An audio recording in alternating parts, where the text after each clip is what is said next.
1 minute, 30 seconds remaining.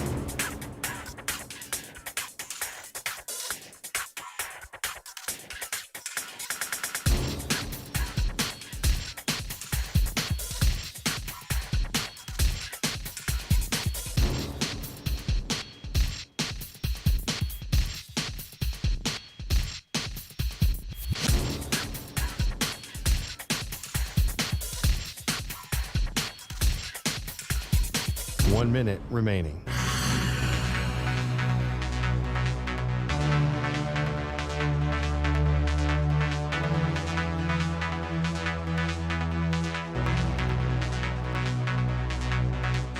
Forty-five seconds remaining.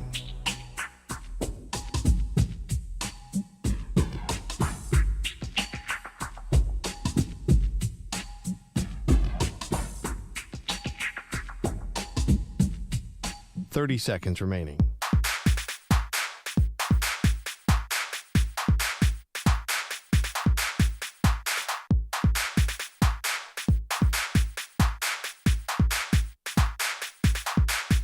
Fifteen seconds.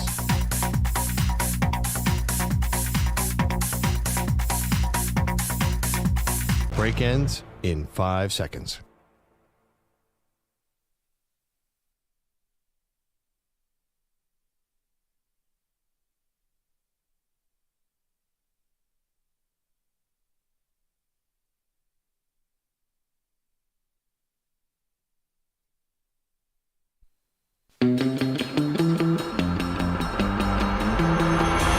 She's the reigning Fortnite champion.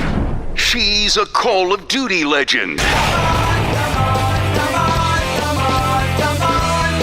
They are Maggie and Perloff on CBS Sports Radio. 6.9 to go. In it comes to Ethan Morton. He's going to dribble this one out. And the second verse is the same as the first. UConn repeats as national champions. The third team to repeat in the last 50 years. 75-60 the final. The Huskies back-to-back national champions. And that is courtesy of the NCAA Westwood One Radio Network. Absolute dominance. Welcome to the show, Maggie Gray, Andrew Perloff. The final score ends up being 75-60. Good first half, Perloff, but ultimately UConn's great game plan of basically saying, Zach Edey, you do whatever you want to do. We're going to lock down the rest of the Purdue Boilermakers. It was brilliant. It worked to a T, and UConn is celebrating yet again.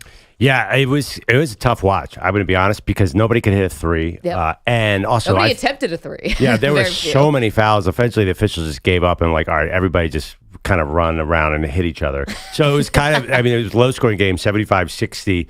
Aesthetically tough. It's really interesting. Here's my question with UConn. Are they closer to Florida repeating, or are they closer to Duke repeating? In the sense that Duke repeated, then became a huge, huge brand, became the brand in college basketball. Florida came and went. Right. And I'm having a real debate with this, because I think stylistically they're close to Florida, where there's nothing really notable about them. But I don't see how they're not going to go on another run. Like, who's going to knock them off? Are we talking 3-peat, 4-peat, 5-peat? No one's even close to this team. Wow, 4-peat, 5-peat, 3-peat. I was thinking, the Chiefs or the UConn? Who has a better shot of doing a 3-peat? That's a great question. Next year? But and I think it's probably neither. I mean, if you're going to go and try to play the statistics here. But why? Because I think it's so hard. We're watching this dominant, two-run, 2-year run, through this tournament where, it's 12 wins by double figures. It's the highest point differential of any team through a tournament this year, 140 points combined. I mean, now UConn is 6-0 in national titles. I just think you've talked about how, they got a couple breaks on their runs, both last year and this year. Now, this year, they did have to take down another number one seed. And in fact, UConn is the first number one seed to win it all since 2012. I mean, crazy. 2011, 2012. It was nuts. But just the odds are not in their favor that they would three-peat. The odds that you would not have a stumble where we've seen other teams who are also talented not be able to do this over, the last 50 years. This is only the third time a team has gone back-to-back. There's a reason. Yeah, no, it's funny you say that, though. But obviously, UConn is going to have just as good a team next year, I assume. I mean, because they're not built on talent. They're built on something else, some magic sauce that I haven't totally figured out. Chemistry, Riz? Everything. First of all, they have older players. Tristan Newton's 22. I think that then they're going to have more older players next year. Riz. I honestly think it's defense. I have to credit. I think maybe Hurley is Danny Hurley, their coach, is a special sauce.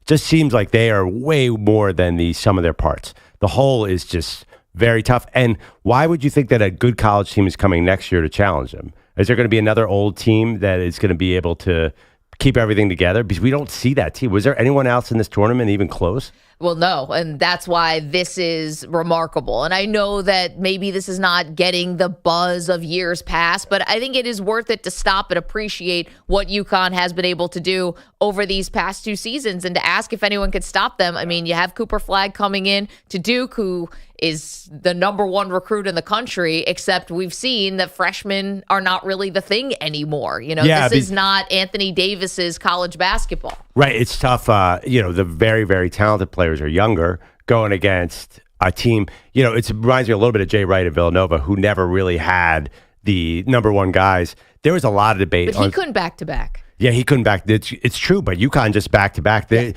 seems like that UConn team is better than that Villanova team. And again, I'm having a little trouble figuring out. I wonder if callers can explain what I'm missing. It's just, it was early into the game. I'm like, oh, this could be really tough for Purdue. You could just tell they're just really well coached, play the right way. They're so unselfish on offense. They always make the pass. That's a huge factor. Like, they're mature enough to know, I'll get mine eventually. Just move the ball. That's a huge factor. And their defense is relentless. Listen, I think you figured it out. Yes, we'd love callers to talk about it, 855-212-4CBS, but you just nailed it. I mean, it's the unselfishness on the offensive end. It's the commitment on the defensive end, where they held Purdue last night to 1 for 7 from 3. Purdue was the second best 3-point shooting team in the country this year. I mean, this is all-time stuff. And so, it's the unselfishness on offense. It's the defense and the commitment to it, especially on the perimeter. And I think they did have a great game plan. Listen, they said, and we're talking obviously about UConn wins back-to-back titles, and last night they're crowned.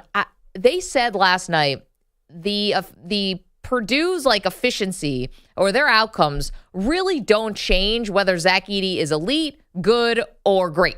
So they just let him do his thing. Yep. They're like, you can hit 15 twos. I mean, Zach Edey has no outside shot. The Purdue big man who's 7'4" and 300 pounds. Right. He's got no outside shot whatsoever. He's just not a threat. He's a down low, back to the basket type of dude.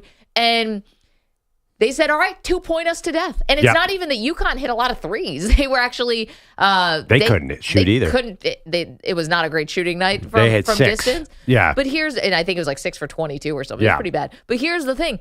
They had the spread out... they were able to spread things out. I mean, Purdue had 8 assists in the whole game and 9 turnovers. That is UConn's commitment to defense.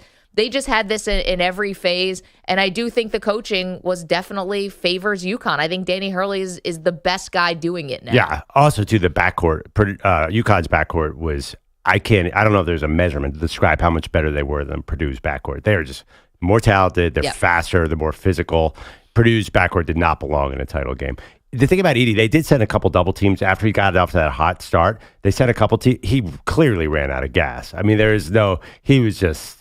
he scored 37 points, but you could see he started out of the house on fire. Yep. He couldn't keep that up. I think the last 8 minutes of the first half, he barely scored at all because he got tired. He did carry them in a sense. In the beginning. But you're exactly right. That formula of going to Edey was not going to carry the night. Absolutely not. So I can give you some numbers to that. Edey scored 16 points in the first 15 minutes, then went 16 full game minutes, going 1 for 8, which included a bad air ball. He went from 6 minutes left in the first half to 13 minutes and 42 seconds left in the second half without recording a field goal.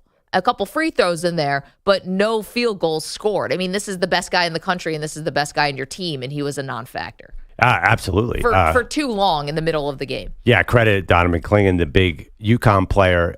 Yeah, I just think I'm looking at this game, and here's another question, too, that I know we'll get in today. Yeah. Did UConn beat an elite team? Because Purdue was a number 1 seed, but this counts. But the way they played last night, they obviously did not look like a number one seed because of UConn. So it's a chicken or the egg. Did they look so bad because UConn was so awesome? You know, they did score 60 points, but that was a little lucky that they even got to that. That was some garbage time at the end. They got to that number. Does it really feel like, you know, Duke, we talked about back-to-back, Duke beat UNLV. They beat the king of the mountain. So I just feel like I am more of a Duke 1991, 92, whatever year it was. To me, that's always going to be more impressive what UConn did there because of UConn's path and the state of college basketball. Okay, let's listen to Dan Hurley. Let's take the question you asked first.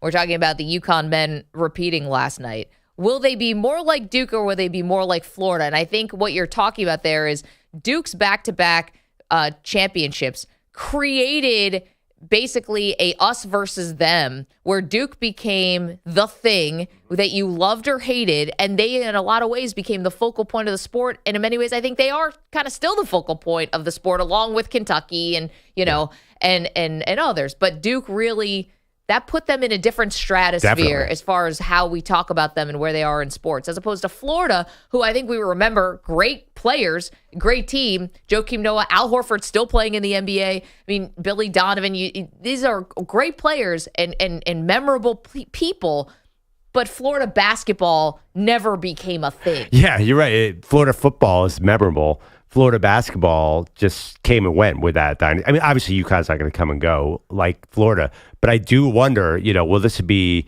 just, I think you have to admit there are some titles that are more memorable than others. And some games that are more memorable than others. It's ironic, UConn style of just hammering everybody and beating them to death is kind of boring. So we might remember them less because they have not been challenged yet. Let's hear from Danny Hurley. His team wins the back-to-back titles, talking about why UConn's back-to-back run is more impressive than what Duke and Florida did. It's the best 2-year run, I think, in a very, very long time, just because of everything we lost from last year's team. To lose that much and again, to do what we did again, it's got to be as impressive a 2-year run as the program's had since prior to whoever did it before Duke. Right, which was UCLA. So I agree with him. I mean, it's funny for Dan Hurley to be out here writing his own legacy, but listen, he gets asked the question. I think he answered it in a way that favors him, but one that's also correct. I do think that this is extremely difficult. They lost 5 of their 8 top scorers from last year. Even though Donovan Clingan and Tristan Newton were the same, you still did have a lot of turnover here. You had the same high scorer in both games, Tristan Newton. I mean, it's not like they completely reinvented the program. You had the same guy scored the most points in both games. Okay, but a lot of different contributors, including Stephon Castle, who is a freshman. We pretend like freshmen don't matter anymore. Yeah. He definitely mattered last night. It kind of doesn't even matter. You put on that UConn jersey and you're just going to hustle around and play smart team ball. Yeah, it almost feels like that. And there is something, and he's right, there is something incredibly impressive about that. But again, I get back to this point. That team is clearly better as a whole than their individual parts. Like, those players alone are not... their talent is not winning this. There's something else going on here. Yeah, but that shouldn't be a knock against them. No, it could be a knock for them. And I think that's kind of what Hurley's getting to, that it's incredible that they did this. That is an achievement. It's just a little bit maybe on the boring side. Well, I think that if you're asking me if UConn is going to be, and this back-to-back run is going to be closer to Duke than it is to Florida, Duke extremely memorable when changed the course of the program. Florida, not as much, didn't have the stickiness with the basketball. I mean, Billy Donovan leaving for the NBA eventually was one of those, maybe reasons why Coach K stayed forever and wasn't going anywhere. Here's the thing about UConn. 6-0 in national titles. Not all of them won by Danny Hurley, of course. 6-0 in national titles. And I think Hurley has a chance here to turn some people off. He's a great coach. He's amazing. He's doing something that is so rare. I think only 4 coaches have done this, right? Back-to-backs. But he's a lot. I think his sideline antics, especially last night, where maybe you got a little bit more of it, or maybe the fact that the Final Four in this game have been standalone games that you've just been watching where you can really kind of zone in on him. He's a nut out there. Yeah. I mean, and even by college basketball standards for coaches, which the bar is extremely low for, how you're behave. This is not polite society here. Like you scream at players, you scream at the officials, you get totally animated. It's everything but put your hands on somebody. He's crazy out there. Yeah. He looks nuts. Well, I mean, I think, is he like Tom Izzo though? Tom Izzo is crazy. Yeah, he screams yells at like players. crazy, but for some reason, it's charming with Izzo. It's a little intense with Hurley. I don't find it But I charming. think Izzo is quite popular. I think he's one of the more popular coaches I think of that's all time. everything off the court. And Yeah. Hurley has a chance to do that too. But I think people, there's like a love-hate quality, I think, a little bit with Hurley. I mean, you got talk about UConn's titles. Jim Calhoun won a bunch of those titles, and he had a unique ability not to capture America's imagination. I mean, he is. Everyone talks about the golden era of coaches. It's Coach K, it's Roy Williams, it's Izzo. It sure ain't Jim Calhoun. I think it's a thick Boston accent. I think no one could understand what he I was think saying. also too, we disagree a lot. I think UConn is a different kind of program than North Carolina, Duke, and Kansas. There's something about UConn stuck up in the northwest corner of Connecticut. I just think for some reason it has trouble going national in a way that those other programs do. Hold on. This was a big discussion earlier in the tournament, and I've got to get your final answer on this now because you and I have disagreed about this for 3 years now. Give me a break. Is it going to be I know what you're going to ask. Is it the Will blue blood? you consider UConn now a blue blood? Yeah, fine, whatever. I don't care. Yes, we did it, guys. With a fine, whatever. Let's go. A resounding, fine, whatever, begrudgingly giving UConn their rightful place in college basketball. Does the sport even have blue bloods anymore? I mean, I don't know. We talked a lot about Kentucky's head coaching situation yesterday, so I do think these teams still matter a ton. Yes, Kentucky, North Carolina, Duke. Well, I got a news flash for you. UConn now has more titles than Duke. Yeah, great. And tied with North Carolina for 6. All right. They've got more than Kansas. Let me ask you this question then. Kentucky has 8. If we've been talking a lot about TV ratings because of what CaitlinClark has done with the women's game, if Duke was in that game, how many more millions of viewers are tuning in? And I think there's a reason behind that. I know we keep on having this argument, but I just think there's much more public interest, and it sort of stokes the imagination having Duke there. UConn is just really, really good. I think you're meeting this moment with a meh. Yeah, I'm sorry.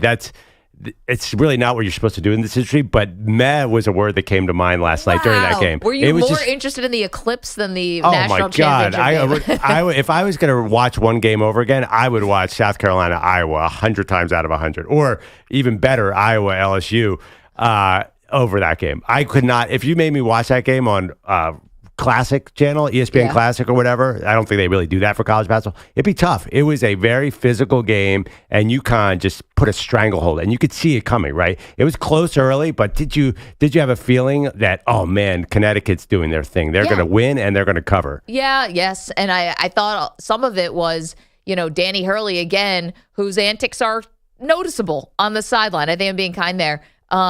Jawing with Zach Edey.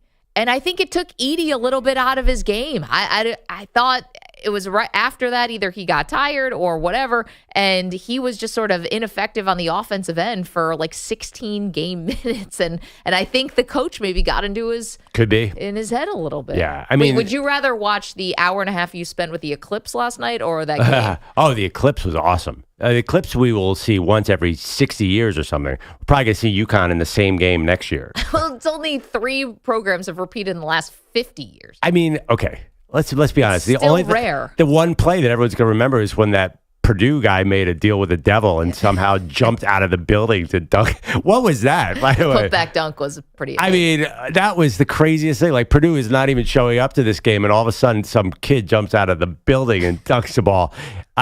Okay, I know this is kind of weak that I'm sort of matting the game.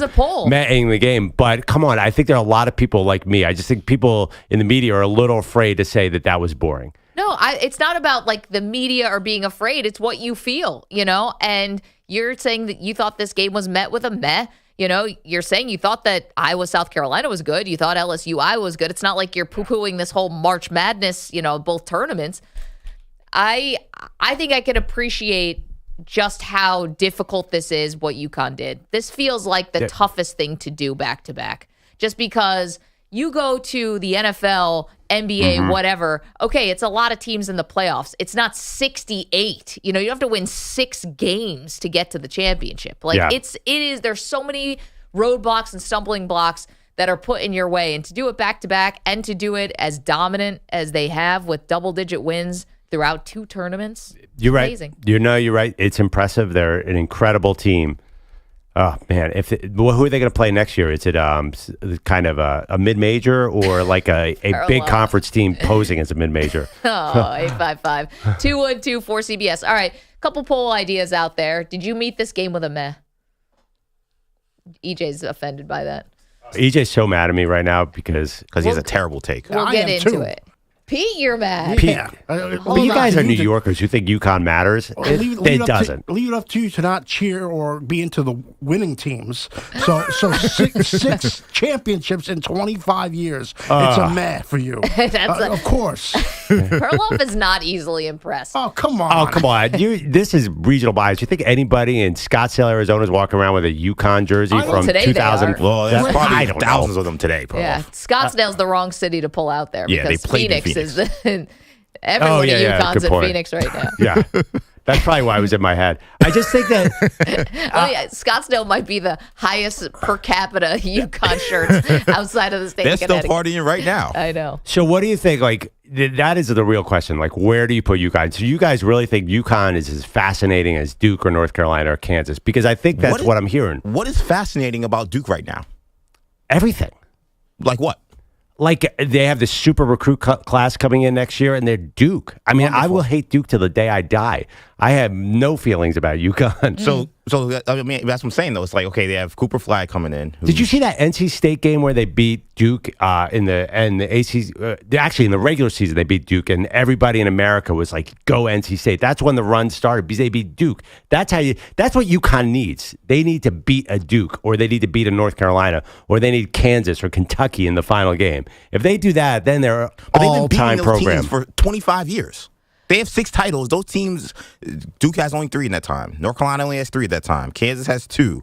Like, those teams haven't met UConn because they haven't been as good. And they did it with 3 different coaches. And they did it without being a number 1 seed except for this year and last year, right? Right. The other, like Kemba Walker, the Shabazz Napier, they weren't 1 seeds that year. And they did it in a forgettable era of college basketball. This current one. But you say you're still interested. No, I mean, in, that most of that run that you just talked about was Come on. Men's college basketball hasn't been irrelevant for 25 years. It's not irrelevant now, but it hasn't been this down for 25 years. No way. You don't think? No. I mean, I think the day Kobe said, "I'm not going to college," is when it sort of started to slip a little bit. You love Zion. He was just there. Right. Zion was a unicorn. Listen, some of the worst title games, UConn Butler was probably the worst title game I've ever seen in my life.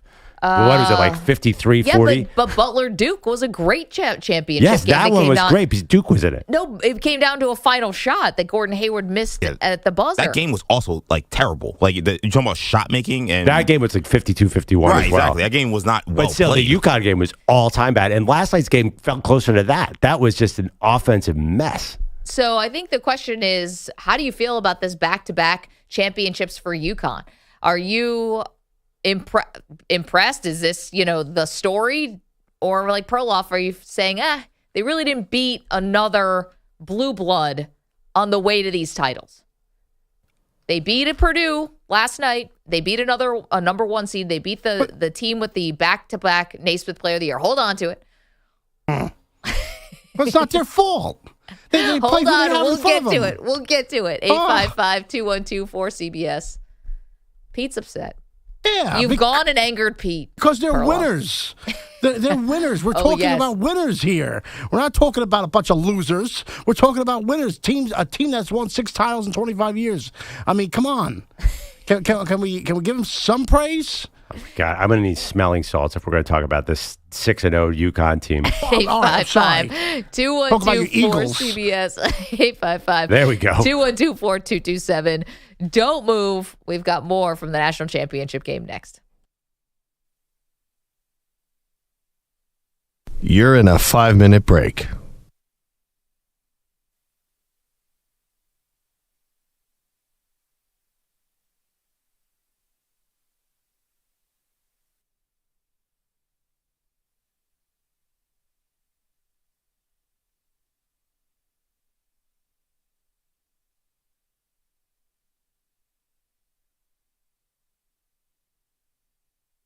4 minutes, 30 seconds remaining.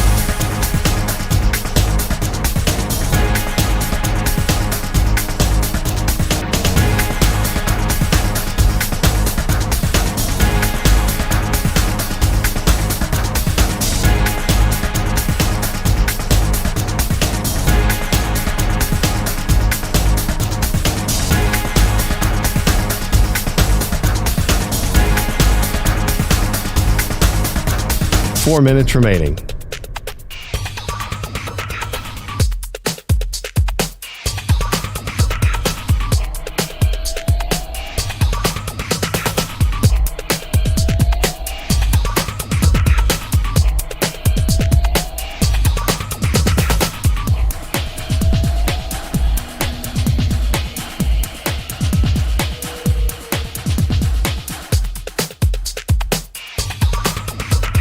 Three minutes, 30 seconds remaining.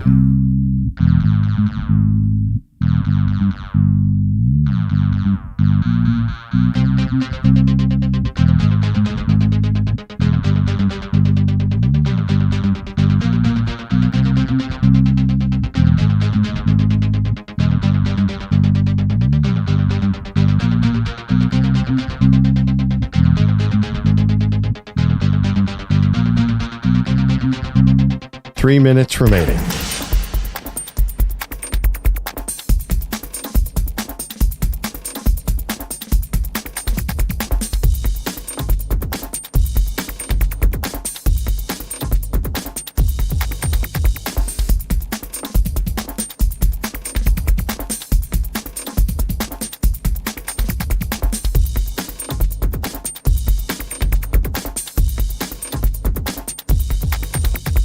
Two minutes, 30 seconds remaining.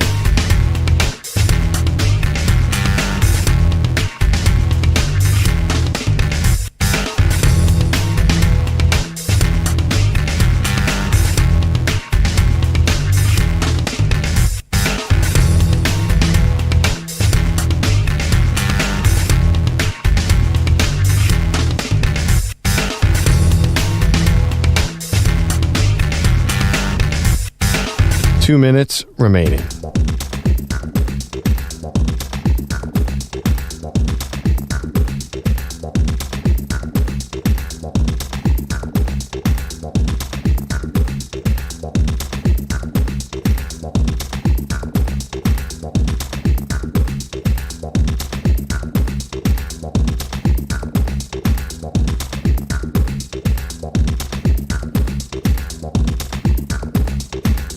One minute, 30 seconds remaining.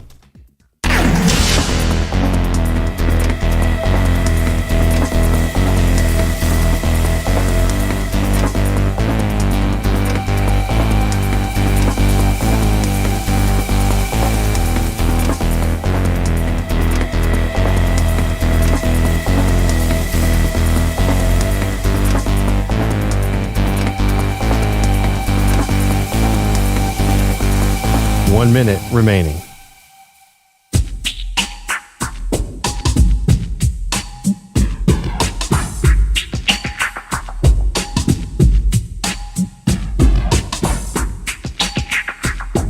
.45 seconds remaining.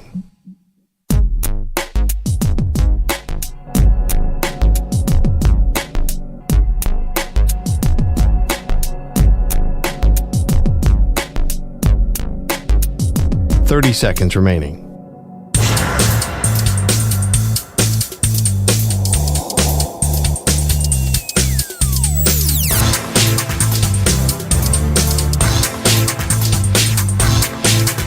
.15 seconds.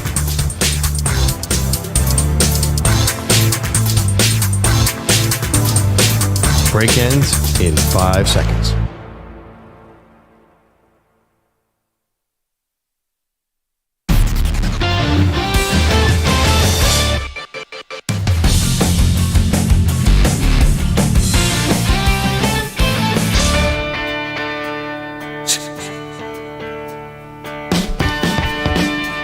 Welcome back to Maggie and Perloff. I'm sorry I sound a little bit down on UConn. They're incredibly impressive, but to me, it's not the most exciting mini dynasty we've ever seen. I think what part of the problem was I was still wearing my Eclipse glasses for the first half. Never took them off. I couldn't figure out why. I'm like, I can't see Zach Edey with a little right and left-handed layup. That's just going to be your look now, those glasses. It's funny, too, because we've seen some great battles of big men in college basketball history. Famously, Hakeem versus Patrick Ewing in the title game. Amazing. For some reason, the Donovan Kling and Zach Edey battle was the exact opposite of that to me. I mean, those are two quite, how do you put that? Kind of stiff big men. Okay. And Edey was good, but still, it was not the fluid big man that I love to watch. Well, yeah, I mean, neither of them have the dream shake yet. So, yes, you're talking about Hakeem and try Patrick. A million years, they will not come up with a dream shake. I mean, Hakeem and Patrick Ewing are like two of the great offensive big men maybe in the history of the game. We could go to that. Well, I mean, listen, Zach Edey just scored 37 points in a title game. I think he will go down as one of the great big men in college basketball history. See, I don't know about that. I get it. I understand that he's got the numbers to back it up. But to be honest, it was a great start.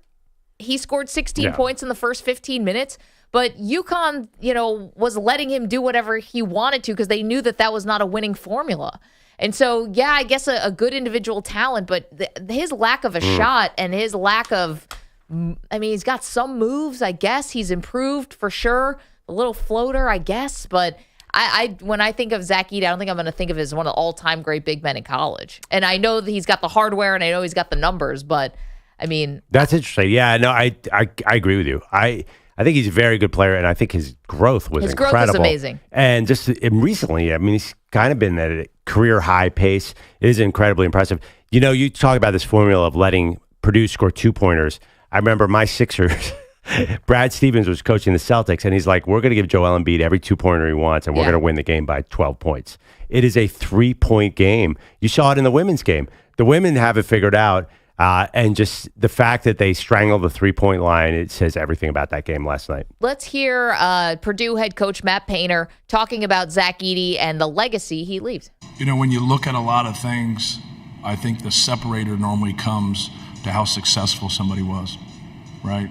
And so it's hard for me to look at things. But when you look at his numbers against the greats, there's no question he's in the conversation. But he's also the winningest player at Purdue. It is impressive. He's going to have all these numbers and stuff to back it up. I just think when you are somebody at this caliber, we talked about this a little bit with CaitlinClark. When you talk about somebody at this caliber and they don't have a win to show for it, a title to show for it, not to be all rings culture, girl, but it does leave a little bit of a hole on the resume. And I honestly think that Edey's is definitely bigger than Caitlin's. Caitlin at least got to back-to-back finals. She's more of the the Chris Webber type, getting to at least the back-to-back finals, where Edey was defined mostly, fair or unfair, by early playoff exits and early tournament exits before this run to the championship game, where they end up getting blown out. Yeah. That being said, Zach Edey did so much to increase his legacy by this title run. Totally. They went out in the first round last year, and some of the point totals he's had lately are amazing.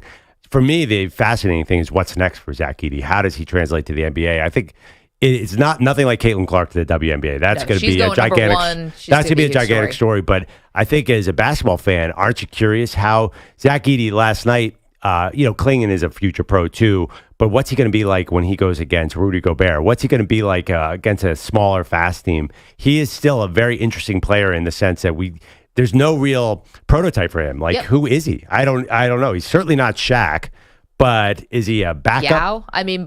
Yao is different. Yao is a little bigger, I believe. Yeah, maybe Yao. But he's Yao if you try to put Yao in 2025, it didn't have a 3-point shot. Exactly. Yao didn't have a 3-point shot. Yeah, so maybe that is an apt comp. The other part, too, is, what happened with UVA when they lost to UNBC, yeah. And then they came back and won it all the next year. It's funny because Purdue got close. They almost pulled off the same exact thing, losing to the 16 seed, in Fairleigh Dickinson, and then going all the way back to the title game. I got to say, though, I think it does matter that they didn't win it. I think UVA really changed. We'll always remember the 16 versus the 1 upset because it was the first one, and that stays with UVA forever. But they also have the title, and Tony Bennett gets to stay at UVA, and all of that stuff. I think it does actually matter that Purdue didn't win this. Ooh, I would disagree a little bit with that. I think Purdue did a ton to get rid of the stink of that first-round loss. I think, and Matt Painter did so much to reverse the way people talked about him as a tournament choker. I'm not with you on that one. I think Purdue kind of killed that problem. I don't think people are going to remember that as a disastrous loss anymore. Okay, but I'll ask you this hypothetical. We're talking about obviously what happened last night in the NCAA tournament, the men's championship game. UConn goes back-to-back over Purdue. I'll ask you this question. What if next year, say Purdue still has a really good team? Yep. What if they lose to a 15 seed in the first round? Do you think Matt Painter is like on the hot seat? No. He got to a title game. It's Purdue. We're not talking about Kentucky. I mean, Purdue, first of all, the other thing, too, is when was the last time? Purdue's not supposed to be in the final game. That's not something they do all the time. I think Matt Painter's fine. I think, honestly, this run is enough to keep him there as long as he wants. And he did have a really good run here. They did a lot of smart things. It's not like Zach Edey was so talented that you just had to roll the ball out. I think they played a really good brand of basketball. They just were outmanned last night. Their backcourt was so much worse than UConn's. There's no way they were going to win that game. You are welcome to weigh in, 855-212-4CBS. We're asking just how impressive this run has been for UConn. Is this one of the most impressive you've ever seen? 855-212-4CBS. They certainly have the numbers to back it up with how dominant they have been. Andrew Bogusch is here. He's got some headlines. Hello. Good morning, guys. Those headlines are sponsored by Progressive Insurance. Drivers who switch and save with Progressive save nearly $750 on average. So call or click today and find out if we can save you hundreds on your car insurance. To any girls calling them K9, hey. They weren't perfect all season like South Carolina, but UConn was untouchable once again in the NCAA tournament. Last night, 75-60 decision over Purdue in Arizona. Finished off their repeat. They won their 6 games this spring by an average of 23.3 points, 3 more than last year for Dan Hurley's team. Yeah, what could you say? We won by a lot again. Tristan Newton led the attack with 20 points, 5 rebounds, 7 assists. Stephon Castle, Cam Spencer, Donovan Clingan also scored in double figures. Zach Edey had 37 for Purdue. The other Boilermakers only scored 23 combined. They hit 1 3, had just 8 assists, losing head coach Matt Painter. But we've played against athletes, and played against some really good defensive guys this year and in the tournament, but not the collection of defensive players like UConn has. We'd play against somebody and they'd have a lockdown defender. These guys are bringing lockdown defenders off the bench. Not sure why he had a backup band. UConn. Is that Dave Matthews Band back there? I think they're not playing him off the stage is what it was like in Vegas. UConn is the 7th program to win back-to-back titles, the first since Florida in 2006 and 2007. The Huskies' 6 overall titles ties them for the 3rd most all time. Now, Dan Hurley and Alabama head coach Nate Oates both said separately yesterday that they like their current jobs amid that Kentucky speculation. Roster-wise, Kentucky freshman Aaron Bradshaw is in the transfer portal now. Top 25 recruit Carter Knox has decommitted but will reconsider Kentucky once they replace John Calipari. No NBA games last night, but we do have the Hornets reportedly getting permission to interview Sacramento G League coach Lindsey Harding for their head coaching gig. Harding just named G League Coach of the Year. The Chicago Cubs raced to an 8-0 lead last night in San Diego, but it wasn't enough. Here's the 1-0. Fernando hits it in the air to deep left. Happ is back at the wall. Gonna go! Ow! 2-run homer! And the Padres lead it 9-8. Fernando Tatis Jr.'s go-ahead 2-run homer, bottom 8, called by Jesse Agler on Padres radio. Hit some guy in the face, too. It's amazing. Sounded bad. Baseball's dangerous. San Diego storming back for a 9-8 win, matching the largest comeback in team history. The Diamondback losing streak hit 5-7-5 at Coors Field. The Angels have won 6 of 8, down in the Rays 7-1, and the Astros 10-5 winners at the Rangers after scratching starter Framber Valdez in the afternoon. because of elbow discomfort. Hopefully he does not join the growing list of pitchers getting Tommy John surgery already this season. Yankee ace Gerrit Cole avoiding surgery for now, but is out until late May at least with elbow troubles. He said yesterday the union and league need to get on the same page and figure out what's going on. The PA wants to blame the pitch clock. Cole says MLB is dismissing that idea too quickly. Justin Verlander said yesterday there are many things to blame. I think the game has changed a lot.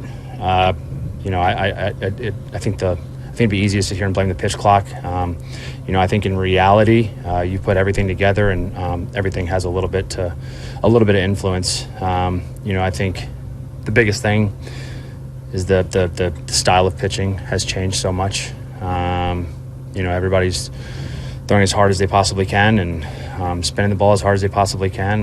Yeah.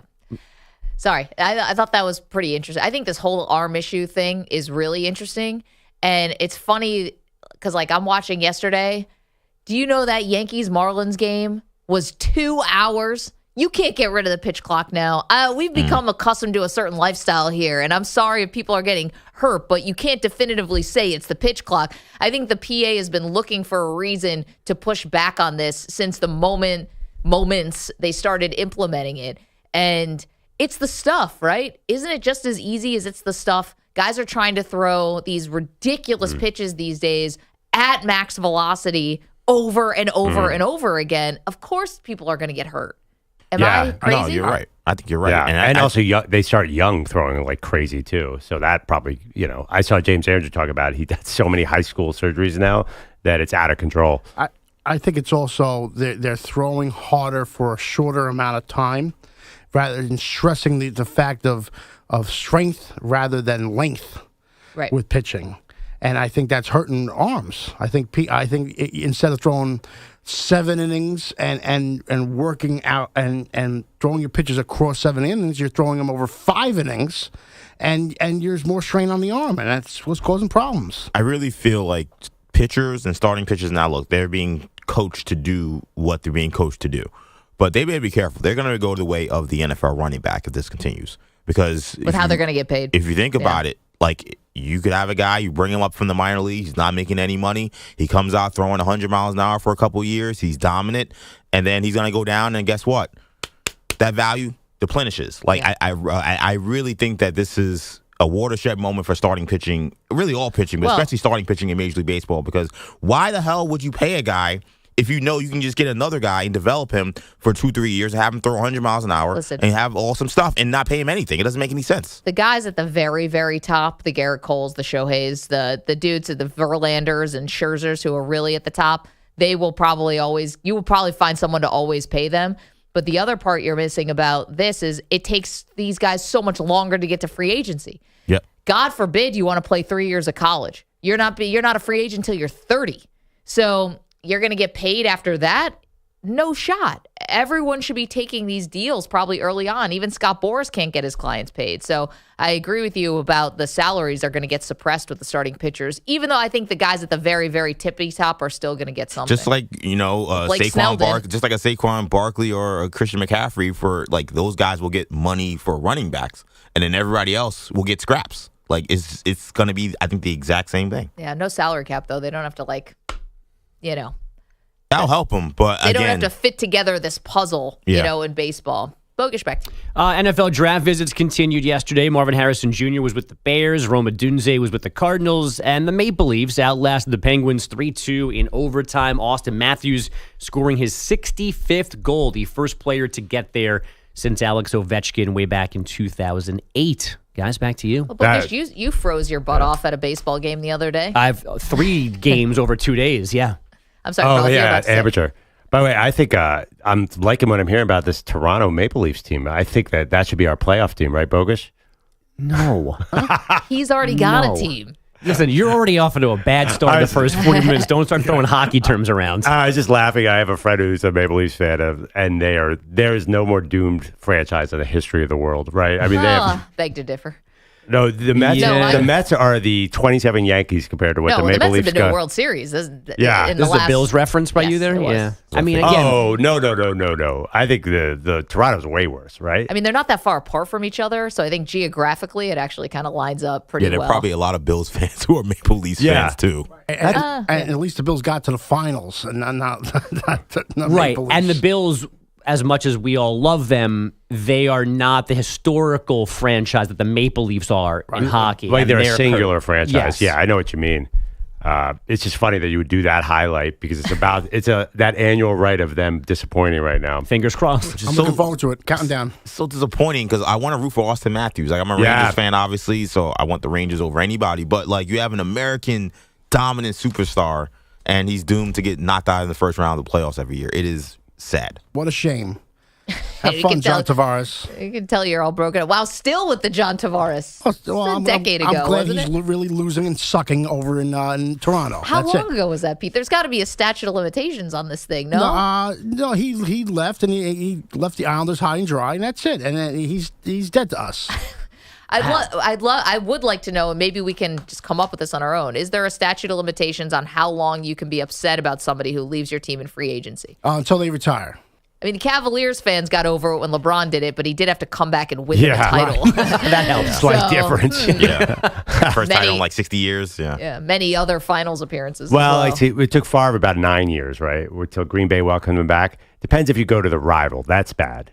855-212-4CBS. Coming up, thank you, Bogusch. A shocking revelation about John Calipari. We get to that next. Maggie and Perloff, CBS Sports Radio. You're in a 5-minute break.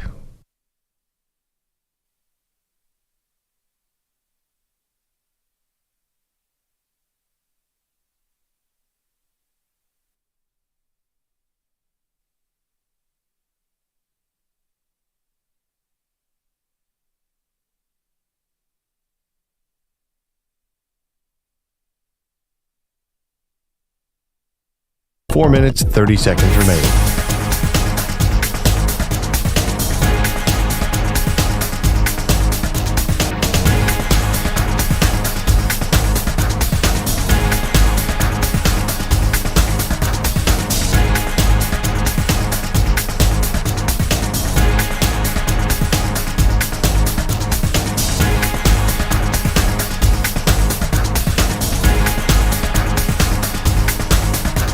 Four minutes remaining.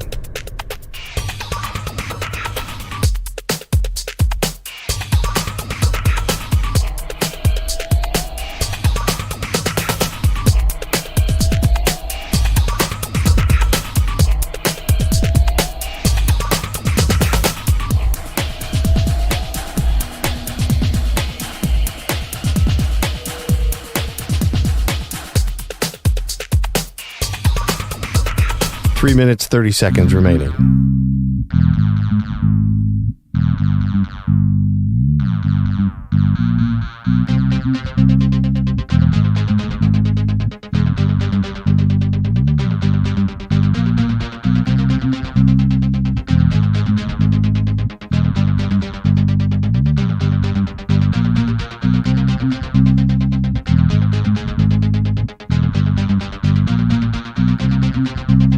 Three minutes remaining.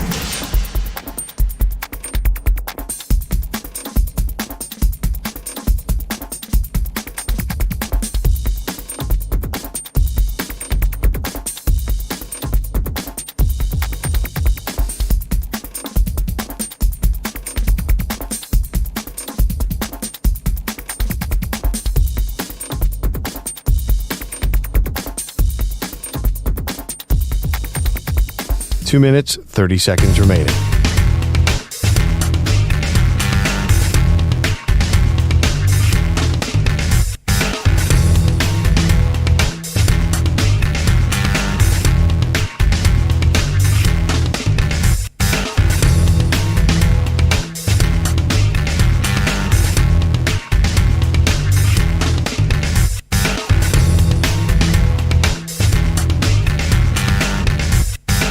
Two minutes remaining.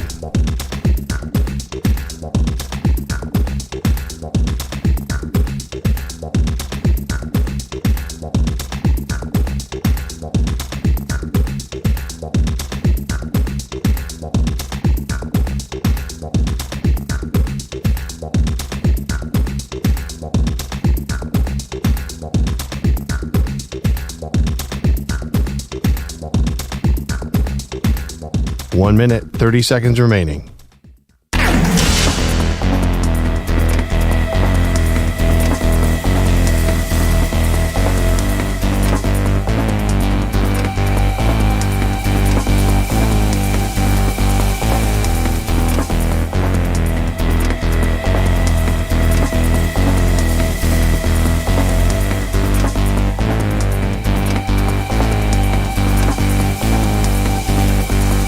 One minute remaining.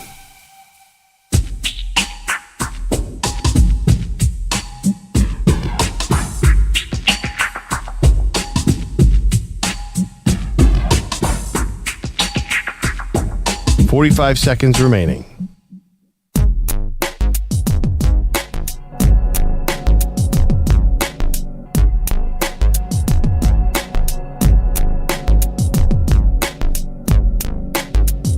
Thirty seconds remaining.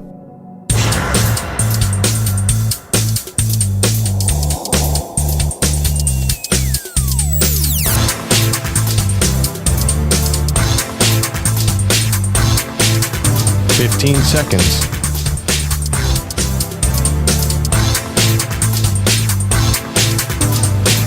Break ends in 5 seconds.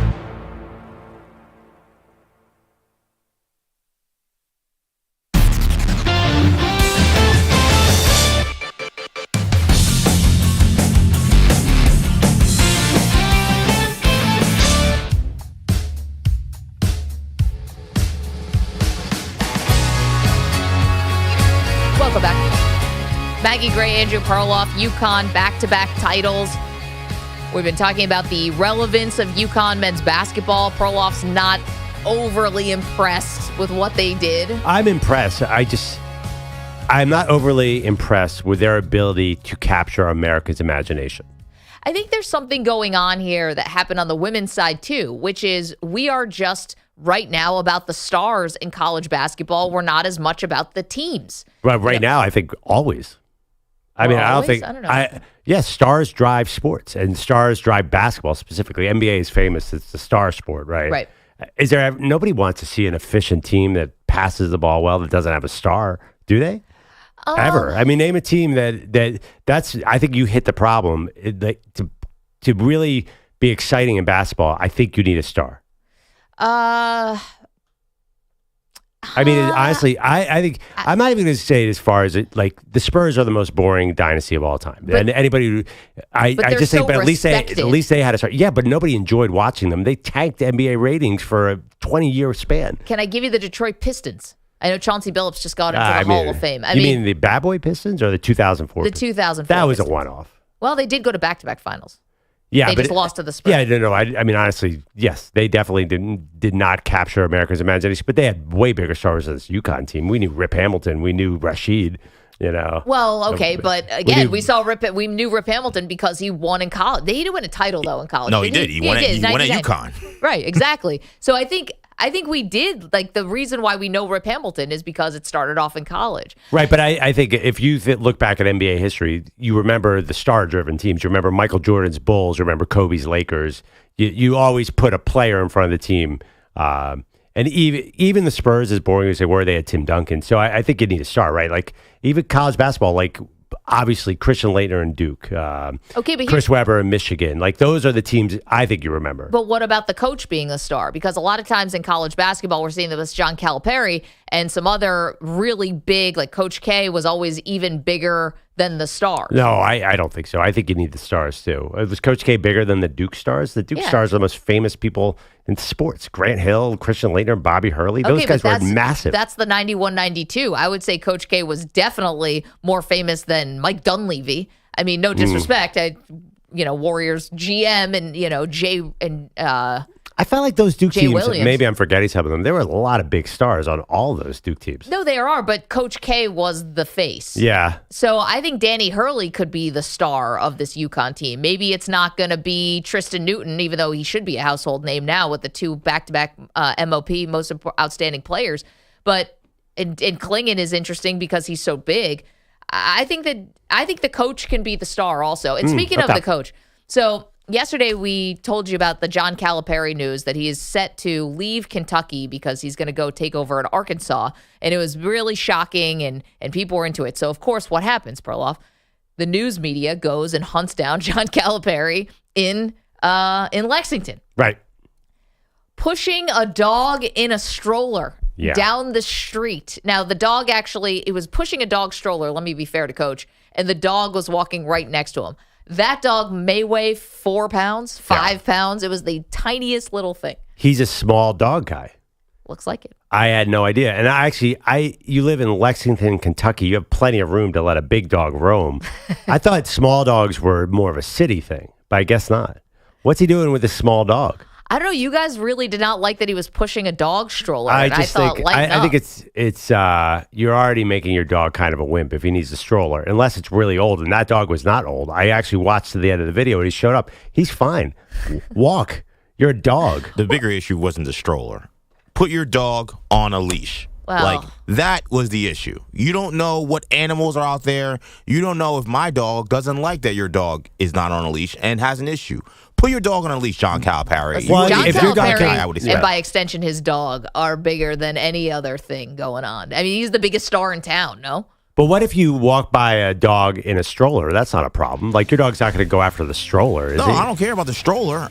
The fact that he had lift the him stroller up and put him in the stroller when the other dog comes by. No, but he wasn't at that point in time. And sometimes, again, you don't know what's going to come out of the woods. He was in Lexington. Pretty nice neighborhood. Yeah. John Calipari pushing his dog. Don't think mountain lions were about to pounce on that thing. I don't think so.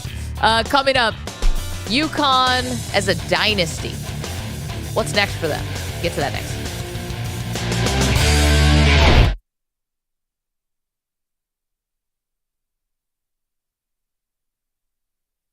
You're in a 5-minute break.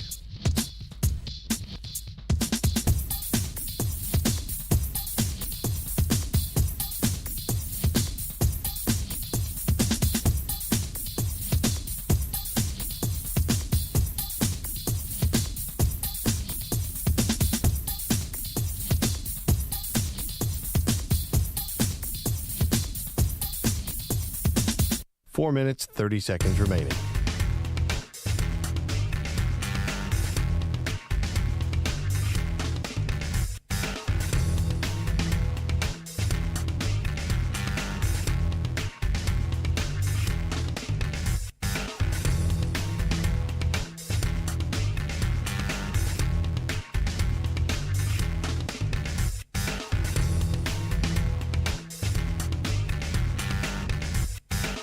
Four minutes remaining.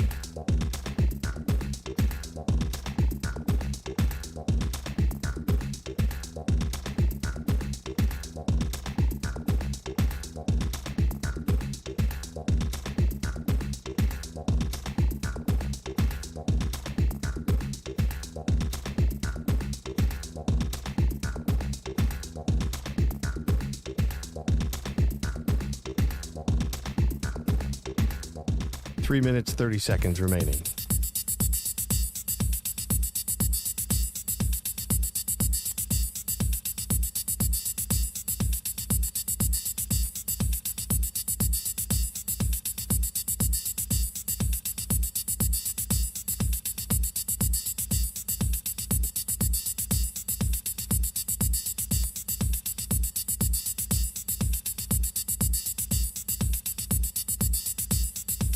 Three minutes remaining.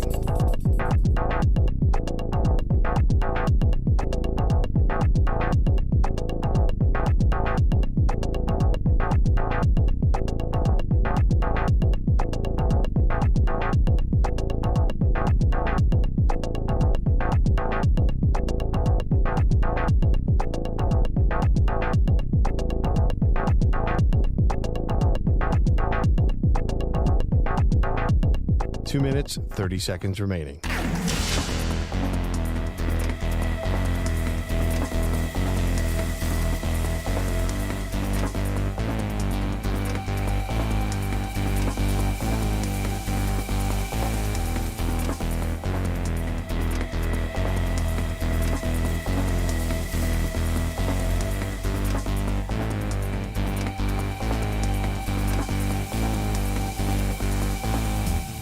2 minutes remaining.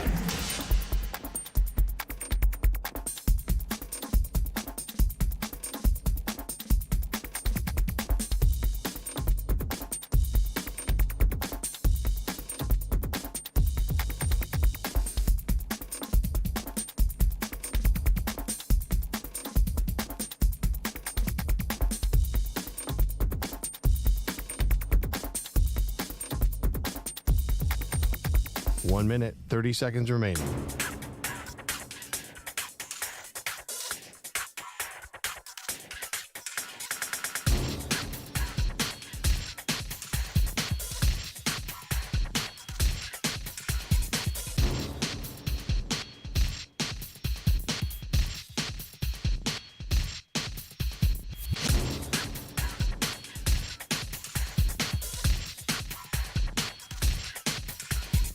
One minute remaining.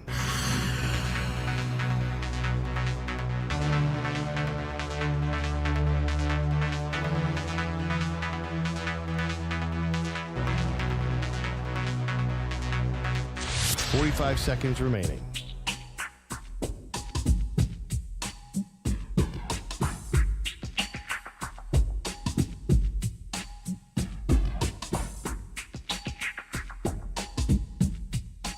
Seconds remaining.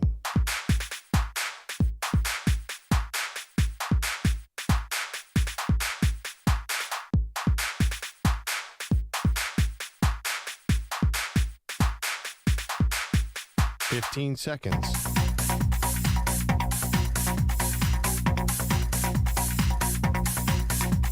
Break ends in 5 seconds.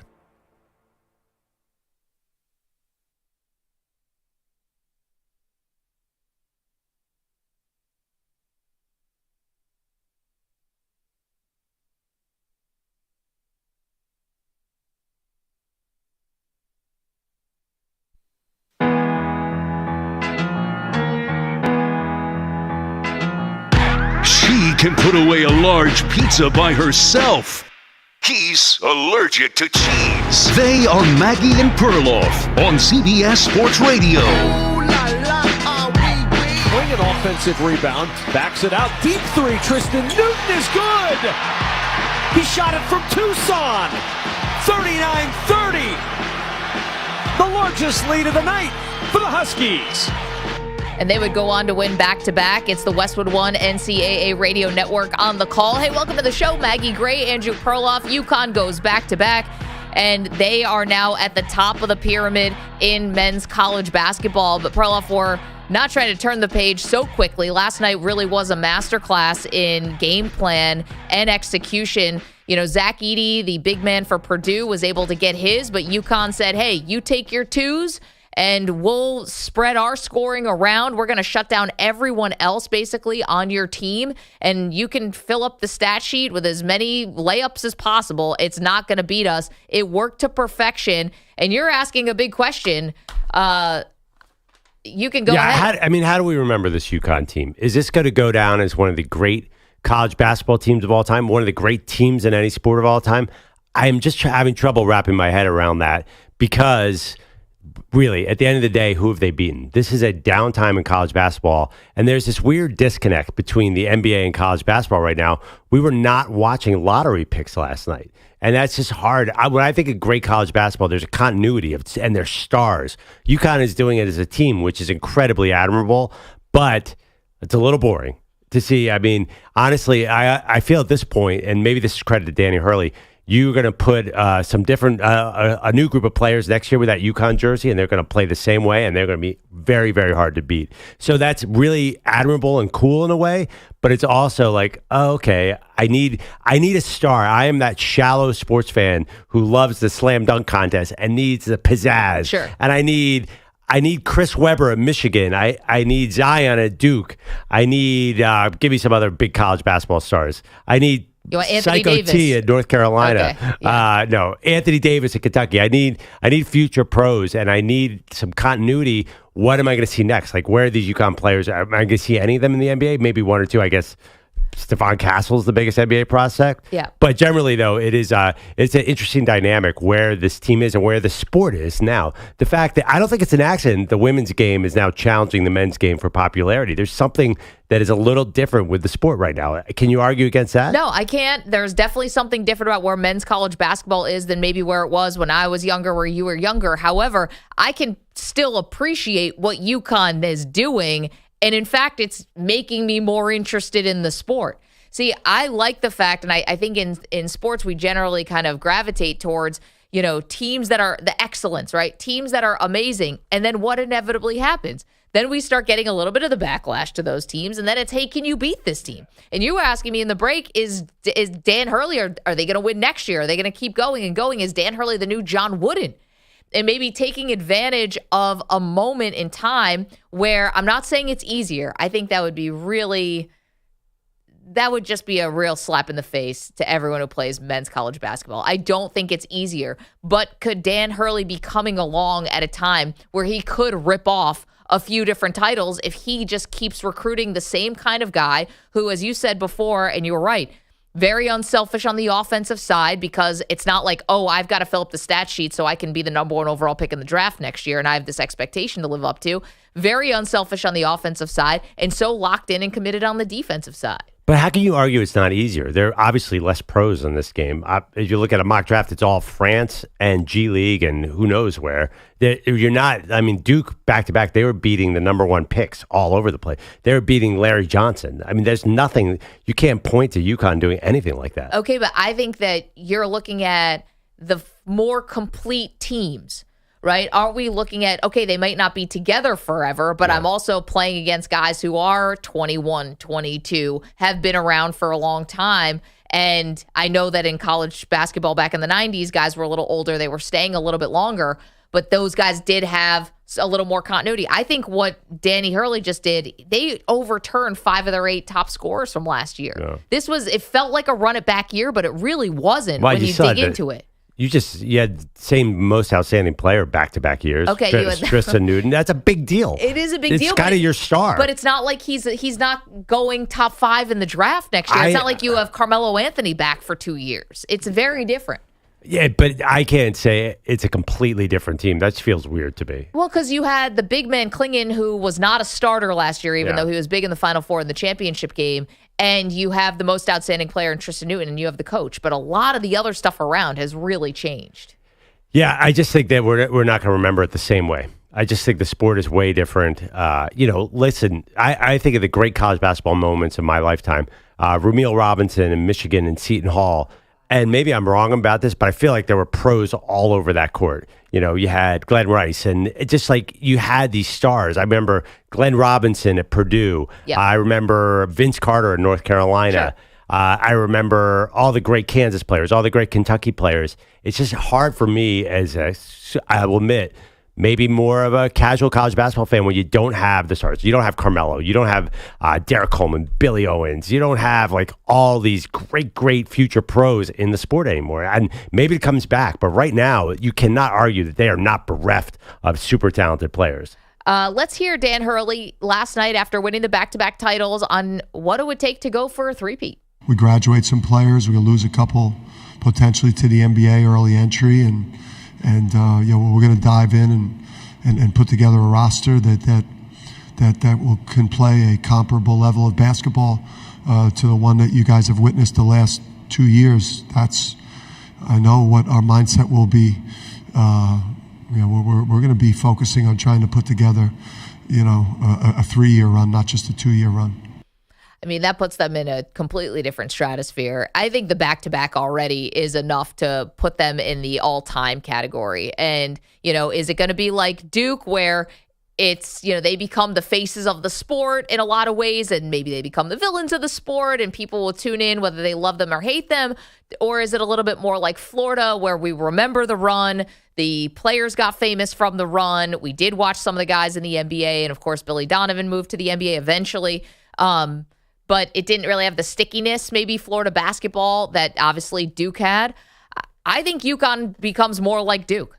I think that they have the pedigree. This is the 6th title that they've won in their history.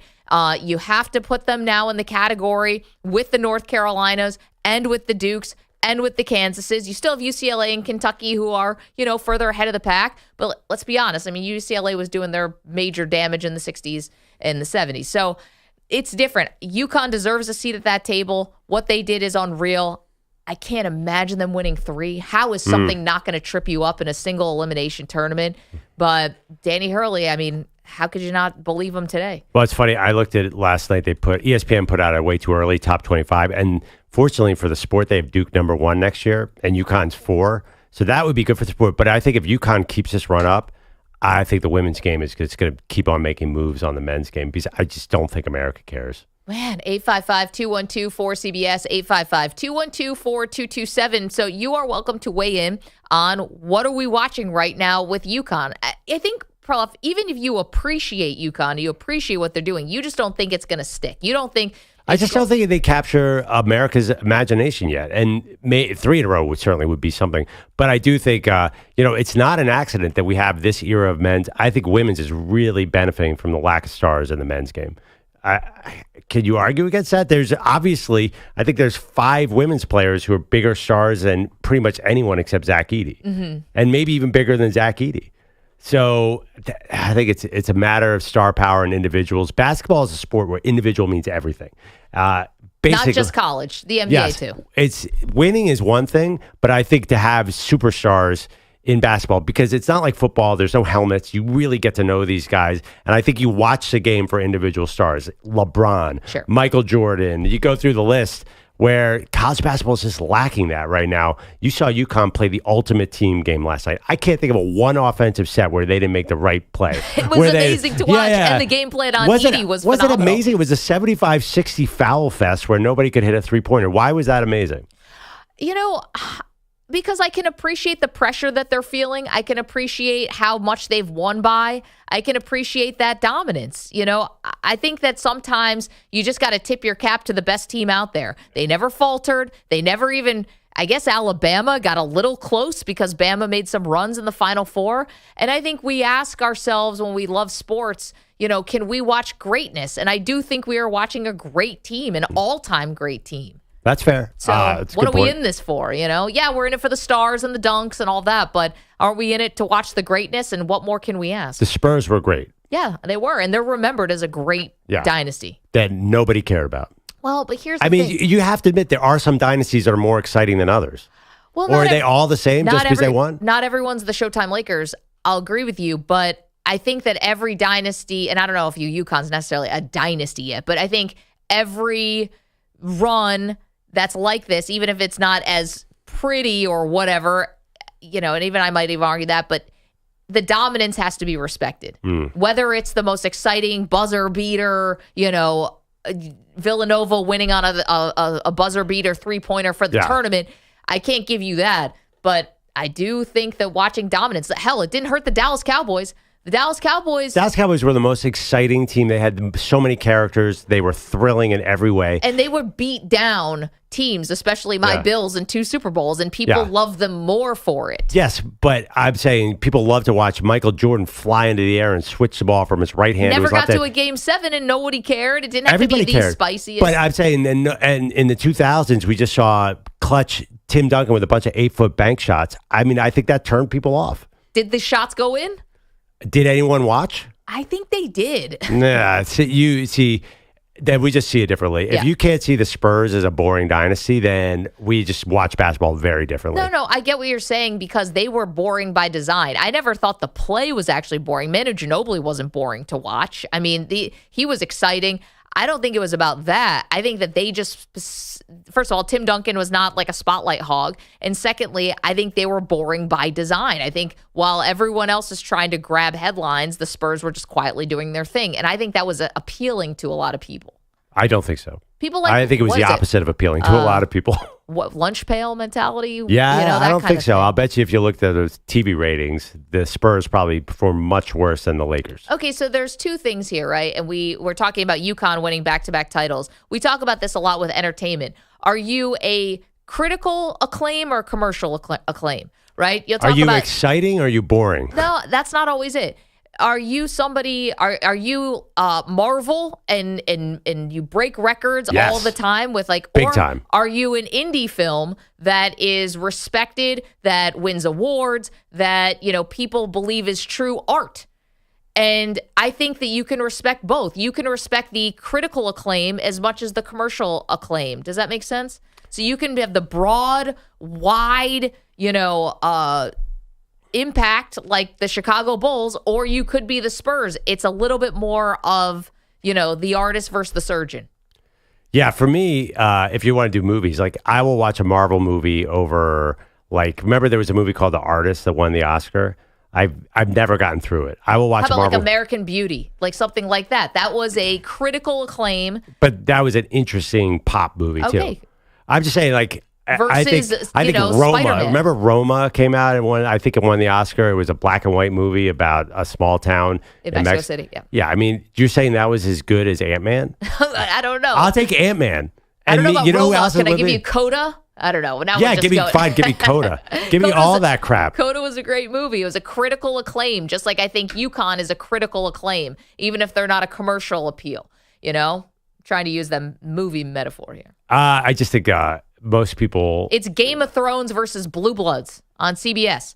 Blue Bloods on CBS. Game of Thrones is the most successful HBO show of all time. But what's the more watched? Blue Bloods That's will blow it out of the water. Right, because Blue Bloods is on CBS, which is available in every household. Not everybody has a higher percentage of HBO watchers. Game of Thrones is your indie darling. I'm just saying you're going to have like 2 million people would have watched that versus however many are watching, the commercial, the mass appeal. It's Curb Your Enthusiasm versus Big Bang Theory. Something like that, sure.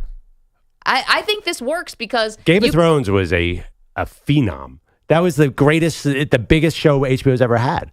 Again, how many people were really watching it? What do you think? You're comparing Roma and The Artist to Game of Thrones? The Game of Thrones. Are we talking about the same show here? I'm just saying that there is two types of ways that you can be dominant and you can win and you can be respected. And you can have the commercial appeal and you can be the wide. I think I've said it. I can't say it any other way.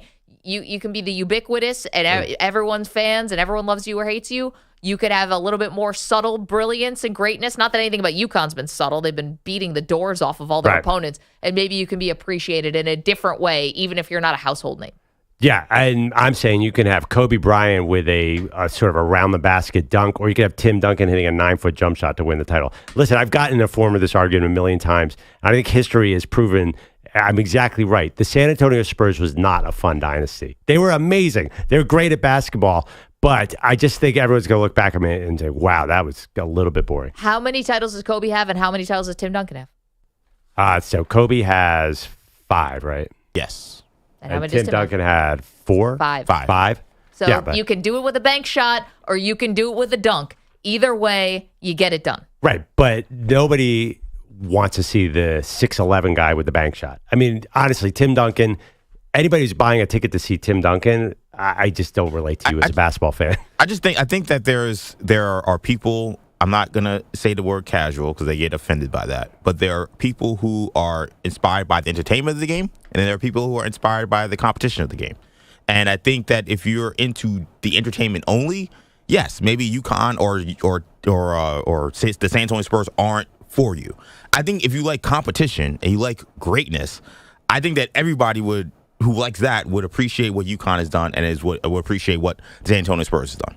That sounds like a media take and not what real people say. No, because they're real basketball fans who just like, man, did you appreciate the way that San Antonio made that extra pass last night? I just don't think that's how real basketball fans talk. Although we do appreciate the Warriors playing in they're awesome. Well, but they're always making the right basketball play. Right. And that was... They're bombing 50-foot shots. It's thrilling. That as well. Steph is doing that, not everybody. But they Clay also... too. Two guys. Right. 2 guys doing it. But that's the other thing. Like, they get a lot of praise for being the technically correct team also. They're electric offensively. They score 1 million points and they do it breakneck pace. That's a way different thing. 855-212-4CBS, 855-212-4227, where Delta 9's in the chat saying, American Beauty doesn't really hold up today. Yes, it does not. We talked about this before. Yeah. You finally watched it? I think I said that on the show. No, I've seen it. I was alive. Yeah. Well, you were both alive I for feel it. I feel like I said this on the show like a couple weeks ago. I was like, oh, American Beauty, not apparently my girlfriend says does not hold up. Does not hold up. No, I think that you don't see it on TV because Kevin Spacey got canceled, and it doesn't hold up. Yeah. Because it was about a dad who wants to date a 16-year-old. Yeah, it was a bigger problem. Kevin Spacey, Usual Suspects is still awesome. I was watching Baby Driver the other day. Is getting a lot of play on Netflix. Kevin Spacey's fine. I mean, no, he's not fine as a person, but his movies are allowed. The plot where a dad wants to date his daughter's friend in high school. Date is being very generous. No, he was legitimately in love. He wanted to marry her, as I recall. I watched it recently. I think that was really lust, not love. Oh, really? Yeah. I don't know. He had her in a bed of roses. And we remember. Yeah. 855-212-4CBS. Analogy remains the same. 855-212-4227 is UConn, the sort of thing you have to just appreciate in the way you appreciate an indie movie versus the commercial appeal Marvel, X-Men, I'm going to butcher this, DC comic, where it's the mass appeal. 855-212-4227. Don't move. Maggie and Perloff, CBS Sports Radio. You're in a 5-minute break.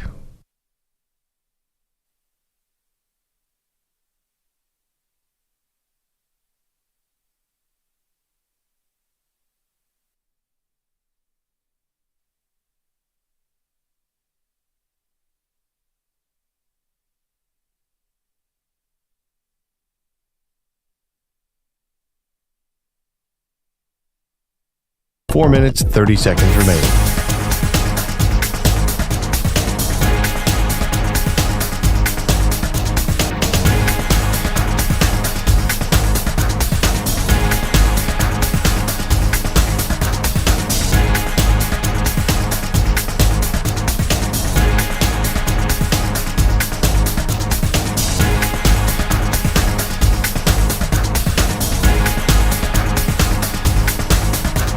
Four minutes remaining.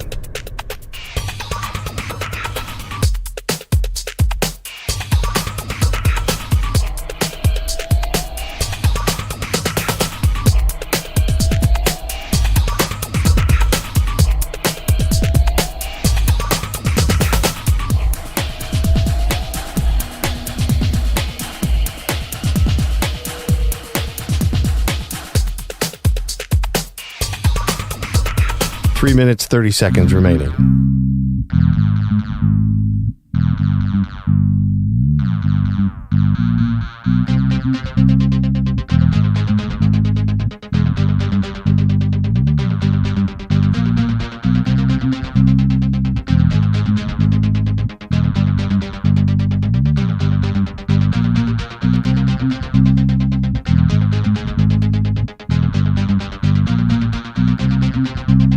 Three minutes remaining.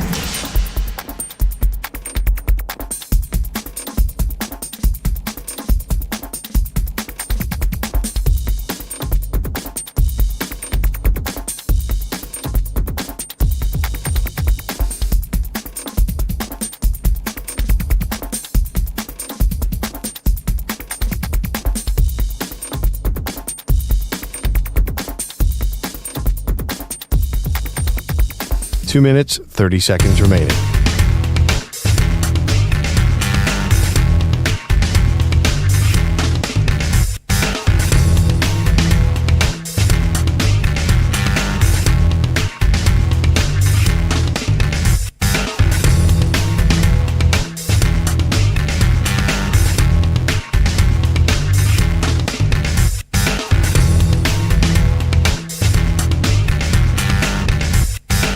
Two minutes remaining.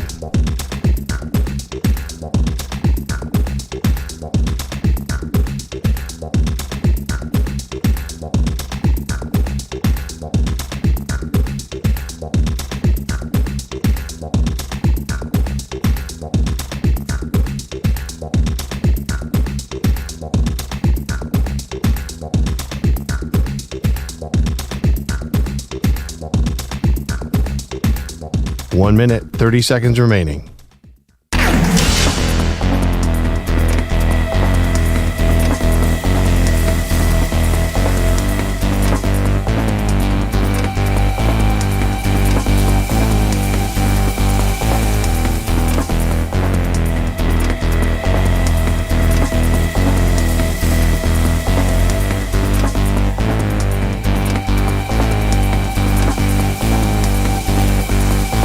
1 minute remaining.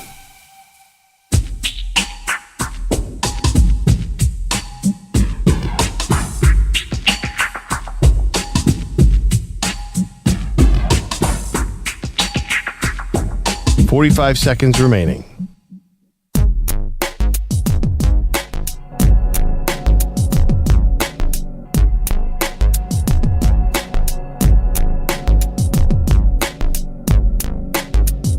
$30 seconds remaining.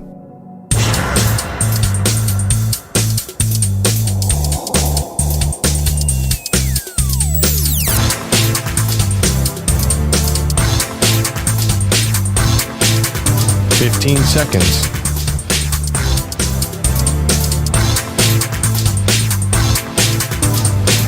Break ends in 5 seconds.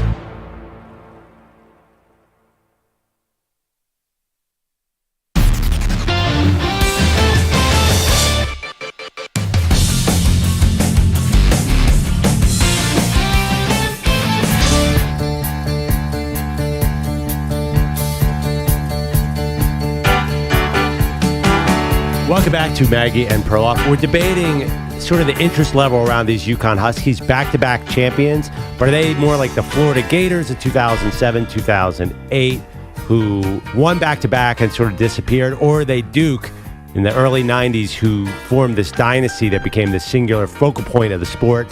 I don't think they're going to do that. I think they're a little more boring than that Duke team. Maggie, I think you think that they're going to be appreciated and Definitely. sort of watched. I mean, let's put it this way. If Duke is on night 1 and UConn's on night 2, which gets a higher TV rating? I'm not sure. Probably Duke. I'm sure it's Duke. But here's the thing. I think that UConn, this is what I feel like we've been around long enough and we're sports fans long enough to know this, which is you start winning a lot, people are going to naturally start backlashing against you. You saw a tiny bit last night when people were pointing out Danny Hurley's antics on the floor. He's coming out too far on the floor. He's working the refs like crazy, even more than a normal college basketball coach. And I think you're going to see a little backlash where people are going to want to see them beat. It happened with the UConn women. People loved the UConn women, but also wanted to see them fall. But I think I understand you have a star coach, and that does a lot. But I think you need to know the names of the players. I think the average fan you have to have some star power to grab onto. And UConn's not built that way. They're built about being a team, which is awesome. Except I think it makes it a little harder to know what's happening. Like honestly, who's the leading? Who's going to be the leading scorer next year on that team? I have no idea. I just saw their starting 5 projected for next year. I'm like, oh, that's a way different team all of a sudden because a lot of guys are leaving. So I don't know. I just think you need star power, and I think Duke's going to have it next year with Cooper Flagg. They're going to be a gigantic thing. But again, he's just going to be a one-and-done Flagg, right? So 855-212-4CBS. So how much tournament success do we really think they're going to have in this day and age? Jeff's in Milwaukee says, I'm dead wrong about all this stuff. Good morning, Jeff. First of all, good morning to both of you. I want to say how much I love the show. You guys are fantastic. And the one-hit wonders was absolutely classic. I really, really enjoyed that. Jeff, we are going to crown a champion today. Yeah. Tomorrow we will crown a champion. That is so exciting. I can't wait. It's amazing. Thank you, producer EJ. And I don't want to say you're dead wrong, Maggie, because you did make a great point just there at the end before you got me on the show. And I just want to say there's an old saying, you don't sell the steak, you sell the sizzle. And I truly think a lot of fans are like that. I think that there is no, as much as I can appreciate, and they were fabulous, the San Antonio Spurs dynasty. And they were a dynasty. They were fabulous. Tim Duncan, he just doesn't have that cachet like Kobe and Michael Jordan. And I think names, even for basketball purists who can just appreciate the great games that Connecticut puts on the board, it's just, you just don't have that cachet to me. Jeff, thank you for the call. You're aligned with Perloff on this one, and I'll just make this clear. We're going to do the results of the Final Four of the one-hit wonders today. I got ahead of myself. And then we'll do the championship tomorrow. So more one-hit wonders in our March Madness bracket coming your way today. But Jeff said, just like you, sell the sizzle, not the steak. Well, I mean, listen, I think this UConn team is actually more interesting than the San Antonio Spurs. But now the question is, can they three-peat? I will watch to see if they can three-peat because that is history, of course. Okay, so you're in. But day one, I'm not going to tune into UConn versus Creighton in week 3 or something. I want to see them in the tournament. I'm going to tune in day one, Cooper Flagg, Duke, all those super freshmen. That is by far going to be the most interesting story. Let's go to Chris is in Sacramento. Hey, Chris, how are you? Good. How are you? I have to agree with the previous caller. I do enjoy the one-hit wonders, but I got to go with the Spurs on this. I maybe been partial because I ran into David Robinson a couple times near the academy, but at the end of the day, it's results. Yeah. And it was consistent. Chrissy, so what if they kind of bored people to sleep? They ended up getting the W at the end of the day, and that's all that matters. Chris, I thank you. And let's be honest. I mean, the Spurs also were involved in some of the most exciting games of all time. I mean, yeah, because LeBron was there. Kobe too. Kobe, yeah. and Kobe and Duncan, when all said and done, they have the same number of titles. They may have gotten them different ways, but they've got the same number. And when you do all time, you talk about greatest power forwards of all time. Who's not putting Tim Duncan right there? He still gets remembered as an all-time great. Right. There's nothing. But that's not really what we're talking about. We're not talking about who's a greater player. We're talking about what was a more exciting sort of sports product. And I think, to me, Tim Duncan I respect him. I think he's, in a way, underrated. I think there was nothing exciting about it. Andrew Bogusch is here, wants to chime in. By the way, when Perloff said, who am I going to watch? UConn Creighton? Bogusch sat up. He was telling me that was the exciting game this year. I'm like, whatever. Well, I sat up because you're not going to watch any college basketball in November. Just what you said. I'll watch Cooper Flagg every single game. I watch literally 32 Zion games in a row. I will watch all the Cooper Flagg games. Right. So you're a Duke homer. That's no. I hate Duke, but I watch him out of hate. But I'm also fascinated with these generational recruits. That's interesting to me. But it does feel like you're penalizing UConn for being boring, where you're not penalizing the Spurs for being boring. Yes, I am. That seems to be my disconnect. Big time. No, you missed. I've been penalizing the Spurs all show. Yeah, I'm saying they tanked NBA ratings for a better part of a 15-year period. Okay, so but you still, when you were making a list of great players and great teams, you're still putting them high on the list. You're dismissing UConn for being boring right now. No, it's same exact thing. You won't call them a blue blood. No, you call the Big East a mid-major. They're a great team, but they are kind of a little bit boring. Yeah, I mean, they're boring because they're kicking everybody's incredible. Yeah, that's another thing too. And it's almost their own greatness makes them boring in a weird way. Like, this was not a compelling men's tournament because UConn just destroyed everybody. Right, but that doesn't mean UConn is not historically good. And it feels like you're saying that they're not historically good. Maybe I'm mishearing the last hour and a half, but that's what it seems like. No, that's the last 3 weeks. Because going back to last year, wondering who did UConn beat last year? Right. Which is, to Pete's point, you can't help who you play. You got to play whoever's in front of you, and they had no close calls. Maybe Alabama made a little bit of a run, but they've just been throttling all comers. By the way, if you want to talk about, if we're really doing the ratings thing, the 2020 bubble final was the lowest rated final ever, but that had so much going on. But the two before that were the Spurs against the Cavs, 6.2 million, and the Spurs Nets. Those are two of the lowest rated finals ever in history. You're right about that. The Spurs are boring. People didn't like them, but they're still one of the best.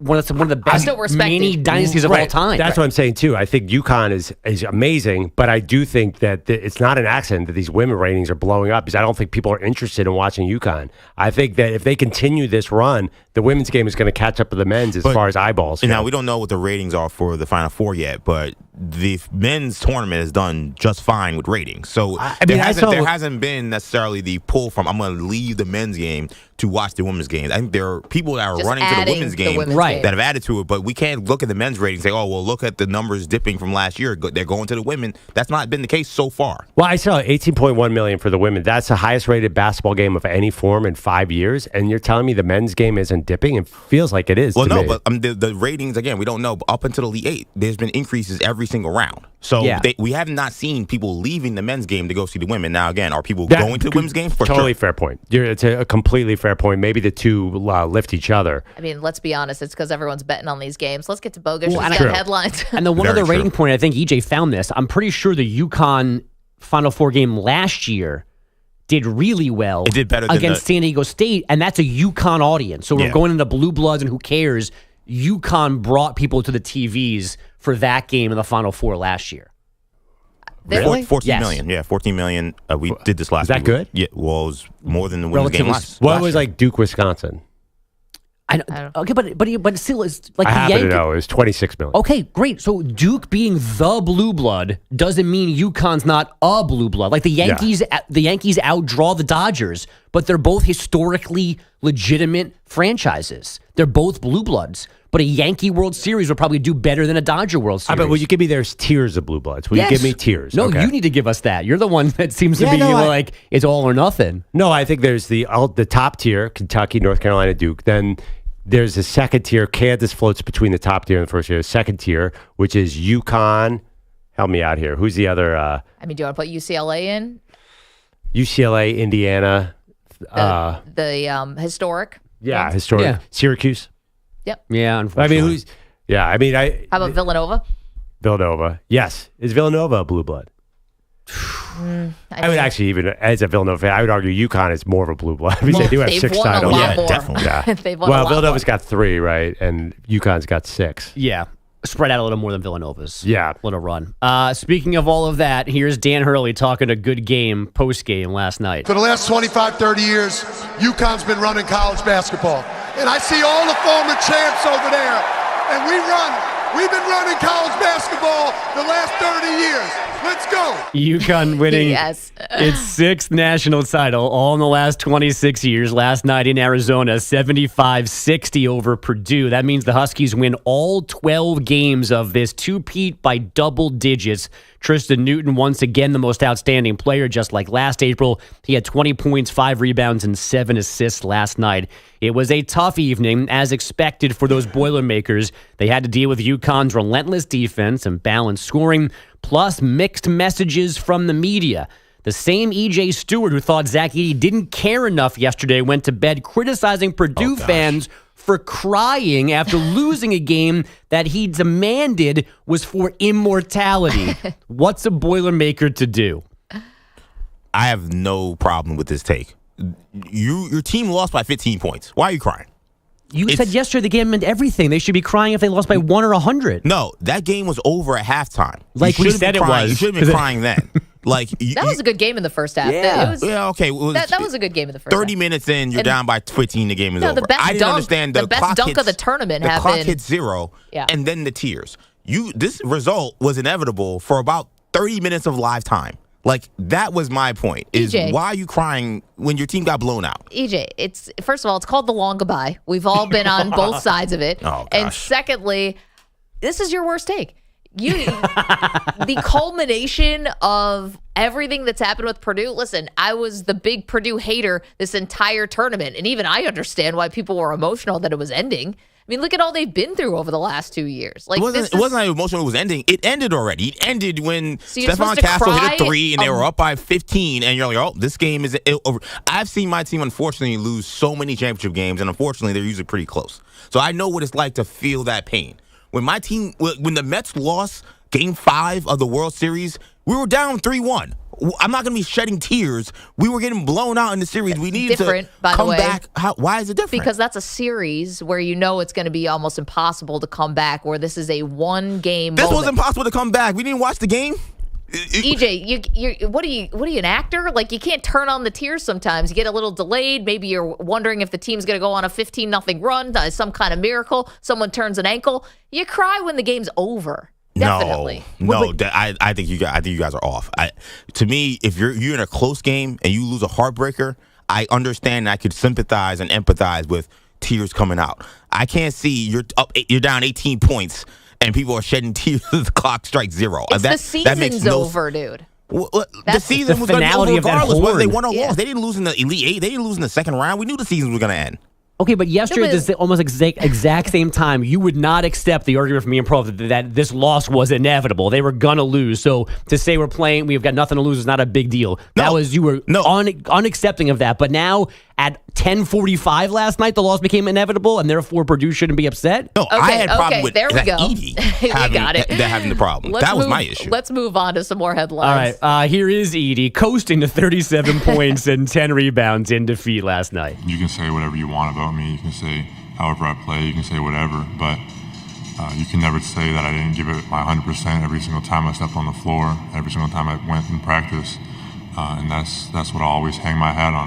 And now my olive branch to EJ. College football news. This might be more important than the basketball.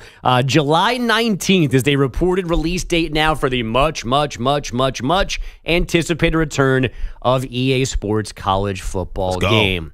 So that's 3 months and 10 days from now. So let's all line our days off. Countdown clock to when I'll be off from the show for a week. Each player gets like $60 a game. Oh, we're still on that? And the game. And the game, don't forget. Wonderful. Did you see how many people signed up for it, though? Basically everybody. And it's college kids. That's what happens. The Miami Marlins are more Marlins than usual this season. Runners at second and third for Soto, and he launches one deep into right. Garcia near the wall on the warning track down the line, and it is gone. A home run for Juan Soto. First Yankee Stadium home run as a Yankee for Soto. Justin Shackle called it on Yankee radio. Soto and Anthony Volpe 3-run homers in the fourth inning as the Bombers began a 7-0 rout of Miami. The Fish now 1-10. Shohei Ohtani a homer, 2 doubles, and the Dodgers 4-2 win in Minnesota. The Mets rallied for an 8-7 win in Atlanta. They've won 4 of 5. And the Pirates, an NL best 9-2 after a 7-4 home win over the Tigers. The Golden Knights losing in Vancouver 4-3, so their lead on the Blues for the last wildcard spot out west remains 5 points with just a handful of games left this week. Guys, back to you. Adrian Bogusch, thank you so much. Coming up, we check in on one of our favorite college football coaches. We do that next. It's Maggie and Perloff, CBS Sports Radio.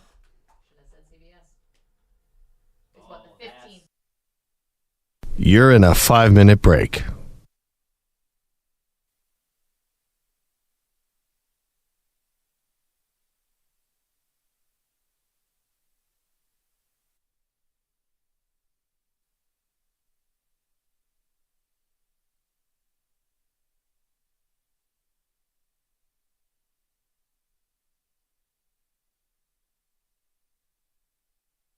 Four minutes, 30 seconds remaining.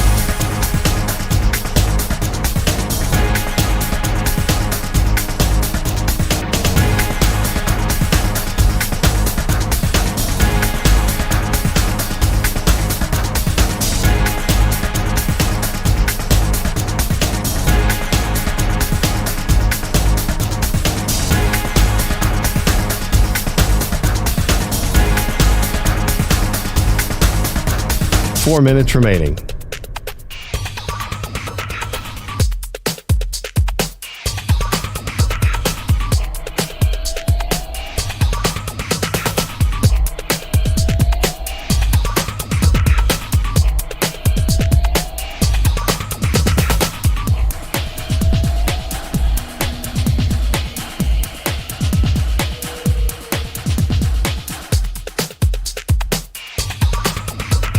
Three minutes, 30 seconds.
15 seconds.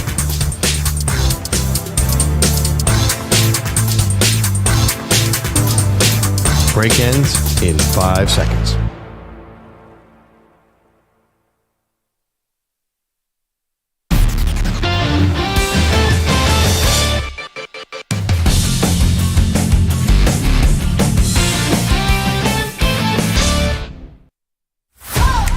Daily. Do you believe that? Dion. You believe that? This portion of the show is brought to you by Wesley Financial. Stuck in a timeshare and want out? Contact Wesley Financial Group now and get a free timeshare exit information kit at wesleyfinancialgroup.com. Kind of debating, is there a boring aspect to UConn's dominance? I'll tell you one college program that has never been called boring. That is the Colorado Buffaloes when Deion Sanders is the coach. All one season of it so far. Yes, but I think you could call them many, many things. I don't think there's anything boring about Deion as the head coach in college football. In fact, quite the opposite. What's he up to lately? Well, we're going to have to start our daily Dan Hurley. That might be our next segment. Okay, Deion Sanders got the players all huddled up in one of their meeting rooms, and this was not going to be a happy meeting, because Deion read a letter that came to him from an angry professor from Colorado. This semester has been extremely challenging for me as a professor. I have never felt so disrespected in my 10 years of teaching. Students do not follow even minimally, and it slows down my class so much. They make it clear that they don't want to be here, and they have very little personal responsibility.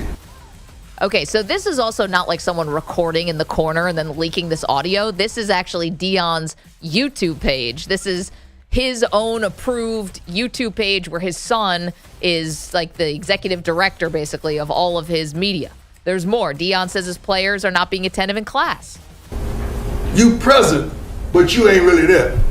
You on the field, but you ain't doing nothing. You in a relationship, but you ain't got no love. You at the mall, but you ain't got no money. Got a lot of ability, but no darn talent. Because you don't think. It's from the teacher. Now, what bothers me severely is all the guys that we're about to see. Where's Corey, you in here? Let me know if they have a draft grade. Ouch. Deion says the players who won't be in the NFL need to grow up and start becoming men. You're going to get something out of this. You're going to be a man or you're going to be a great football player. Since you choose not to be a great football player, we got to make you a man. Goodness. Again, this is Deion's own YouTube page. He's putting this out there. Good for him. You love this, Pete. Yeah, not wrong. Do you think there's any irony in the fact that Deion Sanders, his last semester at Florida State, his grade point average was a 0.0? Well, because he's a great football player. Right, 0.0. I actually, I don't think it matters because if it's the right message, it doesn't matter if it's hypocritical. Who the messenger is? Yeah, I think in this case, that is a good message. The funny thing, too, it reminds me of the same energy of when he walked into Colorado and said, you all stink and you're getting out of here. Hit the portal. His blunt honesty it's crazy. It seems to work for him. And I don't know if this kind of statement could work from any other coach. Maybe not, but here's the question. Are you doing a disservice for not holding the guys who are going to the NFL to the same standard? They shouldn't have to be men. They shouldn't have to be attentive in class. They shouldn't have to do any of this stuff. Like any of these character things that build character in college just because you're going to the NFL. What if you tear your ACL and you never play it down? Well, I think, okay, that sounds good in theory, but listen, if you're going to be a first-round pick, you're fine. Are you? These guys lose money at a rapid pace. Half of the guys in the NFL go broke. So they might want to actually pay attention in class, all of them. I know we joke around, class and football, but I went to college. The class doesn't mean crap. I mean, I've never used a single thing I learned in college in the real world. No, I mean, come on. That's a being, real feather in the cap for the Ivy League right there. I disapprove of what Perloff just said. Oh, wait. Well, you guys, there's only one way to get practical information in this world. That's actually to do the work. I agree with There's nothing that's ever been said in class, and Unless I have more science to prove that. Journalism class. Then you should listen to everything I say. Yeah. You don't want our real thoughts on J School. I went to college, and I learned the most from the college radio station, not from the classroom. Yeah. I mean, if you really want to, if you want to use that J School money wisely, just burn it because you just get a job. There is nothing. Anyway, but regardless, so no, I think to say, okay, you're a first-round pick and you have to go to class, and that's hypocritical. If you're saying, listen, you have no NFL chance, you better pay attention, that I could get down with that message.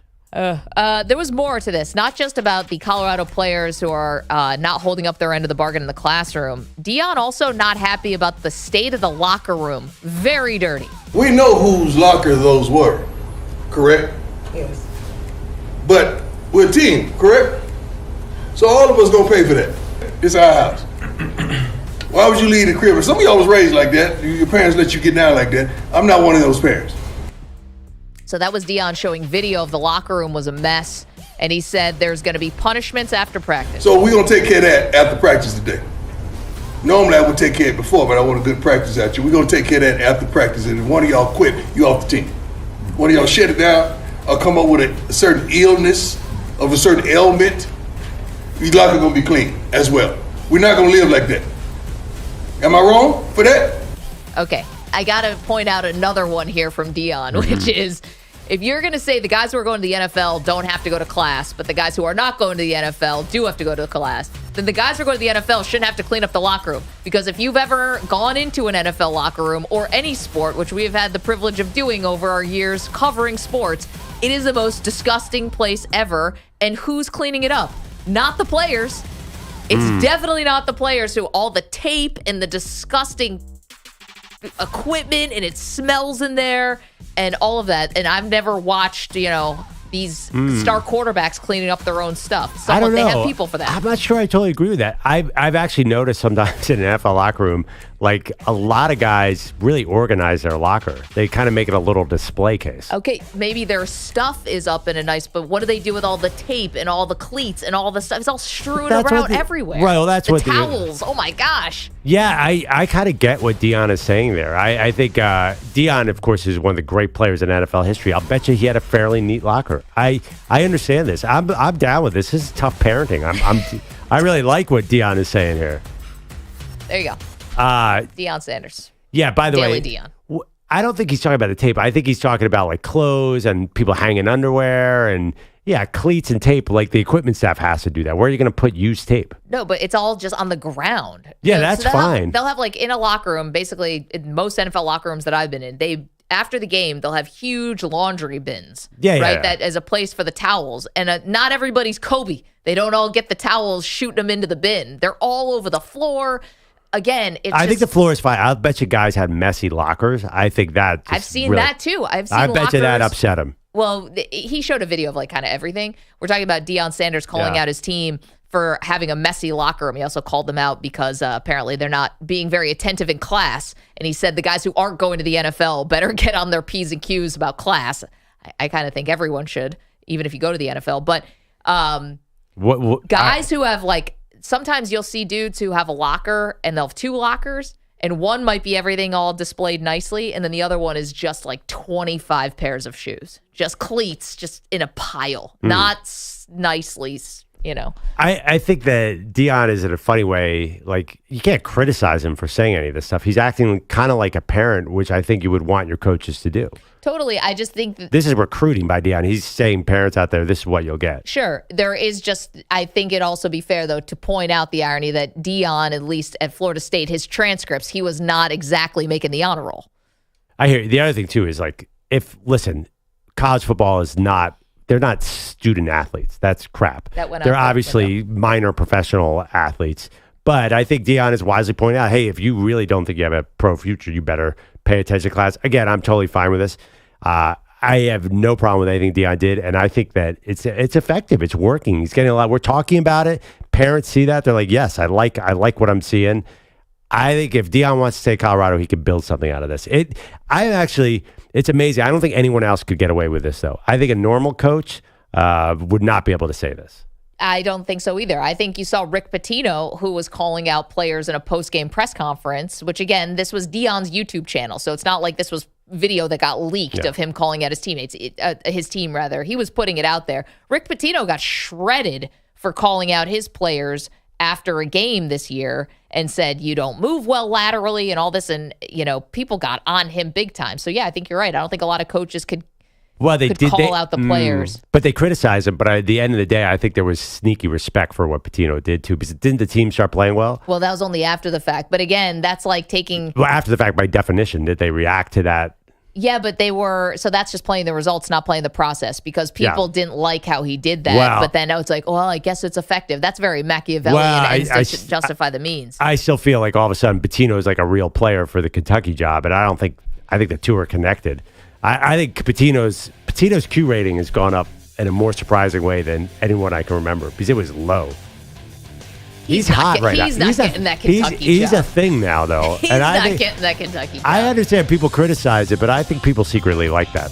We go back to the national championship game from last night. The impact that UConn will have on the sport, is it enough to change college basketball? Get to that.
Yes.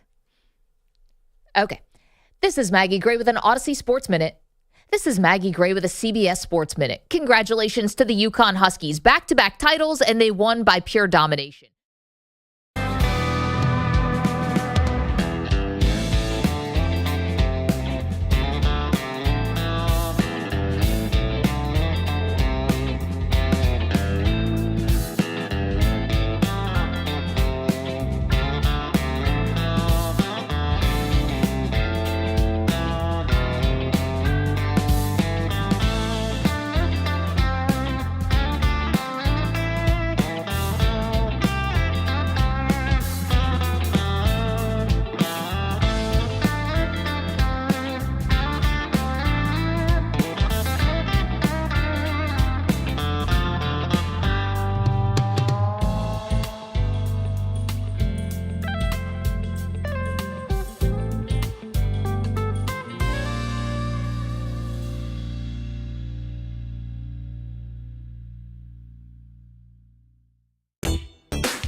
One minute, 30 seconds remaining.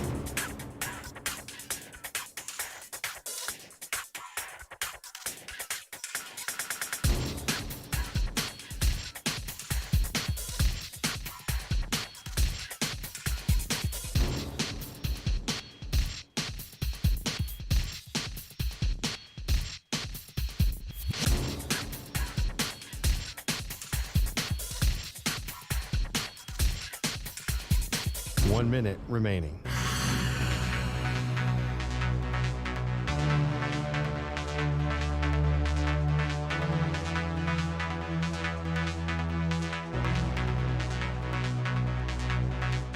Forty-five seconds remaining.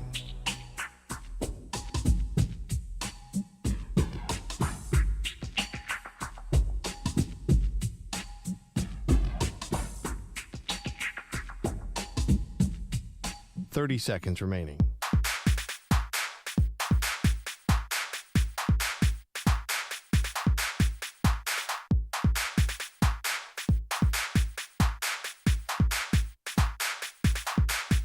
Fifteen seconds.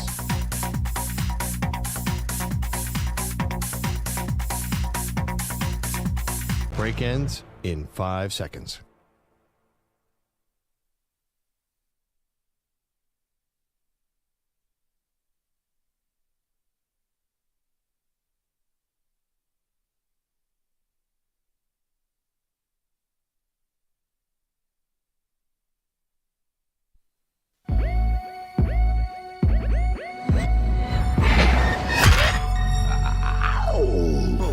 She once fell off a ski lift. He was called in for questioning. They are Maggie and Perloff on CBS Sports Radio. And the Huskies in the left-hand offensive zone. Spencer to Johnson on the right-hand wing. Johnson with a left-hand dribble, top of the key. Hands it to Newton. Newton lobbing it to Johnson again! He's got springs in the shoes, leaping over the rim, flushing it home, 47-34, UConn by 13. It was all UConn back-to-back titles. That was the Westwood One NCAA Radio Network. You are listening to Maggie and Perloff on the day after UConn cuts down the nets yet again. Perloff, they are the dominant team in college basketball. They won their games by an average of 23 points in this run. They won their games by an average of 20 points a year ago. Yep. This is unique, rare excellence from a team, and dominance, really, from a team in college basketball. Yeah, and to me, the interesting question is, what's to stop them from winning a third? I don't see anything. And I was looking at, I told you there was a too early ranking that came out on ESPN.com, and Duke's number one because of the super freshman class coming in.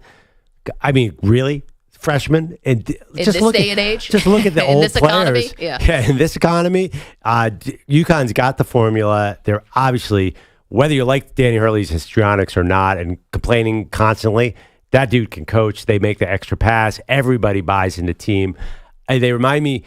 This might be too high praise, but I don't think so. They remind me a little of the Bill Belichick Patriots, the San Antonio Spurs. Team. It's the name on the front of the jersey, not the name of the back of the jersey. And that really, to me, that's the most distinctive thing about them. I'm not going to remember necessarily any play, any big dunk, any three-pointer, or even any of the players. Just remember, wow, that team seems to do the right thing every time down on offense, and they are 100% in on defense. Yeah, they are. It was brilliant. And they had this great game plan last night, too, which was basically let Zach Edey, the 7'4", 300-pound big man for Purdue, let him eat. Let him, I think he went, 15 for 25? 15 for 25, but it's all twos.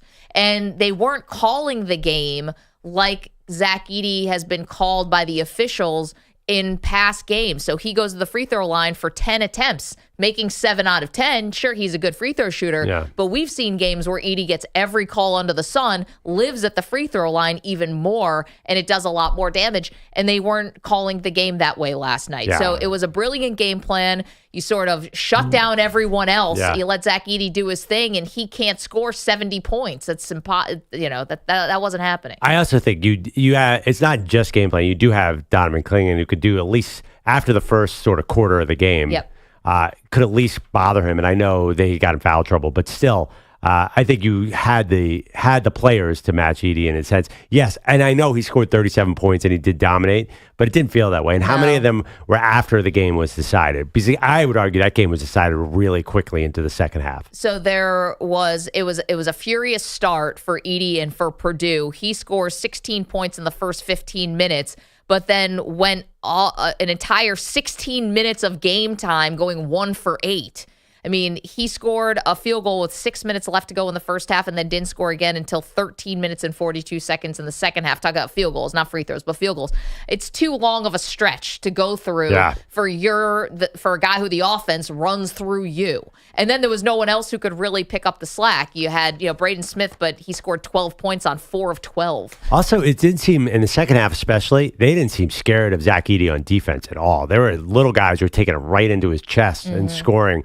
So that's another thing Zach Edey does. He's been a great defensive stopper. I think the dude was just exhausted by the end of the game. Well, and then, you're going to have to get used to whatever the pro level is going to be. If it's really about, he's not going to be asked to play that many minutes, obviously, on the pro level. I'd be shocked about that. But, how are you going to keep up with these guys at the next level where it's a much faster game? So, lots of questions here about Edey's future, but I would even say about Edey's legacy. Yeah. Let's hear from Matt Painter. Sorry, Pete, can we please hear cut 11? Matt Painter said that Edey became the villain of college basketball. You ever watch the cartoons and there's the bad guy that gets all the hate and everybody's coming at him.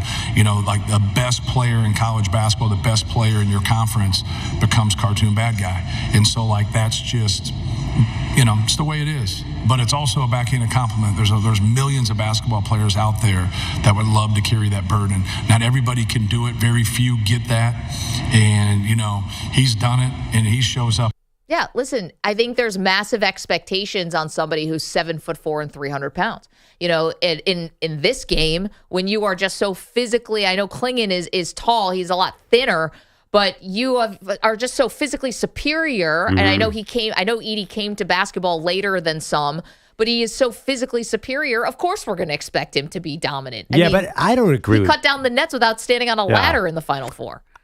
Okay, maybe it's too much of my personal bias. I don't really agree with Matt Painter that Zach Edey was some bad guy out there. Honestly, it's giving Zach Edey too much credit. Do you think there are a lot of people sitting there, man, I hate that Zach Edey? I did not hear a lot of that, and I can't imagine why. Well, I think people didn't appreciate at times how he was officiated because I think he's a hard guy to officiate, to be fair to the referees, but he got a lot of calls, and he never committed fouls. Like, they would never call Edey for fouls, too.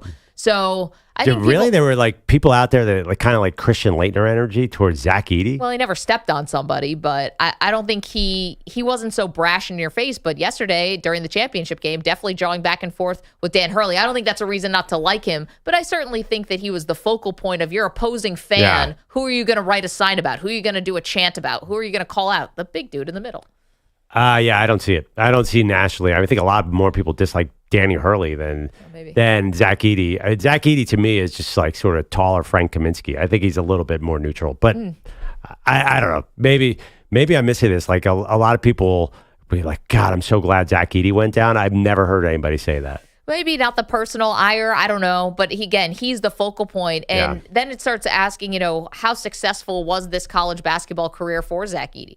Somebody who wins back-to-back Player of the Year, had up until this point been known more for playoff March Madness exits than any type of success, yet does go to the title game this year.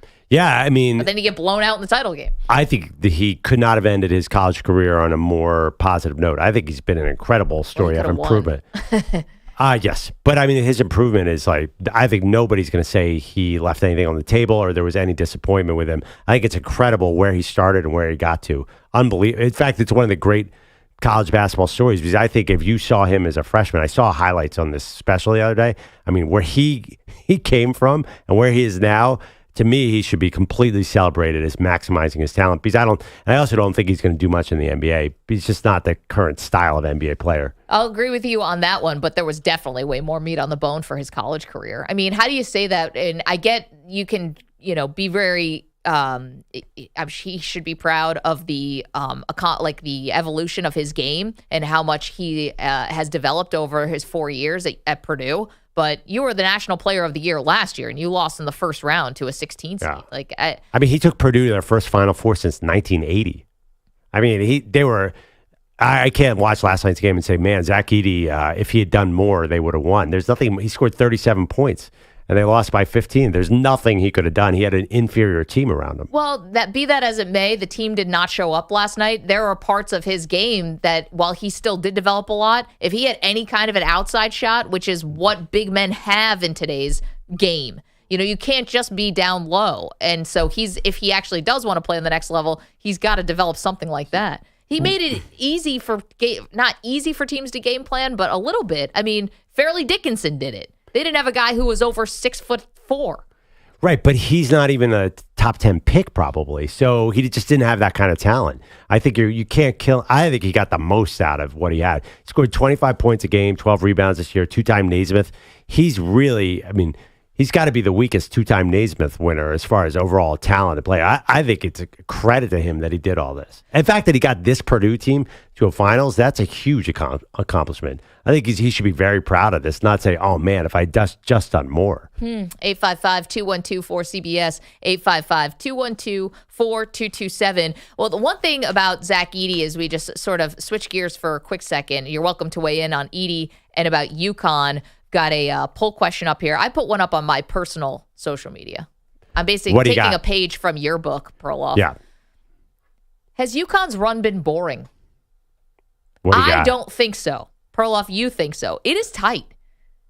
52% say no, but that means 48% are saying yes. I did a rogue poll. Do you consider the Spurs dynasty boring? Would you like to take a stab at what those results That's not are? what you put in the poll, by the way. What? Not what you wrote in the poll. Oh. Are they exciting?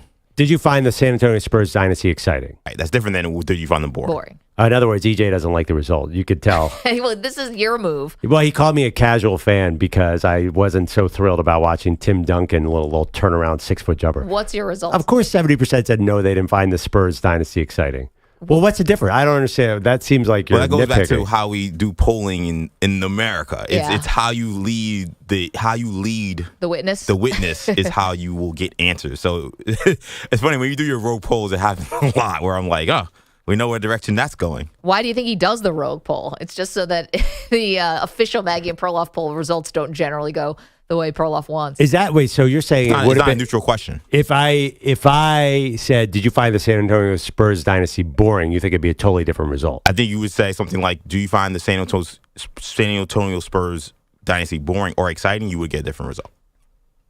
You're giving them one choice, and it's a choice that you're leading them toward. Wow. They have to disagree with the answer in order to. Disagree with the question in order to. Classic dirty politics. Yeah. Let's do a little science here. I will take you on and see. I will redo the poll. All right. Here we go. And say, okay, did you find the Spurs dynasty exciting or boring? There you go. And then you can vote. Let's go to the phones. 855-212-4CBS. Hey, Rich is in Chicago this morning. Wants to talk about Zach Edey's future. How's it going, dude? Yeah, that's a very good question. If he has a future, I'm real negative about him, and he's the kind of guy. And maybe I actually looked this up. If there's ever been a Player of the Year that wasn't drafted in the first round, Luka Garza for sure. Most of them are not these days. Well, Player of the Year. Round, was Oscar Schwebe a first round pick? I've looked at the Player of the Years. They're not highly rated guys. No, but I'm not talking about the first guy to get to go, but just be in the first round. Maybe Schwebe was actually. Obi Toppin. We won like 9. Mm-hmm. Zion went 1. Garza was, I think, a second rounder. Frank Mason, the third, was, I want to say, is he a second rounder? Yeah. Here's what's revealing to me, and this hasn't even been talked about, but I think we all know his stamina. He looked like he was a deflated tire in the second half. And that's kind of stamina, running the court. He doesn't shoot more than 6 feet outside the basket. He doesn't even have a 10-footer. Yep. And I've never seen a guy shoot an air ball for a free throw this Player of the Year. No one's even talked about that. He shot an air ball in the second half. Yeah, that was part of the 1-for-8 run, I believe. That was not awesome. Yeah, Rich, I don't think we're that bullish on Edey's pro career. And again, thank you for the phone call as always. I think the question more is about his place in college basketball history. And to be honest, I don't think it's going to be a very robust legacy outside of West Lafayette, Indiana. I don't think that we are going to, outside of the Purdue, and they're faithful, which is awesome, and you should be enjoying every part of the Edey experience. But I don't think outside of it, I don't think that he makes a lot of Mount Rushmores, and I don't think we're talking about him. I don't think he has a staying power as far as a legacy outside of Purdue. Oh, yeah, definitely not. Adrian's in Maryland. Hey, Adrian, what's up? Hey, guys. Hey, I think my thought is Zach Edey was probably the best player on that court last night. Purdue's guard play is terrible. It's just bad. It's slow. UConn just pressured their guards where it was tough for them to get the ball to Edey. And, he's going to be decent on the next level because you can't – there's defensive – illegal defenses in the NBA. So you can't just put 2 or 3 guys on Edey. He's going to be able to get single covered, and he can shoot over anybody that he's playing except Wemby, obviously. But that's my thought. That's just my thought. Yeah, Adrian, it's not a bad thought. I don't consider Zach Edey, I guess for his size, but I don't see him, I'm going to steal something from you here. I don't see him as, he's not particularly athletic, dude. It's not that the footwork is bad, but I don't see him as having enough athleticism and speed to be able to be on the NBA court. Sometimes he does lose his footwork, and that looks really ugly. But I totally agree. It felt to me like the Purdue guards had trouble setting the offense. Oh my gosh, they had 8 assists and 9 turnovers for the game. It just felt like they could get the ball over half court before 10 seconds, and that was about it. It just felt like they were uncomfortable, and the offense, even just making the general perimeter passes, felt uncomfortable for Purdue because UConn was pressuring so much, and they just did not have the poise to deal with it. It's an incredible game plan. Apparently, it was Bill Murray's son who's the coach who was responsible for putting together the defensive game plan against Purdue, and he was getting a lot of props last night. Yeah, no, they did a great job. I think, what's the thing that makes UConn magical? You might have to point to coaching. Like, what is the distinguishing factor? Because there's not a star. It's not Tristan Newton. I think they really seem like they're the best coach team in the league. Nation. 855-212-4CBS, 855-212-4227. So you're welcome to weigh in on what we saw last night. And do you consider, has this UConn run been boring to you? I find the dominance impressive and to a certain extent exciting in its own way, just because you're watching the greatness. Coming up, lots more to do, including a check-in with who else? The Dallas Cowboys. We do that next.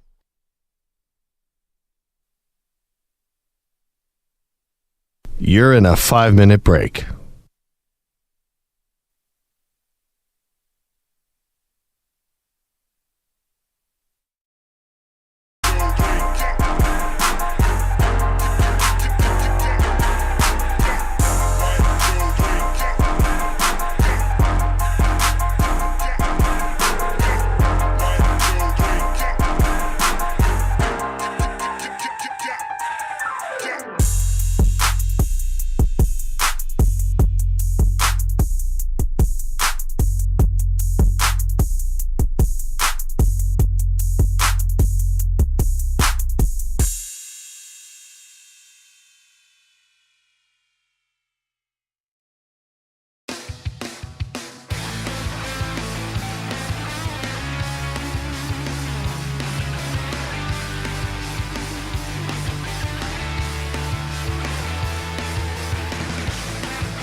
1 minute remaining.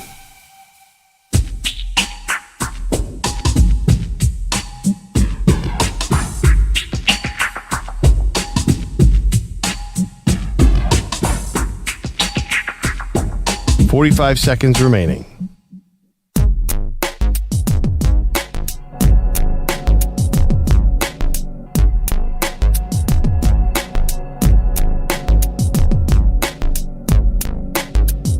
.30 seconds remaining.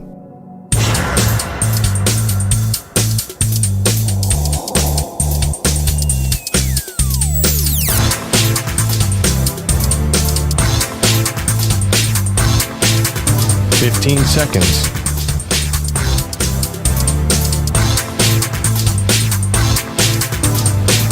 Break ends in 5 seconds.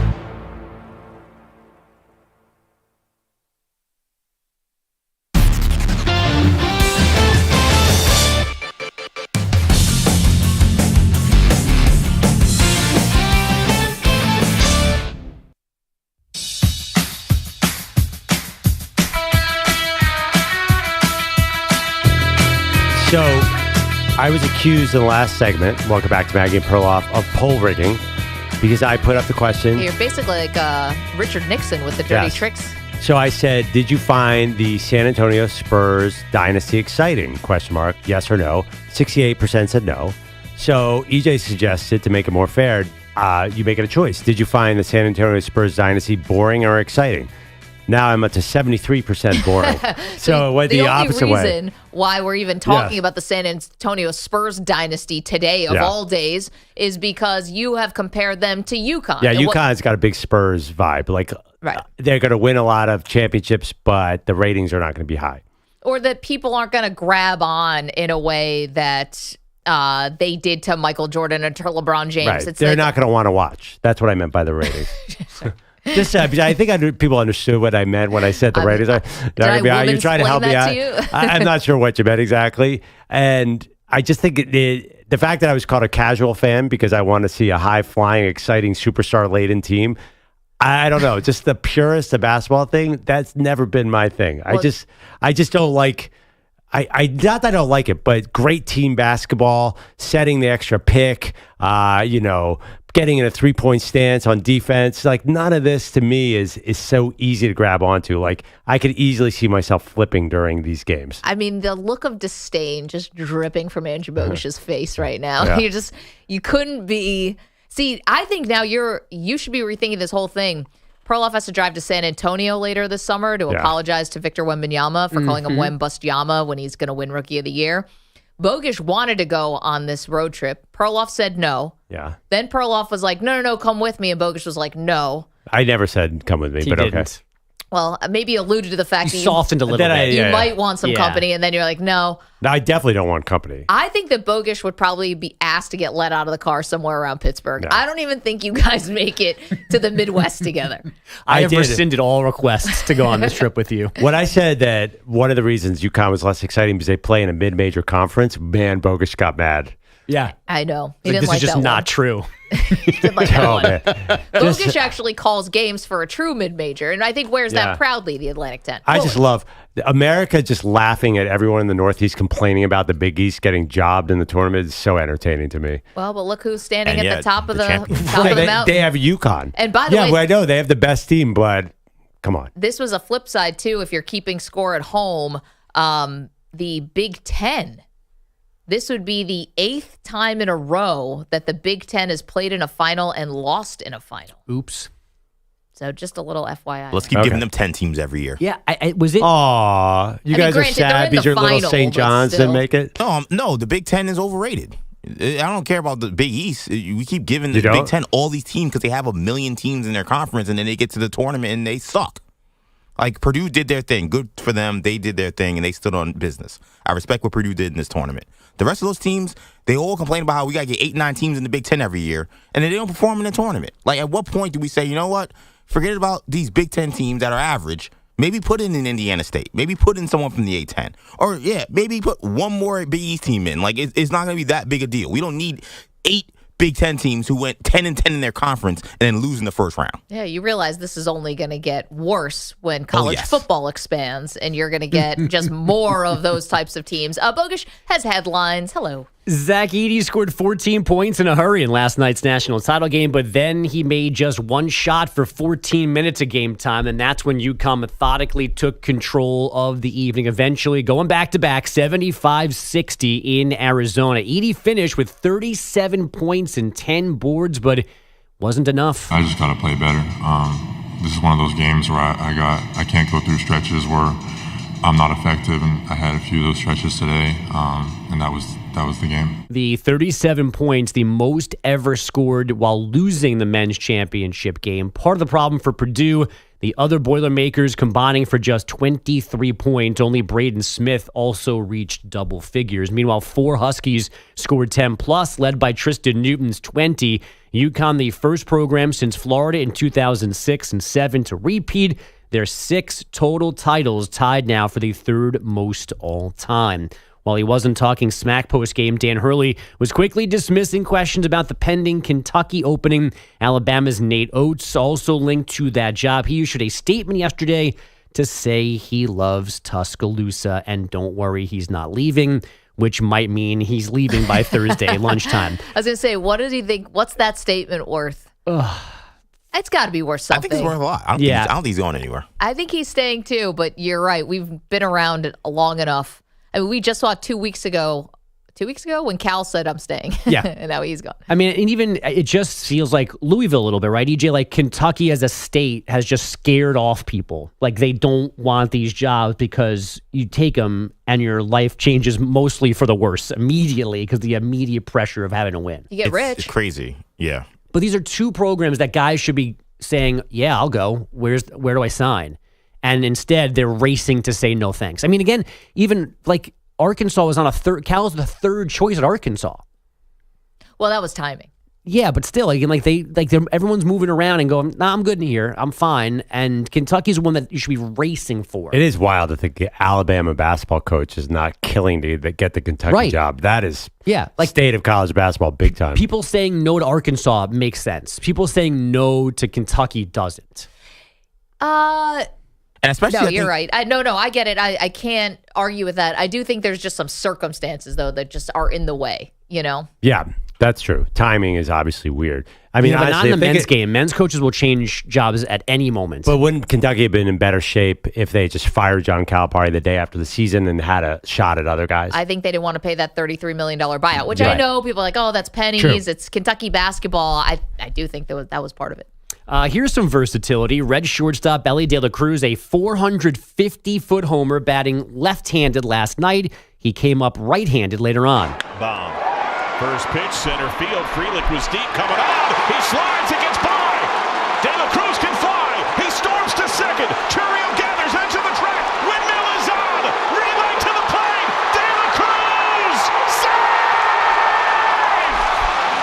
John Sadak calling the inside the park homer on Reds TV. It helps Cincy close out a 10-8 home win over the Brewers after leading 8-0. Yeah, you guys accuse me of saying everybody's boring. That is one athlete who is the opposite. Elly De La Cruz, everything he does is interesting. Is the inside the park home run the most exciting play in baseball?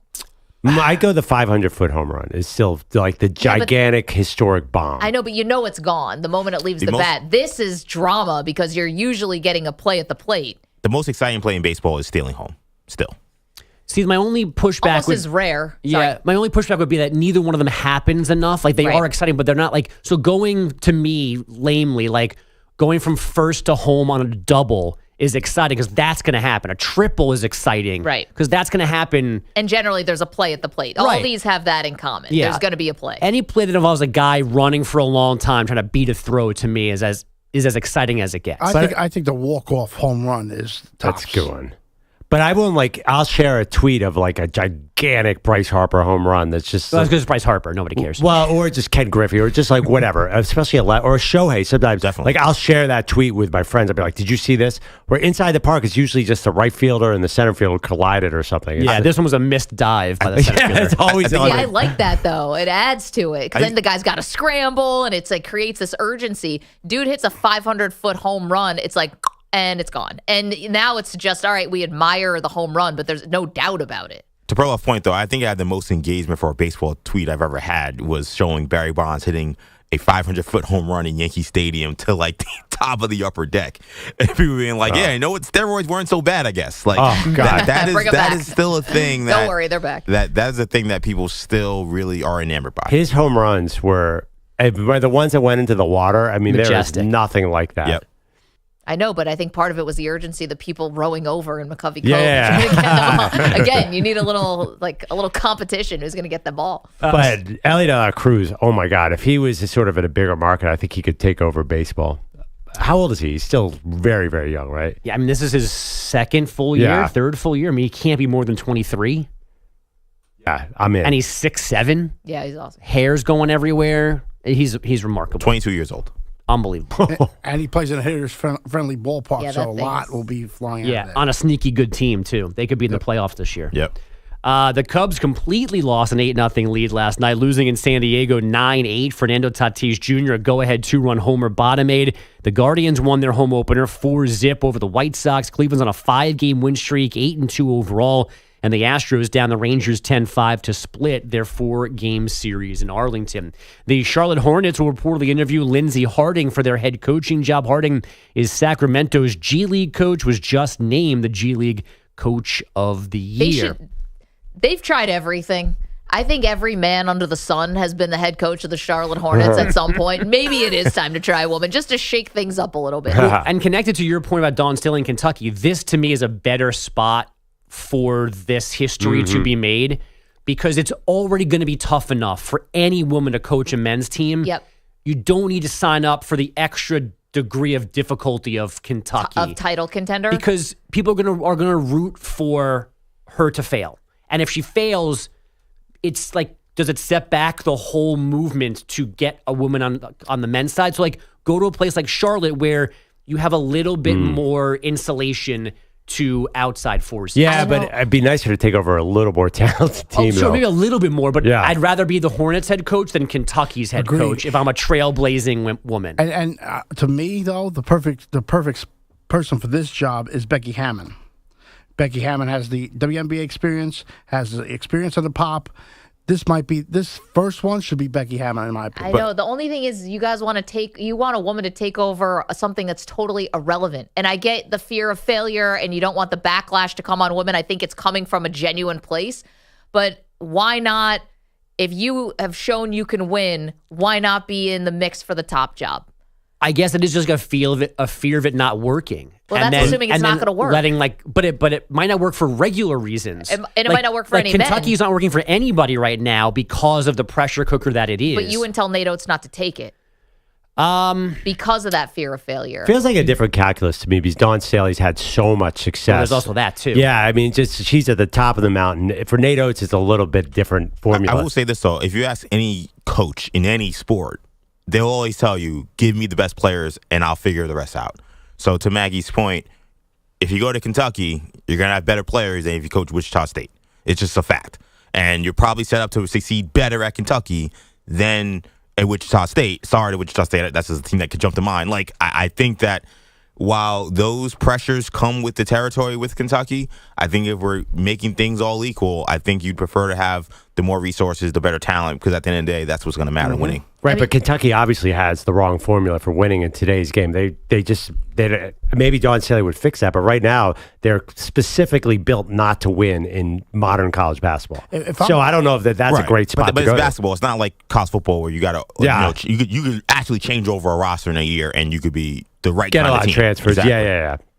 It's very hard for me with the college game compared to the pro game. The pro game, like we talk about resources, you're not gonna have to go out there and recruit. That's a big thing for coaches, especially coming into a new setting for a female coach in the NBA, to have that in the back of their head where, hey, look, I don't have to worry about going to get the players. I got a GM that could do that. I know, and I think if you're talking about the Charlotte Hornets, I'd rather be the GM and the coach, because I'll give you the Parcells line. You want me to make a meal out of this?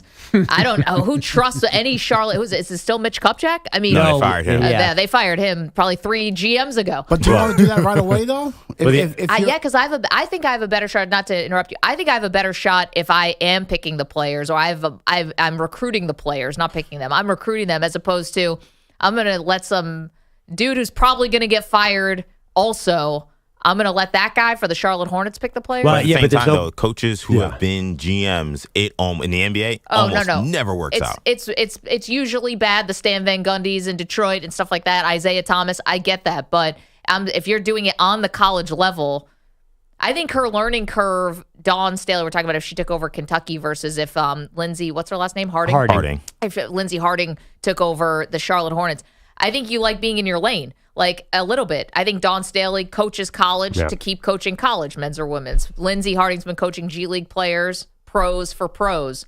So that if I'm Dawn, I'd rather stay in the college game than go to the NBA. Here's the problem. Charlotte, there's no players to pick. I don't care if you're Jerry West combined with Danny Ainge. There's no players for Charlotte to pick. There's nobody in this draft. Yeah, because LaMelo needs new shoes. There's no one in next year's draft. LaMelo's not going to stay healthy. There's no way to build a team here. You need a lot of GM is one of the most overrated jobs. You need you need to win those lotteries to get LeBrons. That's how to be a good GM. There's nothing coming to save Charlotte. Well, I do not want that. Couldn't save it. Yeah, but at the same time, Bob Myers had, basically he didn't do it with a bunch of lottery picks, only Clay and Steph, but like Draymond was a second round pick. Like, and he didn't draft the Denver Broncos. Was number 2. Broncos, my gosh. Yeah. The Denver Nuggets, Jokic second round pick, Jamal Murray late first round. So they had a lot of, but there were also, by the way, there were a lot of high picks on that Warriors team, ironically. I think Bogut was number 2, and Harrison Barnes was high, too. Look at Leon Rose.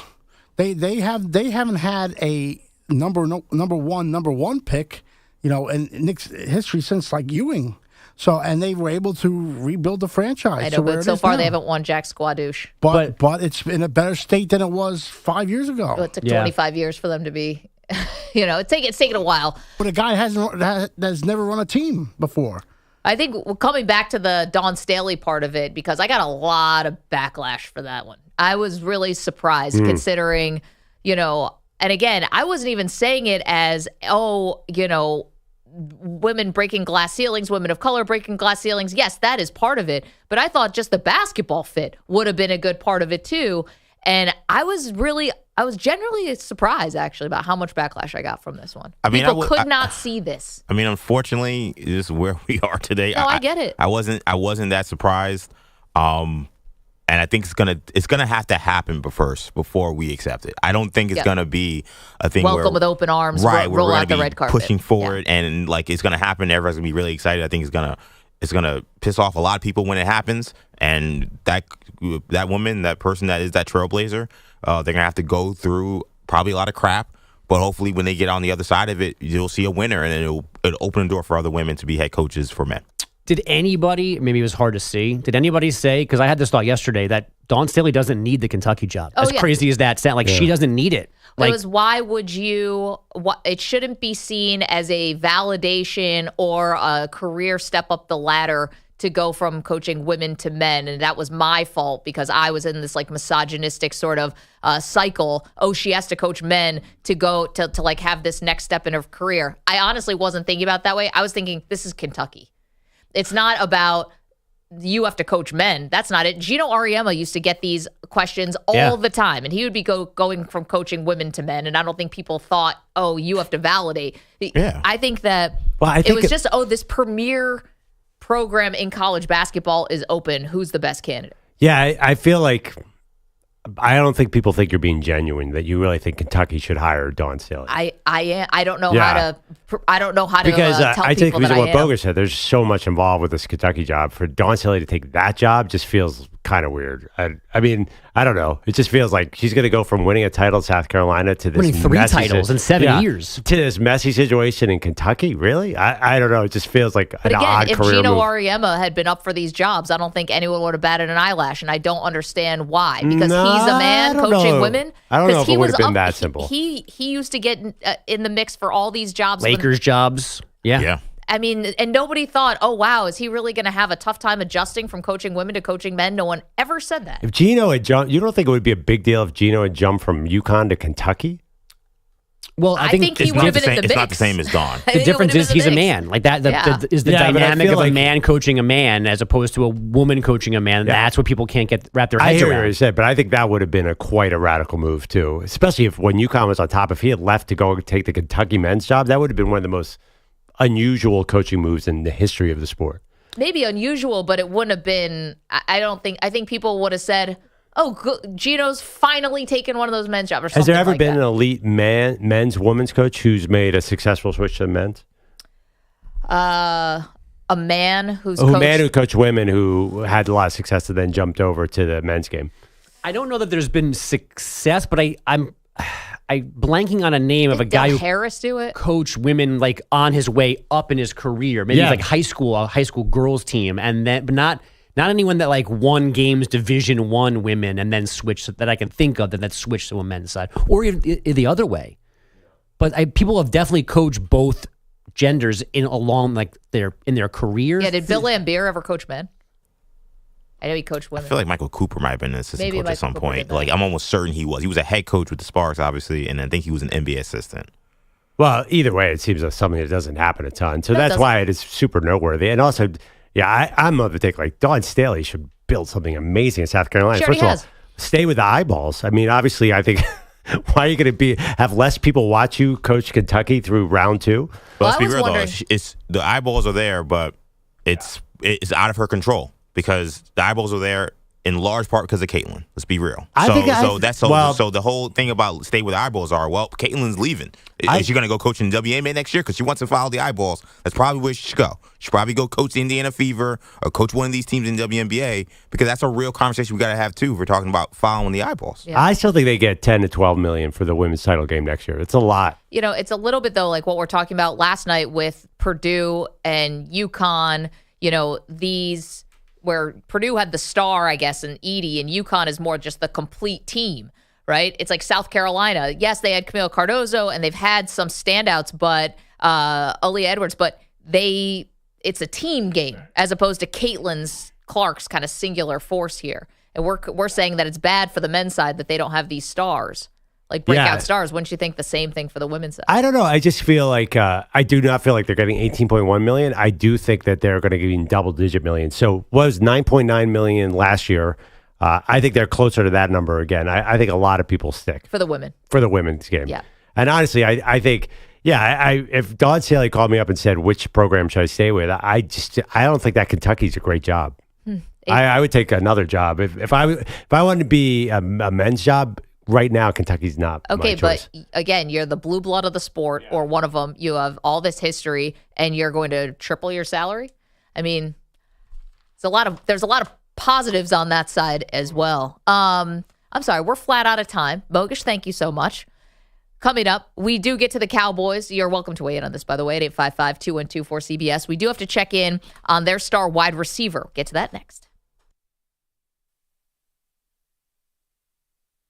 You're in a 5-minute break.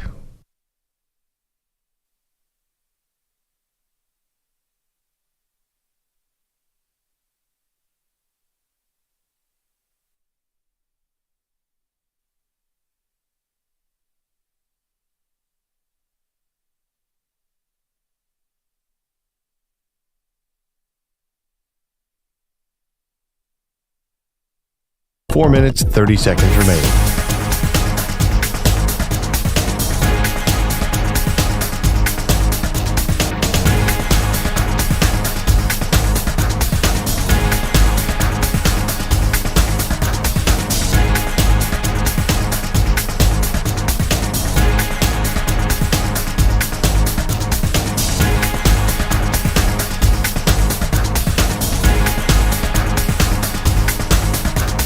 4 minutes remaining.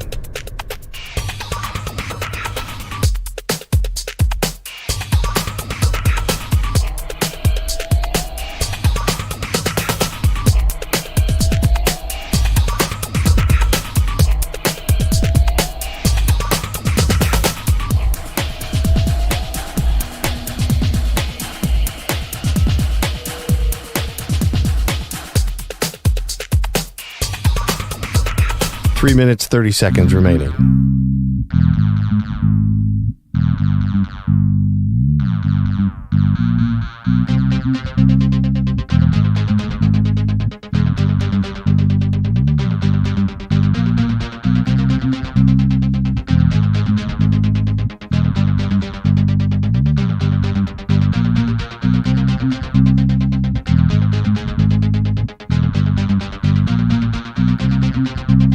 Three minutes remaining.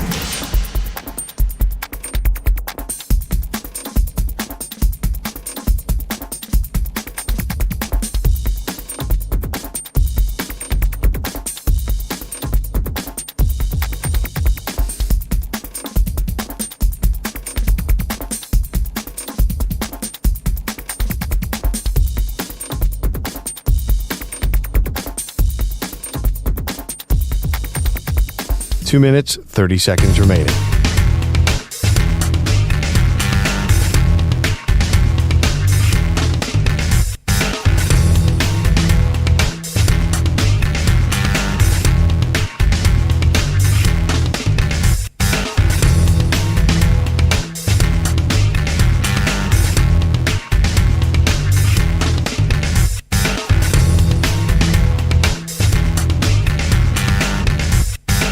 Two minutes remaining.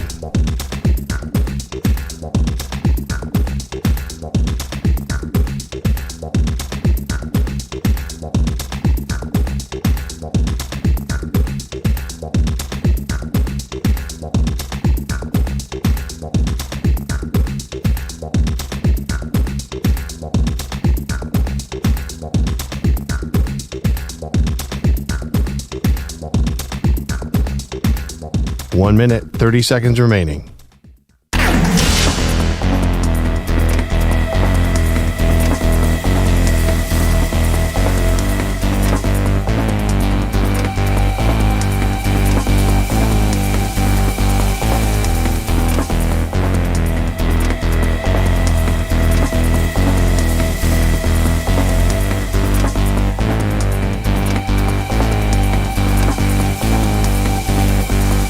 One minute remaining.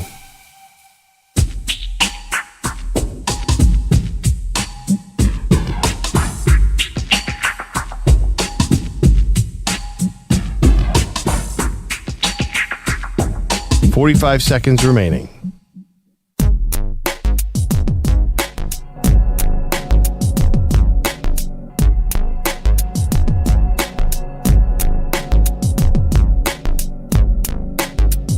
$30 seconds remaining.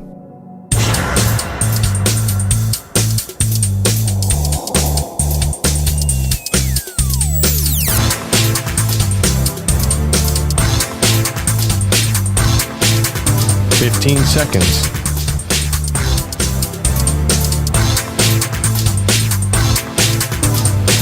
Break ends in 5 seconds.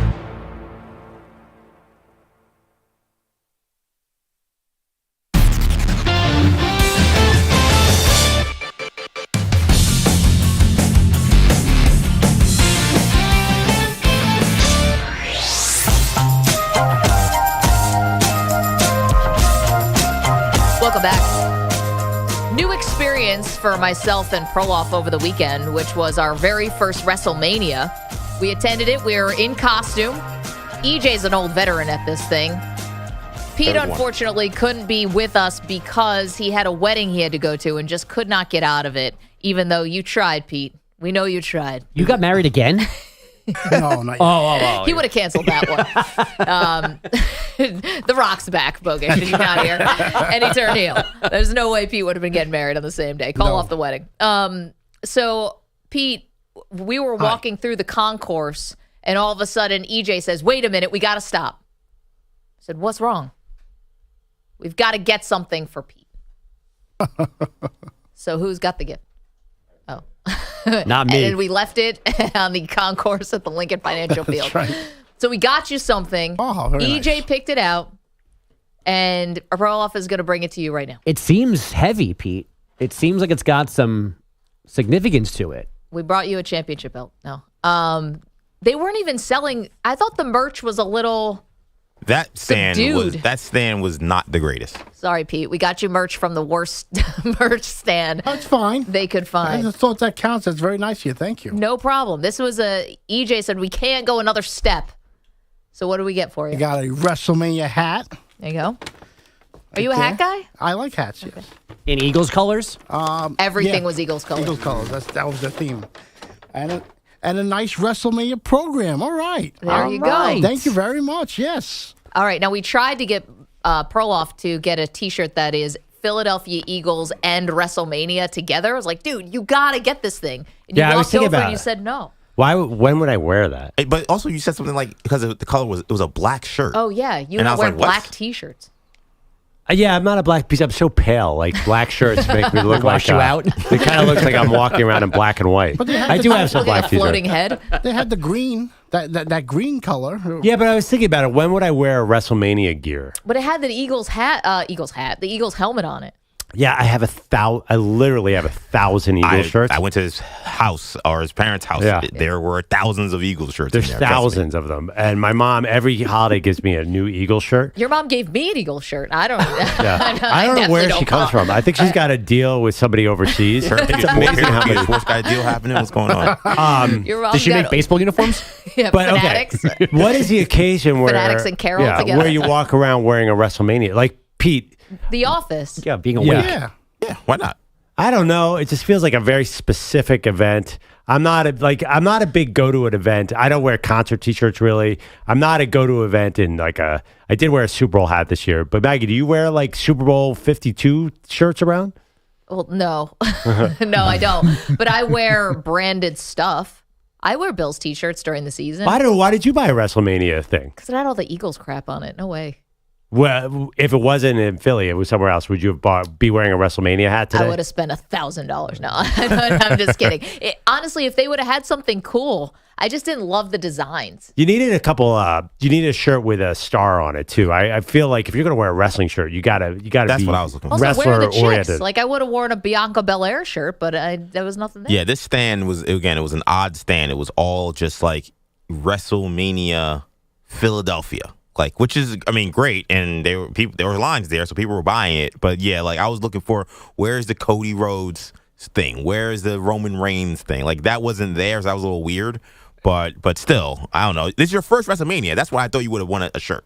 Mental. Well, listen, I gotta tell you, I wore it on Saturday, and as a kid, I wore my Roddy Piper T-shirt everywhere. That got And a I wore lot it- of looks. Yeah, I wear it to the Spectrum. I was a regular go to the Spectrum, wear my Roddy Piper T-shirt. I would root for all the bad guys, and me and all my friends, nobody liked the good guys. I'll tell you what, Perloff's kilt was a real hit. Now, people Yeah. liked our singlets, and EJ and I were wearing some serious spandex, but your kilt was major. And you got Yeah. a lot of people asking what was underneath. So there were a lot of kilt guys there. Some overseas kilt guys killed me for wearing Yeah. underwear. They were really upset. I'm like, I mean, I'm not I'm kidding, not. Bogusch. Okay, Are you so- really supposed to go without underwear and a kilt?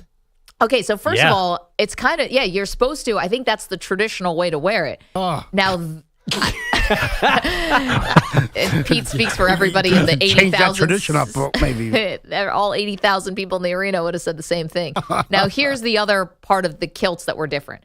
No disrespect to your outfit, but yours was a little cheaper than the other guy's kilt. His was like thick material, Yeah. like a big wind couldn't come. He was Irish or Scottish. Like a big wind comes, Yeah. his kilt's not coming up.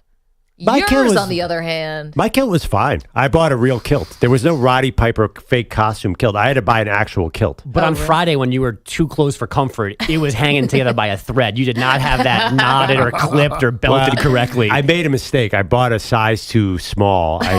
Maybe since my Mistake, knee air injury, I quote. put on a couple pounds, but I did. All of a sudden, I didn't fit into this kilt. yeah, you've really let yourself go. We meant to tell you that. Yeah, the kilt etiquette. There's a lot going around Kilt a kilt etiquette. So if I honestly couldn't I have gotten arrested if I wasn't wearing anything under that kilt? I was thinking about it. You know, they scan everybody going into the arena to make sure you're not wearing contraband. They should be also looking out to make sure you're wearing underwear. I mean, if I wore a kilt with no underwear to the office, I'd be in trouble, wouldn't I? Immediate. Well, it depends on I'm how a you wrestling sit. single. I thought I might get fired.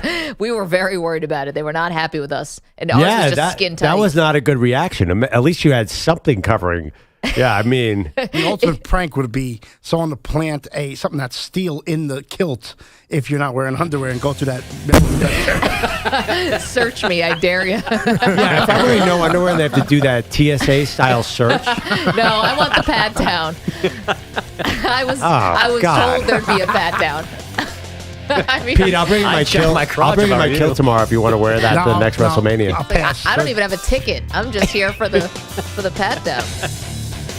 Coming up, back to UConn.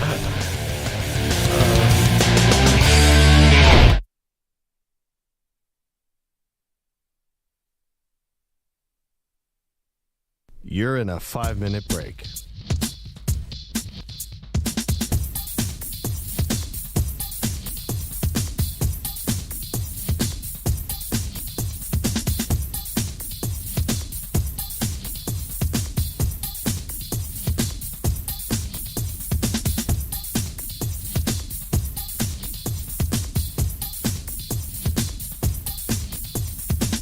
Four minutes, 30 seconds remaining.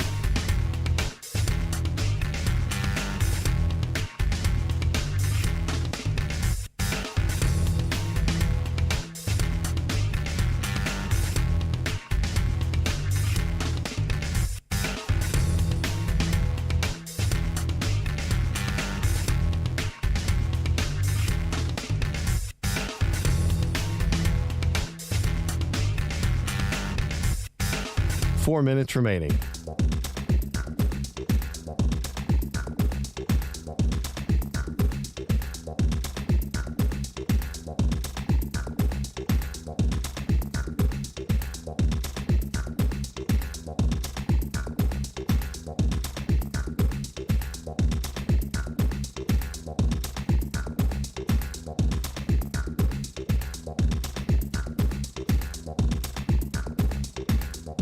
Three minutes, 30 seconds remaining.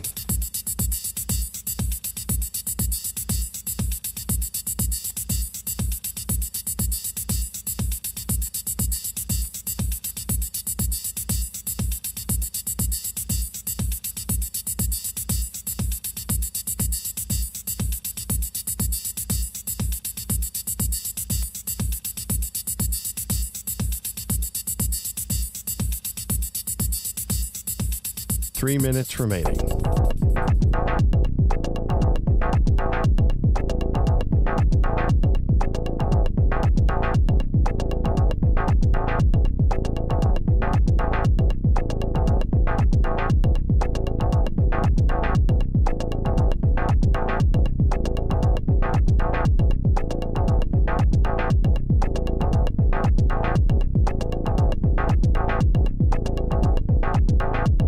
Two minutes, 30 seconds remaining.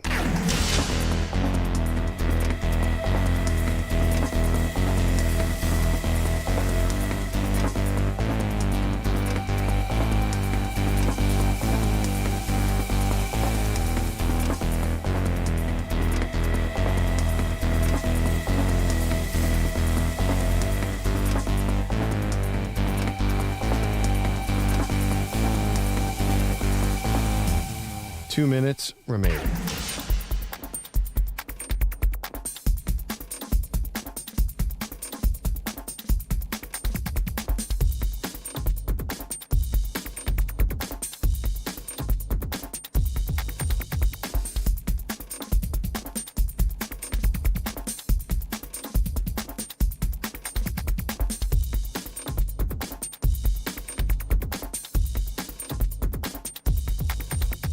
One minute, 30 seconds remaining.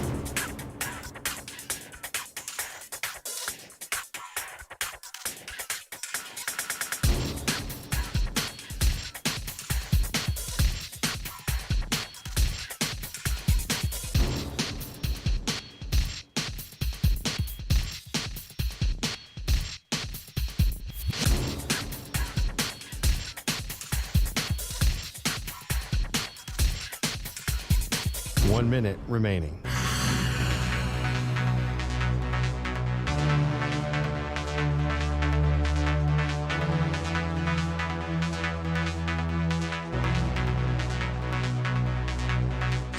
$45 seconds remaining.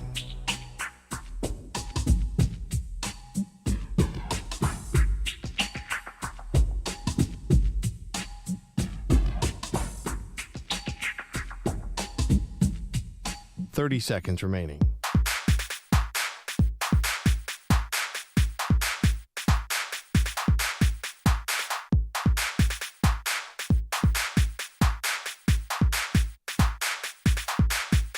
$15 seconds.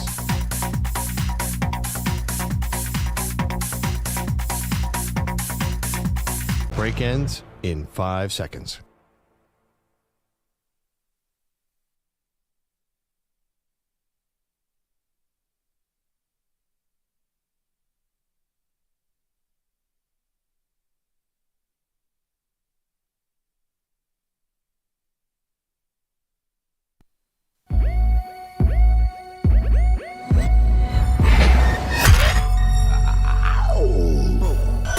He thinks Frisbee golf is the sport of the future. She's sticking with football. They are Maggie and Perloff on CBS Sports Radio. 6.9 to go. In it comes to Ethan Morton.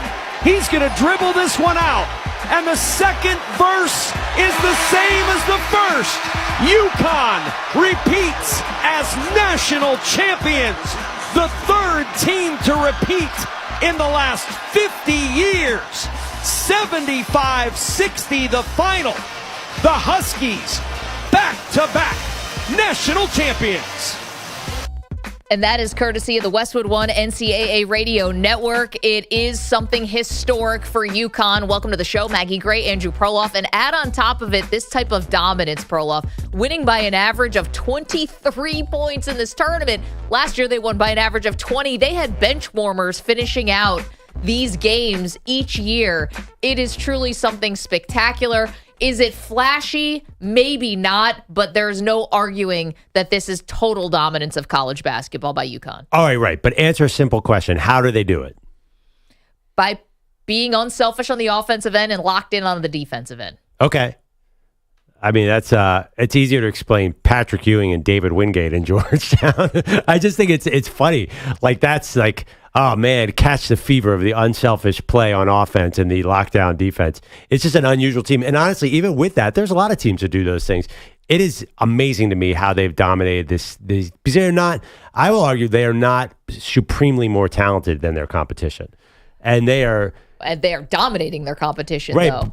But I don't think that they have by far way more talented players. I think there's some other reason that they're dominating. Let's be fair. They did send 3 players to the NBA last year. Now, they're not lottery picks, or maybe one was a lottery pick. Jordan Hawkins was. Thank you.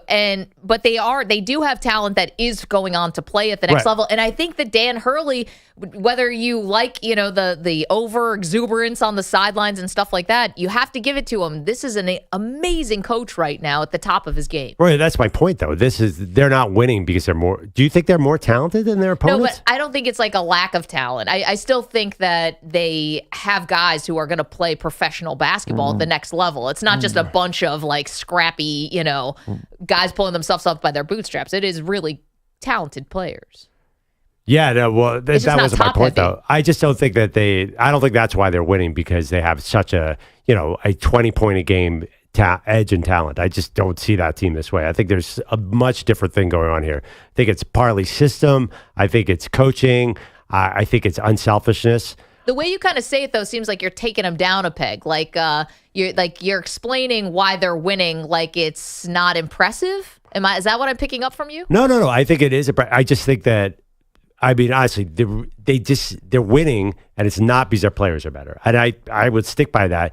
Honestly, I think if you spread out these players and put them on different teams, it wouldn't be the same thing. I think the whole is much better than the sum of the parts. And that's kind of like a Villanova type of thing, where I know Villanova now has had players who are playing at the next level. We're watching them, Jalen Brunson and Josh Hart and Dante DiVincenzo and all those guys. But you do have, the guys who stuck around, although this team is a lot of turnover from last year's team, and they're doing it in this type of way. And even if they don't have that marquee name, like how Iowa had CaitlinClark this year, and she was the singular star of the sport, I still think that what UConn has done is so wildly impressive and something that does lift the sport of men's basketball. Maybe not to the heights of, the heyday of North Carolina Duke, maybe, but still raises the bar because you are now going to have people who are coming after UConn. Because when you start winning, you eventually get a backlash. And Danny Hurley last night, and we can play the sound, please, Pete, of Danny Hurley talking about they don't want to stop here. They plan on going for a three-peat.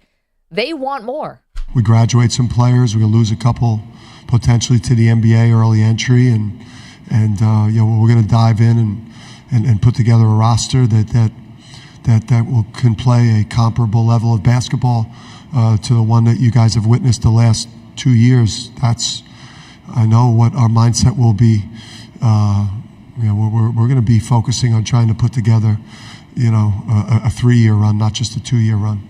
Listen, not shying away from the expectations, putting the bullseye on their back, wanting to go for the three-peat. And I think they do have a bit of a machine going on right now with UConn. But it's funny, too. I think he's not lying. I think he's going to put together players. But back to the talent thing. Like, if you think of what's a talented team, Kentucky, obviously.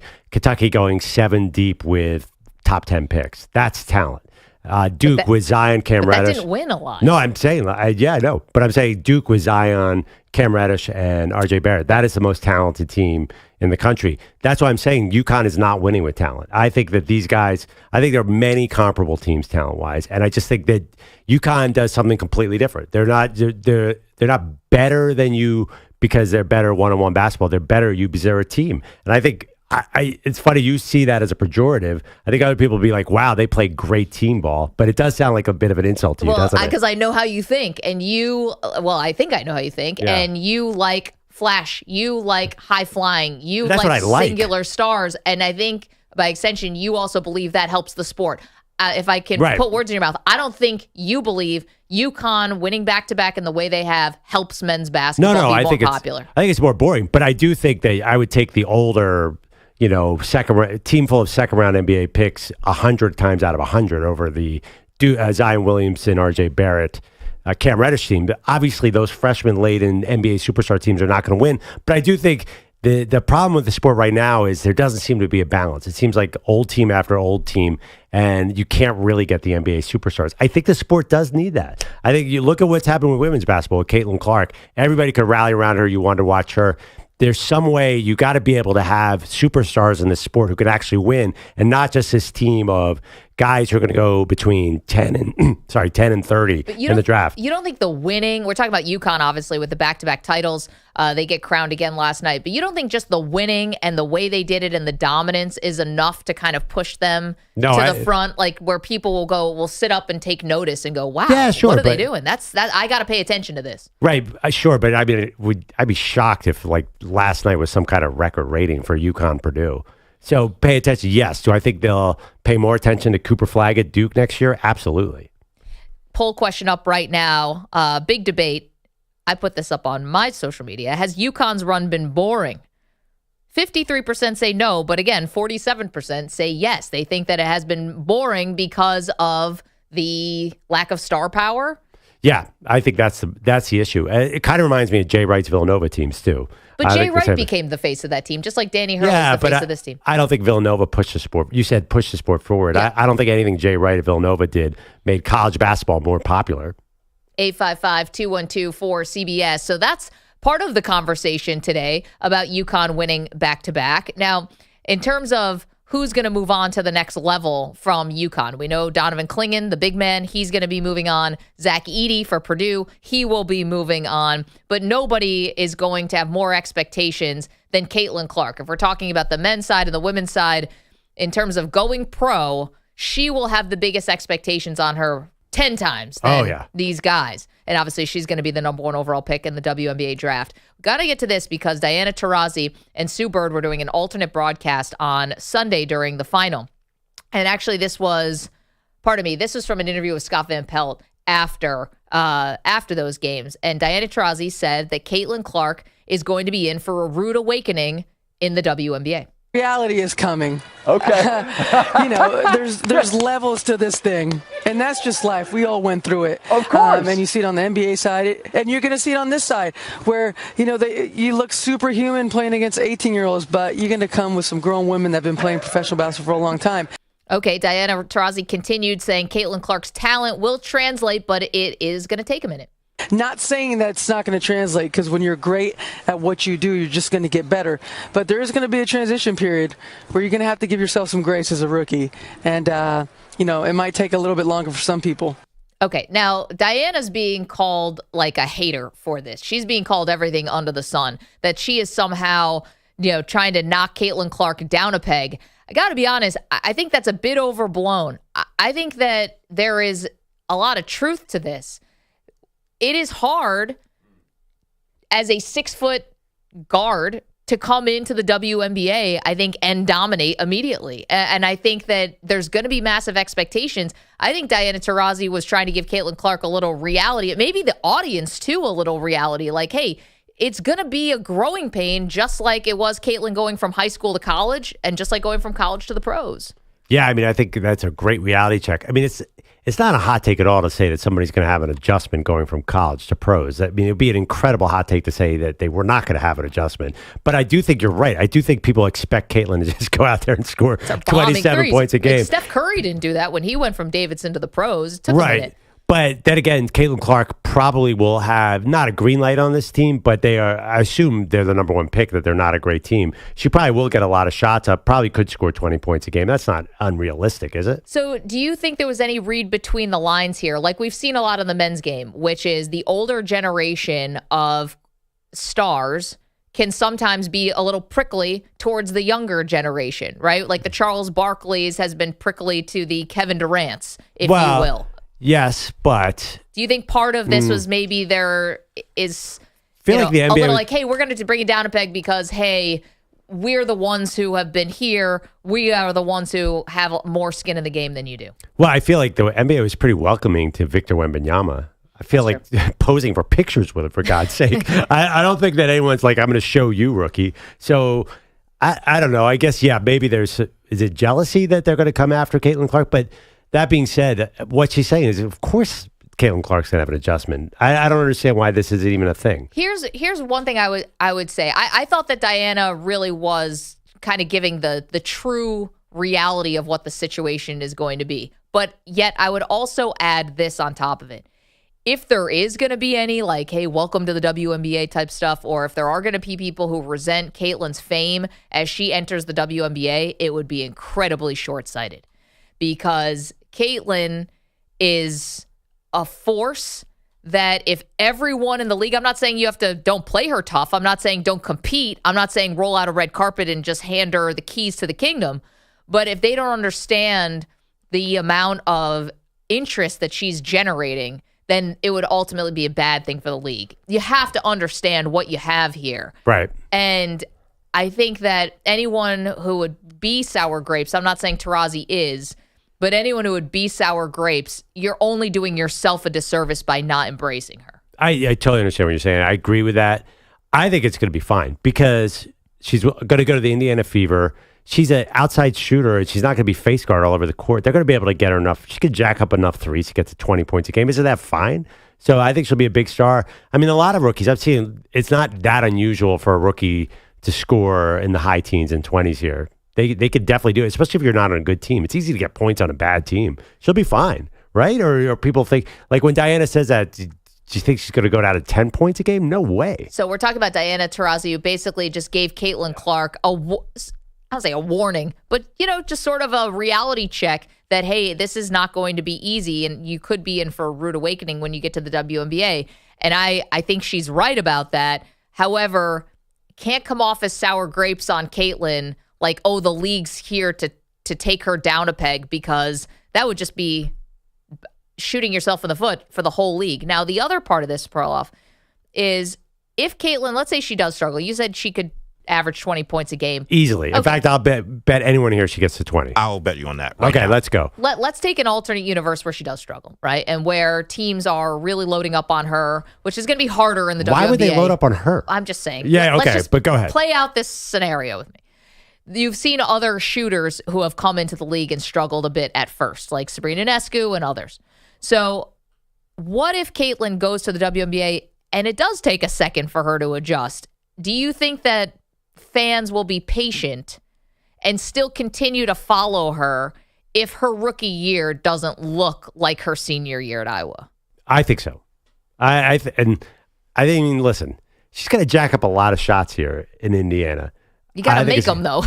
Well, I mean, it's a modern NBA. Everybody can score 20 points a game by jacking up a bunch of threes. You just might lose by 30 points. I think the formula is set up for her to do pretty well. I think they'll be fine because I see no way she's not going to score 8 points a game, right? Okay, but follow me in this. I hear you. No, you're not helping with the premise. The premise is, what if she struggles? Like struggles how? Like how bad?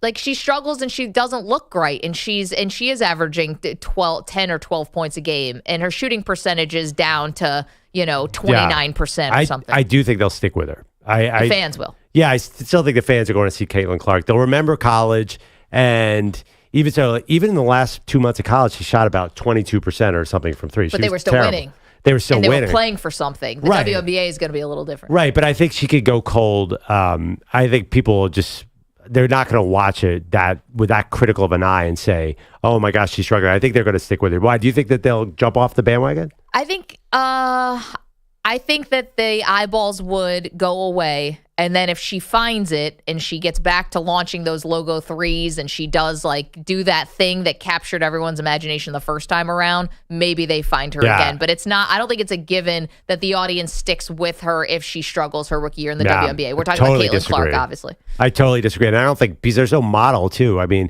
if Sabrina Ionescu struggled early on, she wasn't that popular in college. Like her ratings were nothing like Caitlin's. So we have no idea how this is going to translate. I think it's fine. And again, yeah, I know you're saying I'm sort of denying the premise of this. It's going to be really hard for her to not do anything because all you have to do is hit a couple of those threes in a game. I think fans are going to find enough. Okay, but that's a highlight. They're going to get enough highlights. I think fans are going to see the highlights. That's not ratings then. That's highlights. Yeah, that's but still, even seeing those highlights will make you tune in to some extent. I think that the fans are going to overlook any struggles. They're going to be there. And it's going to be... how hard is it if she hits one of those logo threes that goes 1 for 9 for 3, the fans are still going to be interested. The reality is she might struggle. I do not think they're jumping off this bandwagon anytime soon. I'm telling you, Steph Curry would not have the popularity he has if he was going 1 for 9. You got to make him. I mean, listen, CaitlinClark went 0 for 10 in the first half against Nebraska. And nobody cared. Okay, but that's a whole body of work and you realize, okay, you have a bad half. They lost that game too. And there's a lot of stakes on the next game and the next game and the next game. She struggles. If CaitlinClark struggles in her first year in the WNBA, I think a lot of people probably tune out and say, all right, wake me up when she's back to hitting those logo threes. I'm not going to sit around and wait for the process. I think that's underestimating her popularity. Interesting. 855-212-4CBS. Okay. We are going to do the only thing that really matters around here. And that is the Final Four of the Maggie and Perloff One-Hit Wonder Bracket, which has gotten incredible feedback. So thank you, everybody. YouTube.com/CBS Sports Radio, Twitch.tv/CBS Sports Radio if you ever want to watch the show. So here it is, the Final Four. This is who will be moving on to the title game. Number 1 seed, Take On Me advances. Take on me.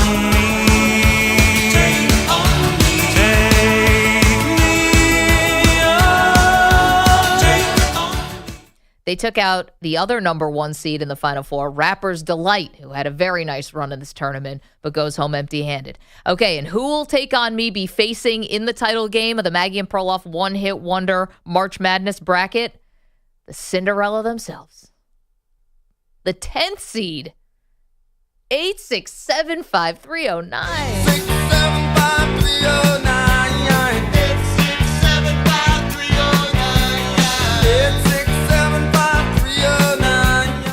And they took out Jump Around by House of Pain. So there you go. The title game in the Maggie and Perloff bracket of One-Hit Wonders. Take On Me by Aha goes up against 8675309 by Tommy Two Tone. It makes sense. When I think one-hit wonders, I think 80s pop songs. So you have two big 80s pop songs going against each other. And maybe it's because the newer one-hit wonders, you always have in the back of your head that band might come up with a second song. Maybe there's. We know Tommy Two-Tone is done. He is over. We know Aha is not coming up with another banger. Did you guys realize, by the way, you can go to at Maggie and Pearl, you can vote. This is the championship game. This has been all decided by you guys, by the listeners and people who watch the show. So thank you so much, because it's been a wild success. Did you know Take On Me was also in the new Mario Brothers movie? Yep, I watched it. Yeah, I've watched it maybe Too many times. 50 times because my kid's obsessed with it. So it's maybe that got a second life because of Super Mario Brothers. If they've been in a bunch of things. I feel like that song is that video with the little cartoons was so far ahead of their time. Also 8675309. It's just such a catchy song. So what happens for the song that wins this? Do they get a permanent place here on the Maggie and Perloff They get show? to make another song. Go find Tommy Two-Tone. But okay, say we wanted to use one of them for open music. I think Take On Me makes some sense. How do you do 8675309? Here comes the Maggie and Perloff show. It doesn't thematically make sense. I was going to say, that's just a lot of numbers around Yeah, and also, or do we change the lyrics to the call-in number? 855-214-2227. Jenny. Are we allowed to do that? Do we have to pay rights to Tommy Two-Tone? I think, we can't do the 855, but the rest of it could work. 2124227. It's not. It doesn't work. There's a reason why Tommy Two-Tone did this and we didn't. 8675. Less numbers than our numbers. Yeah, we do. The 855 is crucial at the front. Yeah. Well, I think that number changed. I think you go 555 in a movie. I think that's one of the reasons why, because of that number. That got called in every locale around the country. Also, poor women named Jenny everywhere. I know what this is like because my name is also part of a very famous song. Brutal. All right. Well, this was a lot of fun. So make sure if you've been voting along with these one-hit wonders, make sure you vote in the final. Again, Take On Me by Aha, taking on 867-5309. All right, coming up. See you guys on the phones. Going to get to you, including updating our other March Madness bracket, the true March Madness bracket. Who did the best on the show? Who had the best finish in this year's men's bracket? We update that for you. And also, we will get to that Cowboys news as well. CeeDee Lamb talking about his future. So lots to do. Do not move. It's Maggie and Perloff, CBS Sports Radio. You're in a 5-minute break.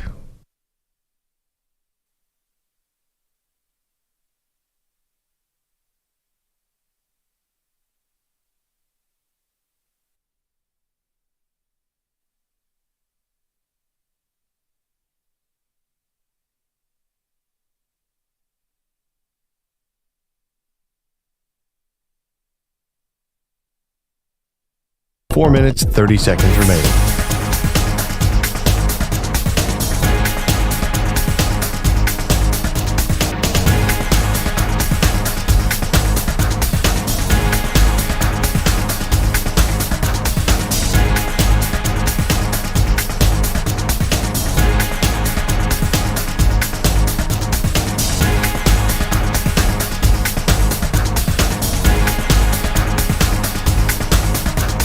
Four minutes remaining.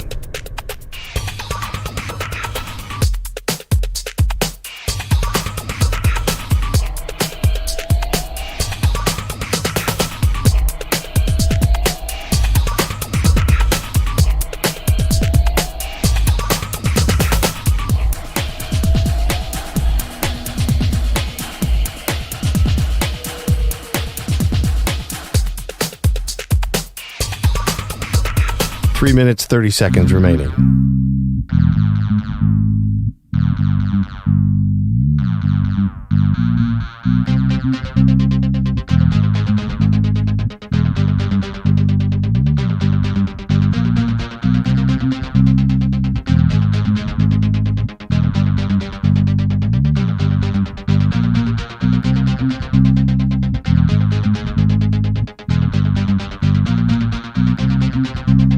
Three minutes remaining.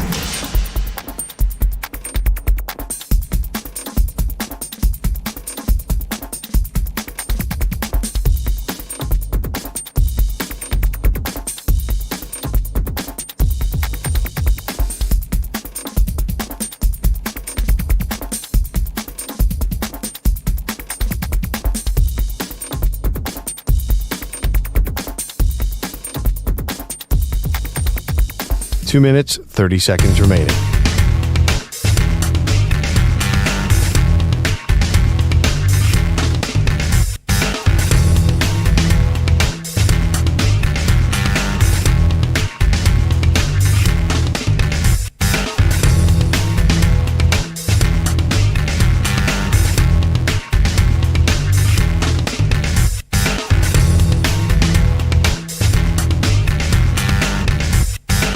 Two minutes remaining.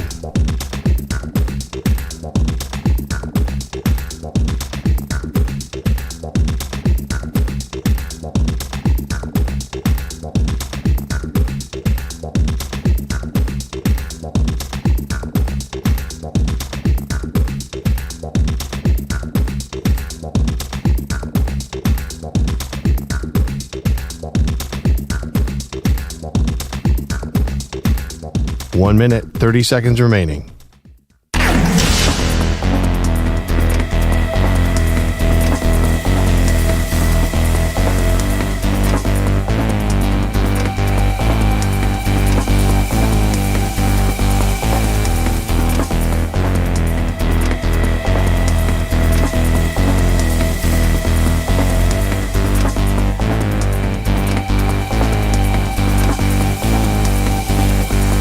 One minute remaining.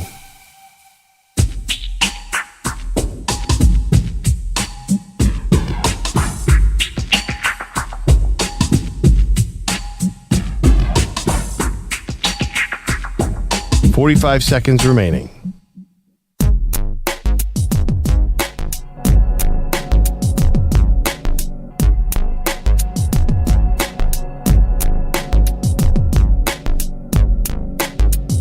Thirty seconds remaining.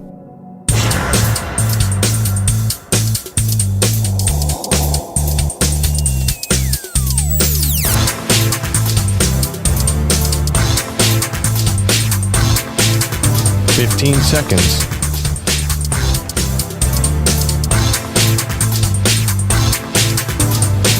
Break ends in 5 seconds.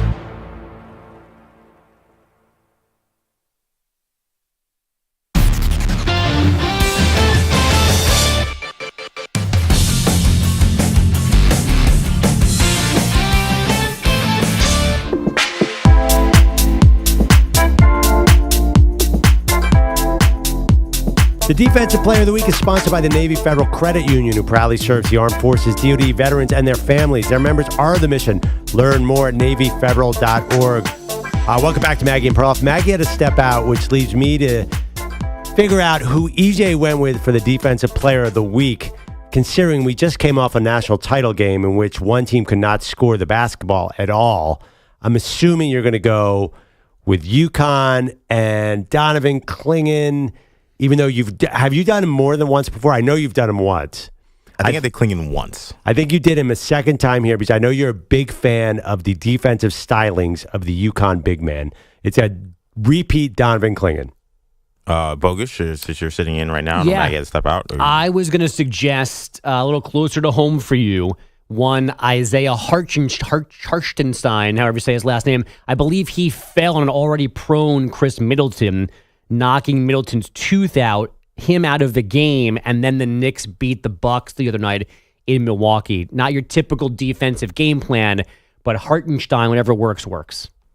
The amount of strays that was just in that Bogusch thing, I'm not even going to address that. I literally could not say his name correctly. That was the name and the fact that I would somehow give him credit because he knocked a player out of a game. Hartenstein. There it is. Hartenstein. I mean, get out of here. So anyway, the Defensive Player of the Week this week is Stephon Castle of UConn, because I think when you look at the game last night, you're not going to really see numbers that jump out. You don't have anybody with a lot of steals or anybody with a lot of blocks. But I thought Stephon Castle, who's going to be a top pick in the draft, he could be a lottery pick for sure. I thought he set the tone. He was picking up Braden Smith, who's the point guard of Purdue, who's actually a really good player. Picked them up full court. You could just see the size difference. Braden Smith about 6 foot 5'11". Stephon Castle, 6'5". I thought he kind of took him out of the game, and I think that set the tone for what was going to happen for the entire game. Nothing Purdue did was easy, and I think a lot of that had to do with cutting off the head of the snake, and that head of the snake is Braden Smith. So my Defensive Player of the Week this week is Stephon Castle. Oh, sorry. That's an on-air yawn right there. Wow, that's exciting stuff. A great pick, though. Very good pick. I mean, listen, once again, why, to me, UConn is not. That's your defensive player of the week. He's going to be a lottery pick. What are you talking about? I don't know. I just feel like, it was very sound defense. I don't know. It's just not moving the needle for me. I want to see a big. How about Zach Edey's block early on? Give it to him for that. I'm going to put this out there right now. If Stephon Castle or Klingon or one of these guys is on the Sixers or the Pistons next year, I don't want to hear anything from Perloff about how great those guys are playing for them and how they're helping the Sixers or the Pistons get out of it. Like, I don't want to hear it. First of all, Castle will be long gone in the draft by the time. You really think Donovan Klingon is an NBA player? Yeah, definitely. Oh, how many 7-foot guys are in? Look, there's a newsflash. There's one Jokic, there's one Embiid, and then there are 28 other guys starting at center. Yes, not all of them can shoot threes. Not all of them are very fast. Not all of them are very athletic. There are a lot of jobs in the NBA. Yeah, for backups. I mean, maybe he'll be in with one of those Zeller brothers. He's not going to play. I mean, you think he's like as good as Clint Capella or like any average NBA center? What's the difference between him and Clint Capella? Clint Capella will destroy that guy. He will destroy that. Are you actually kidding me? Oh, my God. Clint Capella was a second-round pick. Klingon's going to be a top 10 pick. Dorky, slow Donovan Klingon. He's not going to be good in the NBA. Donovan Klingon's a much better shot blocker. Okay? He's going to be a higher pick than Clint Capella was. Yeah, but Clint Capella is... Sorry, I'm having trouble saying. He's good. I mean, he's average. He's like... Clint Capella can't... I mean, this is a very weird argument to have. I'm just saying, average center. I mean, like... Clint Capella is what? He's like 13 points, 10 boards a game. I do not see Donovan Klingon doing that. I mean, look at Evan Mobley in Cleveland. That's the kind of guy who's going to play center, not Donovan Klingon. It's not today's NBA. This is not John Koncak in 1995. But the actual winner of the award is Stephon Castle, who is a current day NBA player, and you dismissed him. You wanted NBA guys. Here's one. I gave you one, and you said no thanks. I don't know. You were just like good, solid perimeter guard defense. It's a little boring. You have to admit this is not Nick Bosa coming off the edge and taking down the quarterback and winning defensive player of the year. Klingon had 8 blocks 2 weeks ago, and you were giving me crap for that. And I gave him defensive player. We had 8 blocks. You know, Maggie's not here, so I'm running the ship, and I have another hot take that I want to drop on you guys. Stop telling me Victor Wembanyama is so great at defense. He's going to be second. Do you know where the Spurs rank team defensively? Why does everybody score 1,000 points on them if he's so good at defense? Isn't that a problem? Stinks. Really? Yes. It's pretty simple. Jeremy Sohan's a pretty good defender. He's good. He's in there for defense. All their guys are in there for defense. If Wemby's so good, why does everyone score 130 points a game against him? Because the team stinks. Right. If you have a dominant center back in the day, that would shut down the other team. That is not the case with Wemby. But the NBA is different now. So that doesn't mean he's not a good defender. It doesn't. Yeah, but he's defensive player of the year, and they get torched on defense every game. That just feels weird to me. They don't get torched every game. There are games where he takes over, and they don't get torched every game. They're 21st in points and 27th in defensive efficiency. They're bottom 4 in the entire league in defense. Right, which is why I would not pick him to be defensive player of the year. But you're saying that he's not so good on defense, which is I think he's overrated. That's the leap. He's overrated on defense. And that's more. I think that's more of a fair conversation to have. I don't. He's going to be second in the league. I think NBA voters just get things wrong. How can he be second in the league in defensive player of the year and be on one of the worst defenses? That doesn't make any sense. Like, can you imagine if some team in the NFL had this guy is a top 3 candidate for defensive player of the year, but they get beat by 45-10 every game? No, you have to be good at team defense. Minnesota, Rudy Gobert is going to win. I think they're number 1 in defense. That makes sense. Whatever. I just. But you don't like Gobert either. Right. No, I'm not a big fan. And I'm not a big fan of Klingon. I gave you a point of attack defender who's going to be a top 10, maybe top 5 NBA pick. You don't want him. I gave you a guy who's a shot blocker who had 8 blocks last week. You said, I don't want him. I gave you Wemby, who's an alien who can guard 5 positions. And you say, well, the team's defense is good. He can't really guard 5 positions. Then you say Rudy Gobert, and you say, well, his team has the number 1 defense, and he's a defensive anchor, and you don't want him. I'd pull him out during the playoffs. Who do you want? I don't know. You honestly think people will be walking around and be like, oh, man, did you watch that title game last night? Did you see Stephon Castle's sound defense? It's just a little boring. What road trip is Maggie on right now? Does she need room? Is there room in her car? How do we get out of this? All right. We should have all left. Before we get to Bogusch's headlines, can we just do one draft rumor? Can we actually talk about a sport that matters, not college basketball? Oh, he said it. New England Patriots reporter Michael Holley wrote one of the great sports books of all time, Patriot Reign, has a draft rumor that is too juicy to ignore. He says and I know how you're going to react to this, Bogusch. So J.J. McCarthy's number 1 on the board for the Washington Commanders, who sit at number 2, and he's number 1 on the board for the New England Patriots, who sit at number 3. Now, since you guys are traditionalists who go with the obvious headlines, does this strike you as crazy that J.J. McCarthy is viewed as the second best quarterback in the draft behind Caleb Williams by these teams? So that would be my follow-up. He's number 1 in Washington because they know they can't pick Caleb Williams? Yeah, Caleb, I assume he is off the board. Okay, so that's slightly less crazy, but it's still crazy. EJ? I'm going to say it's not crazy because I've seen teams rationalize guys with okay numbers being the number 1 or number 2 pick. This is not a new thing. I think it's dumb, but is it crazy? Because I've seen it before. Bilotti? Not crazy. Fits a system that they're trying to employ, maybe. So that doesn't. It makes sense. If it makes sense to them, we've seen this happen. Yeah, I don't get it. Because we watch Jaden Daniels. We watch Michael Penix. How can you tell me that J.J. McCarthy is better than those guys? I watched their coaches let them throw the football. Yeah. I watched them go, you know what? You guys are good. So what are you basing J.J. McCarthy's draft evaluation on? I don't know. I don't fully get it. I guess there is some validity, and he's the youngest of the bunch, so you can theoretically say, okay, he's got more room to grow. But this is good news for everyone else around. Like, the more and more I see this, I'm buying into the fact that Jim Harbaugh is sitting in L.A.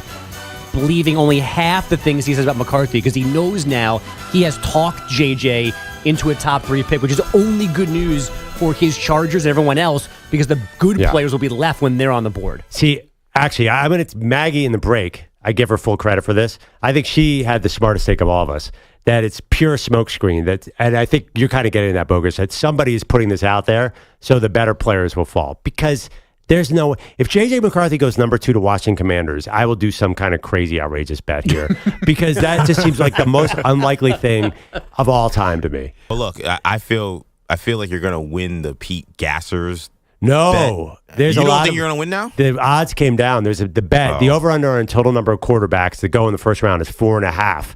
And EJ and I have a bet. I have over 4.5. EJ has under, and it was minus 270. This exact bet on the books about a week ago, and now it came down to minus 200. So people are worried that Bo Nix and Michael Penix are going to fall out of the first round. So now I'm getting nervous about that bet. So because I really do not want Bilotti holding that whistle when I'm on the field. That is going to be such good TV when those first 4 guys go in the first 5 picks, and we have like another hour and a half. And what is that, like 26 picks? That all could be the deciding quarterback. How can we get Bogusch in on this bet, though? I really want to see him run. Because I agree. I think there's going to be a 5th guy. I think someone's going to come back into the end of round 1 and take Penix or Nix. But the hour in between the early run of the 4, waiting for that at the end is going to be.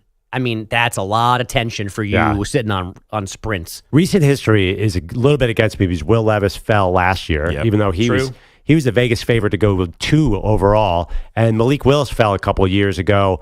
But I think these prospects, I think Michael Penix and Bo Nix are bigger prospects. All right, let's get the headlines. Andrew Bogusch. So on one end of the spectrum, UConn and EJ, the men's champ and our bracket champ. On the other end, Purdue and Maggie, different versions of losers. Not sure this is why Maggie just left. So EJ, feel free. Whenever she returns, she should say nice things about the Eagles. She could trash Dave Matthews. I think that is what's on your list of possibilities as the king of picks this year. Oh no, I don't care about the Eagles or the Dave Matthews. No, that was a specific punishment for me last week? Yes, that was a specific thing for you that Perloff did. No, king of the day. Everybody's going to be involved, and it's going to be quite fun. Okay, but I won the tournament. This wasn't a 1 round or 1 weekend thing. Mm-hmm. We have to draw a line, though. I'm not going to say nice things about the New York Knicks. It's just not happening. No. It's not happening. That's not a line that you can make. You're not king of the day. Oh, that'll be so painful. It's going to be so fun.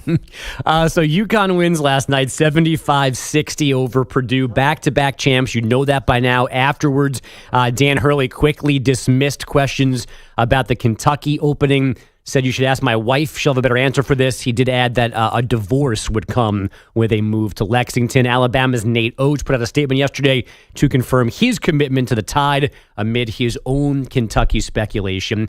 Zach Edey's college career ending with 37 points and 10 boards. Now he'll eventually shift his focus to the NBA draft. Bronny has thrown his name into that hat while also maintaining his college eligibility, while also entering the transfer portal. Longtime NBA player Jeff Teague thinks Bronny will be just fine as a pro despite some of our objections. The college game just wasn't the right fit for him. Yeah, I don't think his skill set is not meant for college. Like, for be a college player and have shine, you got to get buckets.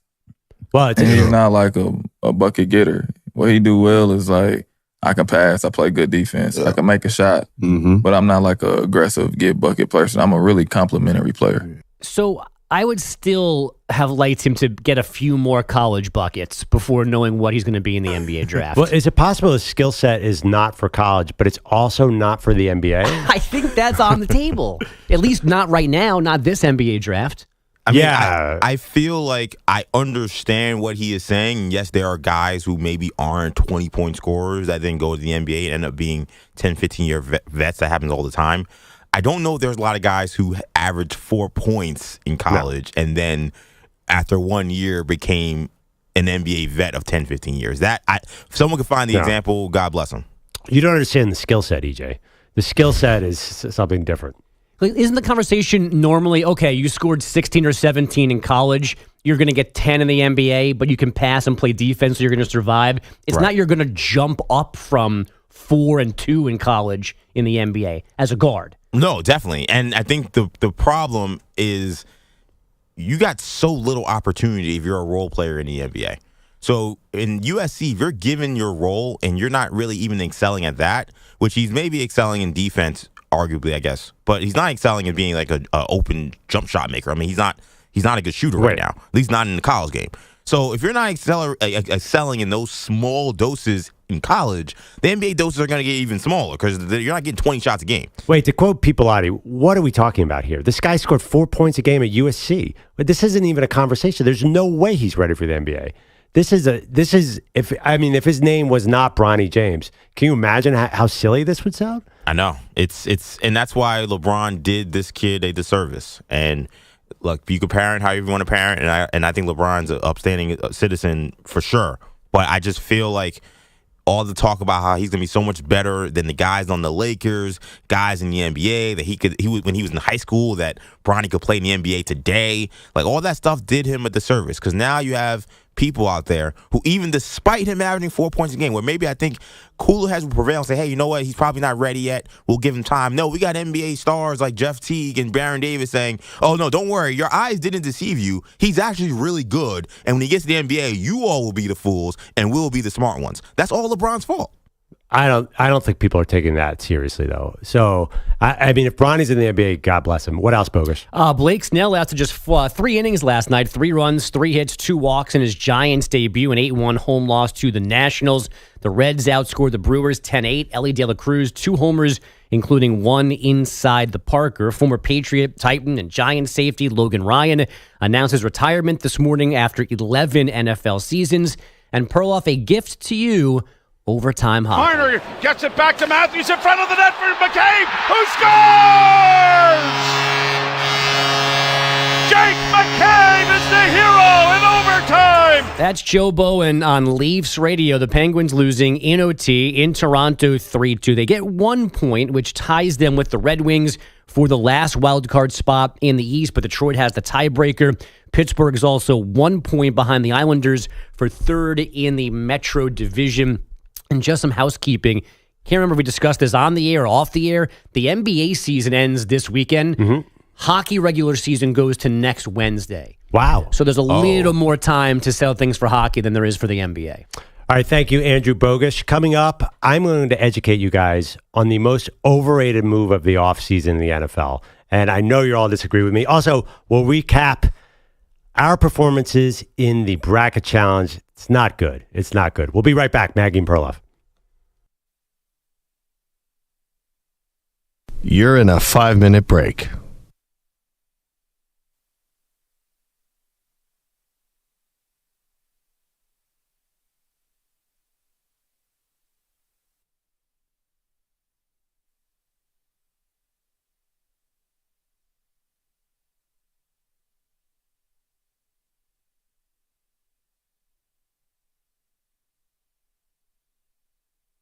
4 minutes, 30 seconds remaining.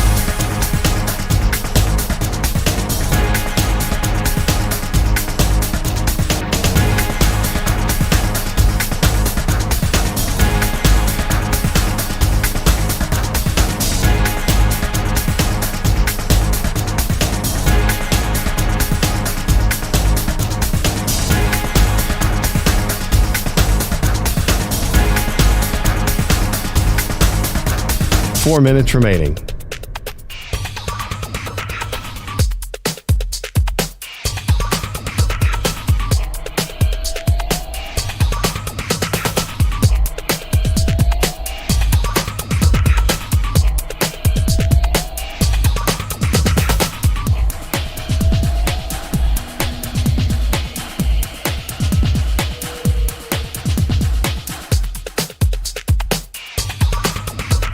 Three minutes, 30 seconds remaining.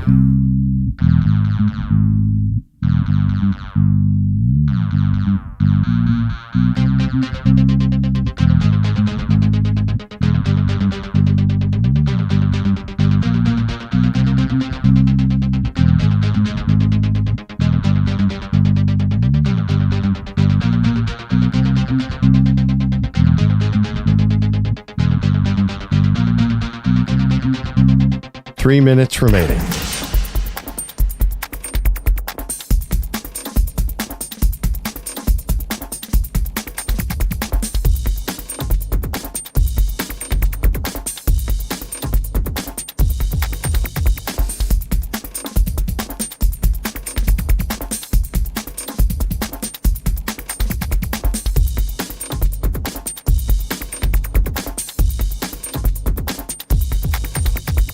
Two minutes, 30 seconds remaining.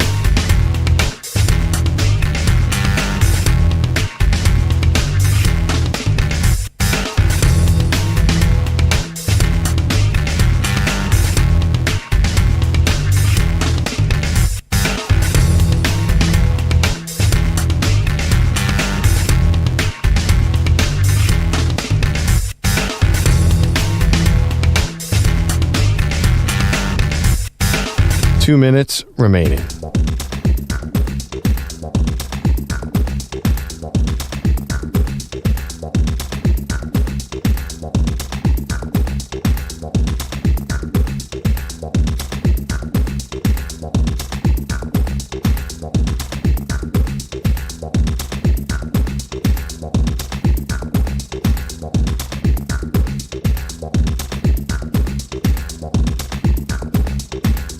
One minute, 30 seconds remaining.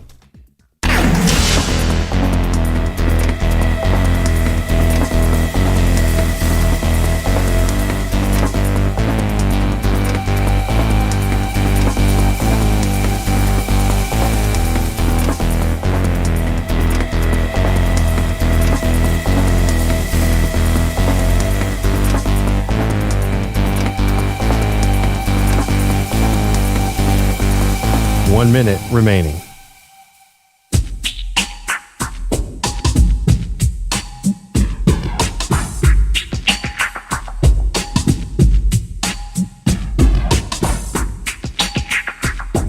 $45 seconds remaining.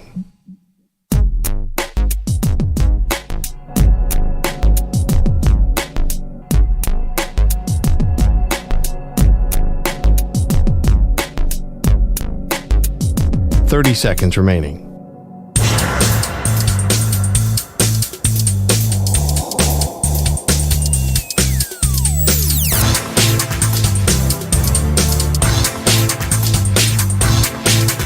$15 seconds.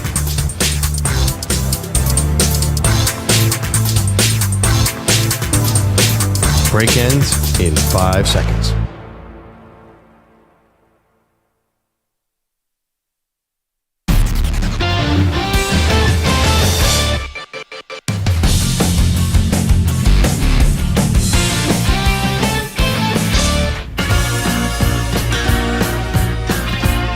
Welcome back to Maggie and Perloff. Maggie had to step out a little early today, which is good because we're about to read some of the results from this year's tournament challenge, Pearl Jam Season 3, and the person that runs it really originated it and is the heart and soul of it.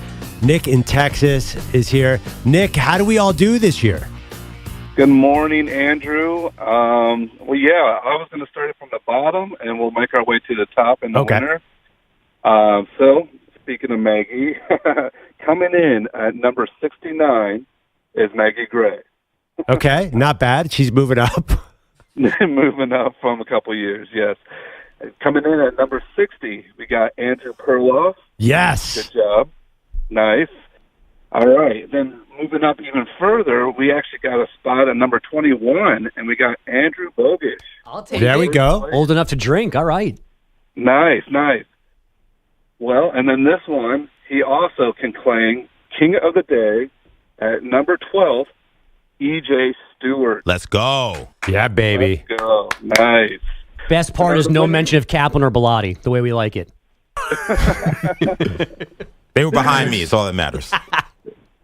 And now the winner of this year's Pearl Jam Season 3, and speaking of Clark, we have Elliot Clark, who is winner of this year's Pearl Jam Season 3. Wow. Congratulations to him, and he did have UConn winning that, so that's great. Nice job, Elliot. Nice job, Nick. I appreciate it. We need to get a good show back going. I think NBA playoffs coming up. I don't know what you have in mind, but you always come up with the best stakes. I'll try to start thinking about that, see if we can get something going. I'll see if I can come up with something great. Maybe I'll get some suggestions from chat row right over there, down there with the Weirdos, and come up with something great. I know they have some great ideas, so I will be in on that. And looking forward to the travel to San Antonio with you, too, to see what Victor. Love it. What town are you in again, Nick? Are you I'm in Houston. There you go. On my grand tour, I will make sure to stop by. We will get barbecue. It's going to be awesome. Nick, we love you. Thank you so much for doing this again. It was a blast once again. Thank you. All right. So I guess I was 60. Maggie was 69. Bellotti, do you know exactly where you finished? Somewhere in between? Somewhere there. Yeah. Yeah. Sounds great. Congrats. Yeah. Thanks, Nick. Appreciate it. I don't exist. Do you have any kind of relationship with Nick in Texas? It doesn't matter. I'm still a part of the show, right? Yeah, I know. I was actually surprised because I was waiting to find out where you were. Well, I'll talk to Nick. Bellotti was 28th. 28th. Okay. It's pretty good. And where was Kaplan? Kaplan was 18. Ooh. So he was nipping at my heels, but the kid survived. So you had UConn winning it all, EJ. When did you know that you were going to be pinned behind a bunch of other UConn people? Oh, pretty much when Kentucky lost. Once Kentucky lost, I was like, oh man, I'm just gonna have to do pretty well on the rest of these picks. I'm not winning this whole thing, which ended up being what's happened. But my thing was I could still beat you guys, which is what mattered most in my heart. So I threw out a take last night on social media that if Auburn hadn't lost to Yale in the first round, they probably would have been the biggest challenge to UConn. And you know why I said that? Because we had a guest, the great Jordan Cornette, who said when you looked at the bracket, Auburn was the only team that really matched up with UConn in any meaningful way. But then they take it out of round one. By and Yale. It killed my entire bracket. What's funny, though, is that he said that, but then the matchup we saw last night, the problem was, as we've talked about all morning, was that Purdue's guards didn't show up. Again, trusting Auburn's guards in any big game is, that's a Queen's Gambit, to say the least. I always was dubious of them as a team because their guard play is so young and so erratic at times. I think it hurt them. They had some foul issues as well and an ejection, but you couldn't trust those guards. I feel like Bruce Pearl could dial up a big defensive effort, kind of like Danny Hurley can with UConn. We were arguing a lot about this Kentucky job. I think that the SEC in basketball, I was blown away by how big and talented all these teams were. And when you have these changes in college football, is SEC going to become the dominant basketball conference too?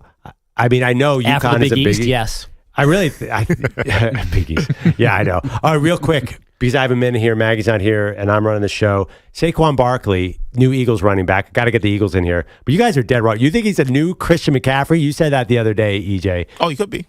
No way. Dude averaged 3.9 yards per carry last year. Christian McCaffrey does that in his sleep. And the Eagles are not going to use a running back like that. There's no way he's a top 5 running back in the NFL next year. Well, when I say he's a Christian McCaffrey, I think it's the guy who was on a terrible team who really wasn't making an impact on winning. What? Christian McCaffrey played on the Carolina Panthers were awful. Yeah, when but he had traded MVP numbers in Carolina. Gigantic numbers. No, he was hurt. He didn't play. What do you mean? I'm talking about the last 2 years before he got traded. He basically did not play. In fact, in 2020, guess what his yards per carry were? 3.8, similar to Saquon Barkley. I'm saying that Saquon going to a team that's talented with a good offensive line, I think you could see the same impact. Yeah. A guy who is a star talent just didn't have the help around him. No, I mean, listen. The Eagles got a lot of stars to feed the ball. And Jalen Hurts runs like crazy, too. There's just not going to be the volume for Saquon. And I like Saquon. I definitely would buy a WrestleMania Saquon Barkley jersey. But it seemed to be that's all they were selling in Philadelphia. But, there's just no way you're going to produce like that. And he's old. Are you not factoring that? And he's got, 28 for a running back? That might as well be 60. I mean, 28. Christian McCaffrey's going to be 28 in 2 months. They're the same age, basically. Right, and I think Christian McCaffrey is going to start to decline too. All right, we have a lot of time now that college basketball is over. We are going to dive into that NFL draft. We're going to get back to the big NFL arguments. What am I watching tonight? This is interesting. I guess NBA Lakers Warriors, baby. Lakers Warriors. Oh, that's going to be good. Maggie, of course, will return tomorrow. Thanks everybody. Thanks Nick in Texas for another great bracket. See you tomorrow, Maggie and Perloff.